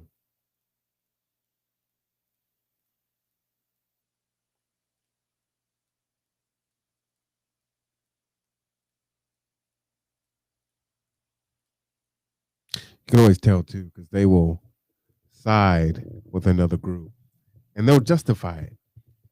Well, I heard you this, that, and the other. Well, someone told me, oh, there's just something about, you can always tell. You can always tell. Hey, brother, man, what you're saying is true, but it's just too hard. You need to find a different way. I mean, people are going to want to work and try to change if you're going to kind of, and how's that worked out for you? Well, actually, it worked out good for you, right? Because you got the house and the vacation spot, and your kids are doing well. You got your retirement.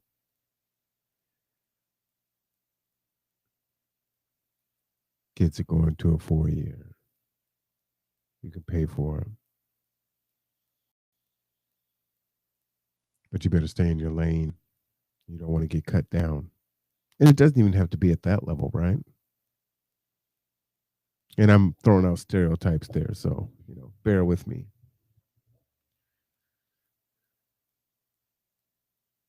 But, as long as I got my Henny and my Newports and, I'm 420 friendly. Man, quit tripping. Isn't LeBron playing tonight? NFL's getting ready to start. Seahawks.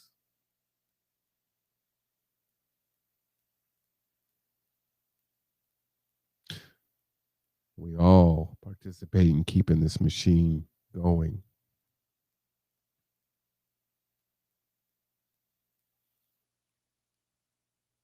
So it is the 100th anniversary of the Tulsa Massacre.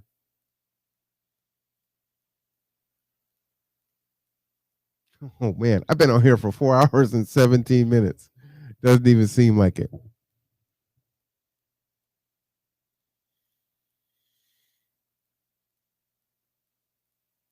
The Tulsa Massacre, 300 plus murdered, shot, burned, hung, businesses destroyed, houses destroyed. Insurance company did not fulfill the insurance on the survivors for the survivors. People were scattered to the winds who survived. And a 108-year-old woman is in Congress testifying about how she would hopefully like to see justice. 108. It was hidden.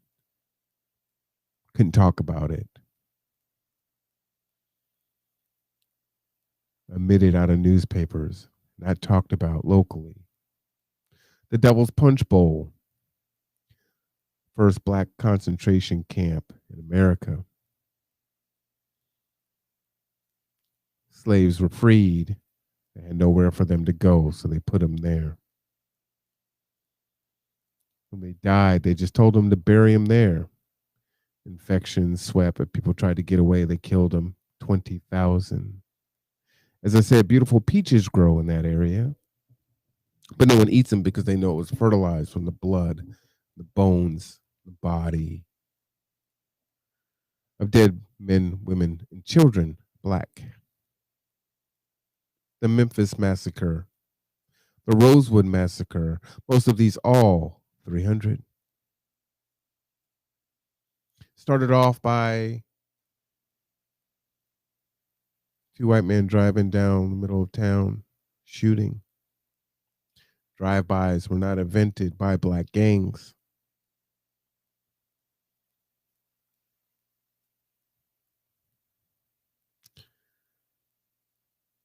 They said back then, and remember back then, black folks were primarily Republican, and the Democrats were the racists. But the Democrats said, hey, those blacks, they're coming up from the South and they're trying to steal the election. East St. Louis, another massacre. The Elaine Massacre, 300 murdered. We're going to rape them also. We're going to cut off their fingers. We're going to cut off their ears. We're going to keep them as souvenirs. Oh, we've got postcards and pictures that we keep.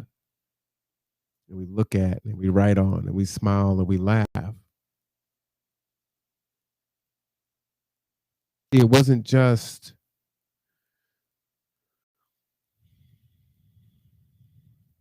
one. It wasn't just one. It was dozens of cities as black men came home from World War I. Memorial Day, shout out to our veterans. The ones that survived, that lived from World War I, came home.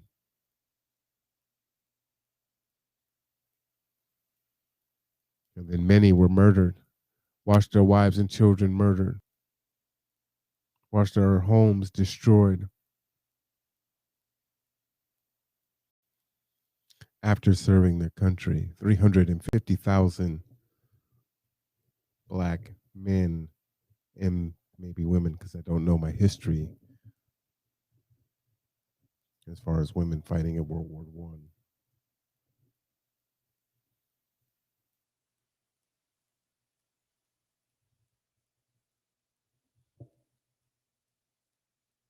And this was during Reconstruction. We're talking about 100 years. Remember, the woman was 108. She's still alive. She lived through it. A few years ago, they talked to some other folks that were still alive that are now dead. So there were survivors on both sides, both white and Black. Of course, I don't know if you were white, you were a survivor, you just lived through it.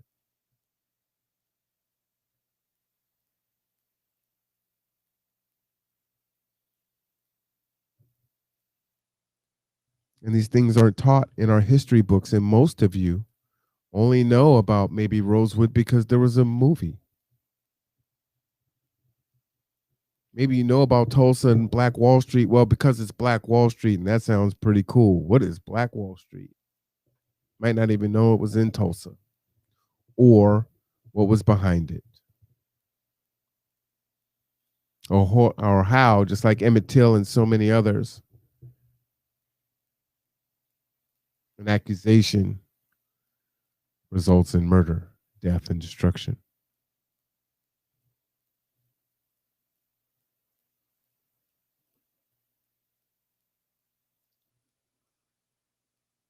As I said before, I wasn't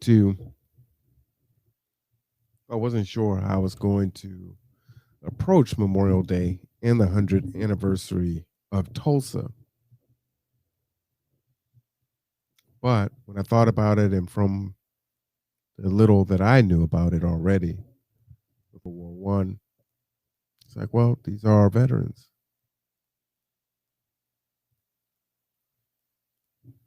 These things do belong and go together. Just like Vietnam, when they came home from Vietnam, right? Many of our veterans were vilified.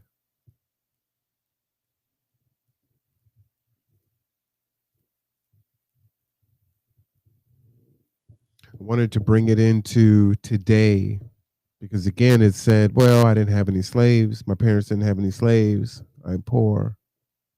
I'm an immigrant. I'm not even from here. Wasn't here during that time. Or reconciliation. Well, I don't think my parents or family participated in that. See, because that was recent. You know, oh, well, it's 400 years ago. Slavery was so long ago. Get over it. But we don't ask other communities to get over the Holocaust.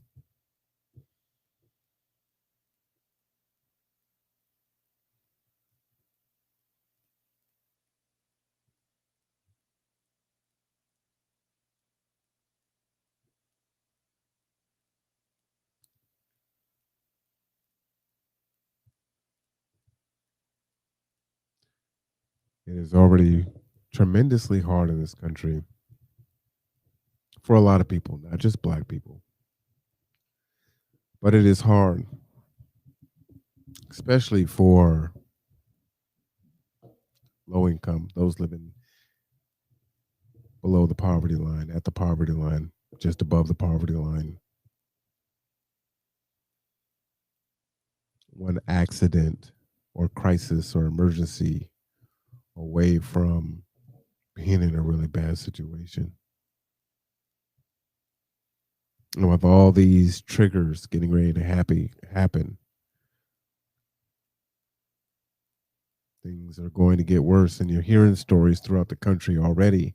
So do watch, because it can be a bellwether for you to let you know how things are going to play out with you locally, wherever you happen to be. I know I have folks listening all over the country.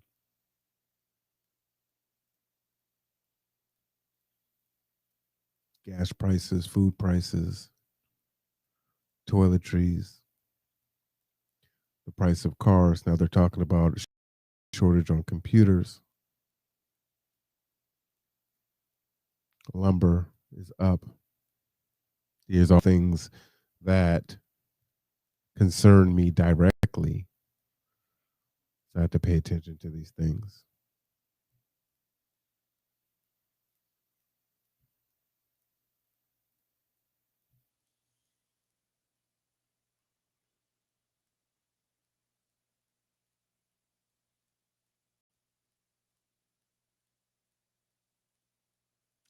I think it's fair and necessary to make a distinction. We've seen from the insurrection on January 6th that there were off-duty police, active military, veterans, and other professionals that participated. You've probably seen some of the articles from the Secret Service. Therefore, blanket statements like Happy Veterans Day, Happy Memorial Day. If that's even something you say, do you say Happy Memorial Day? That seems kind of weird.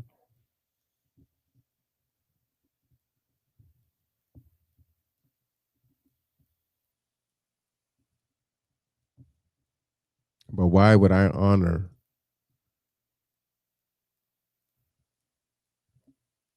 a racist person that hated black people?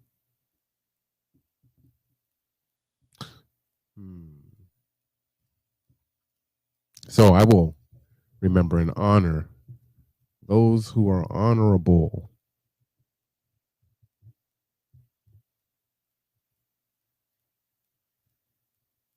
And that goes for our military and our police.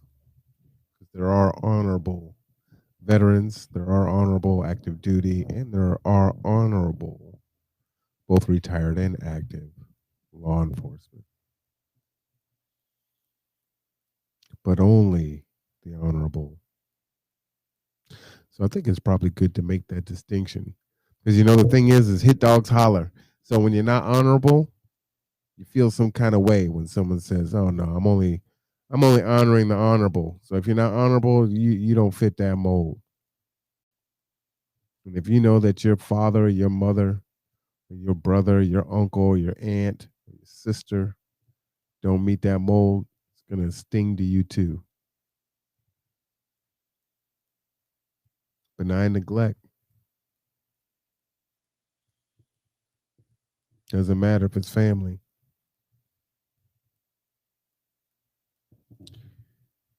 I hope people have a reflective Monday. Memorial Day is just that. We're supposed to remember. As I said, being in the foster care system, adopted, friends, family that I've made. Shout out to all the honorable veterans. Thank you for your service, your ultimate sacrifice. May you rest in power and peace. Be safe, be good to each other. I will see you next time on The Conduit.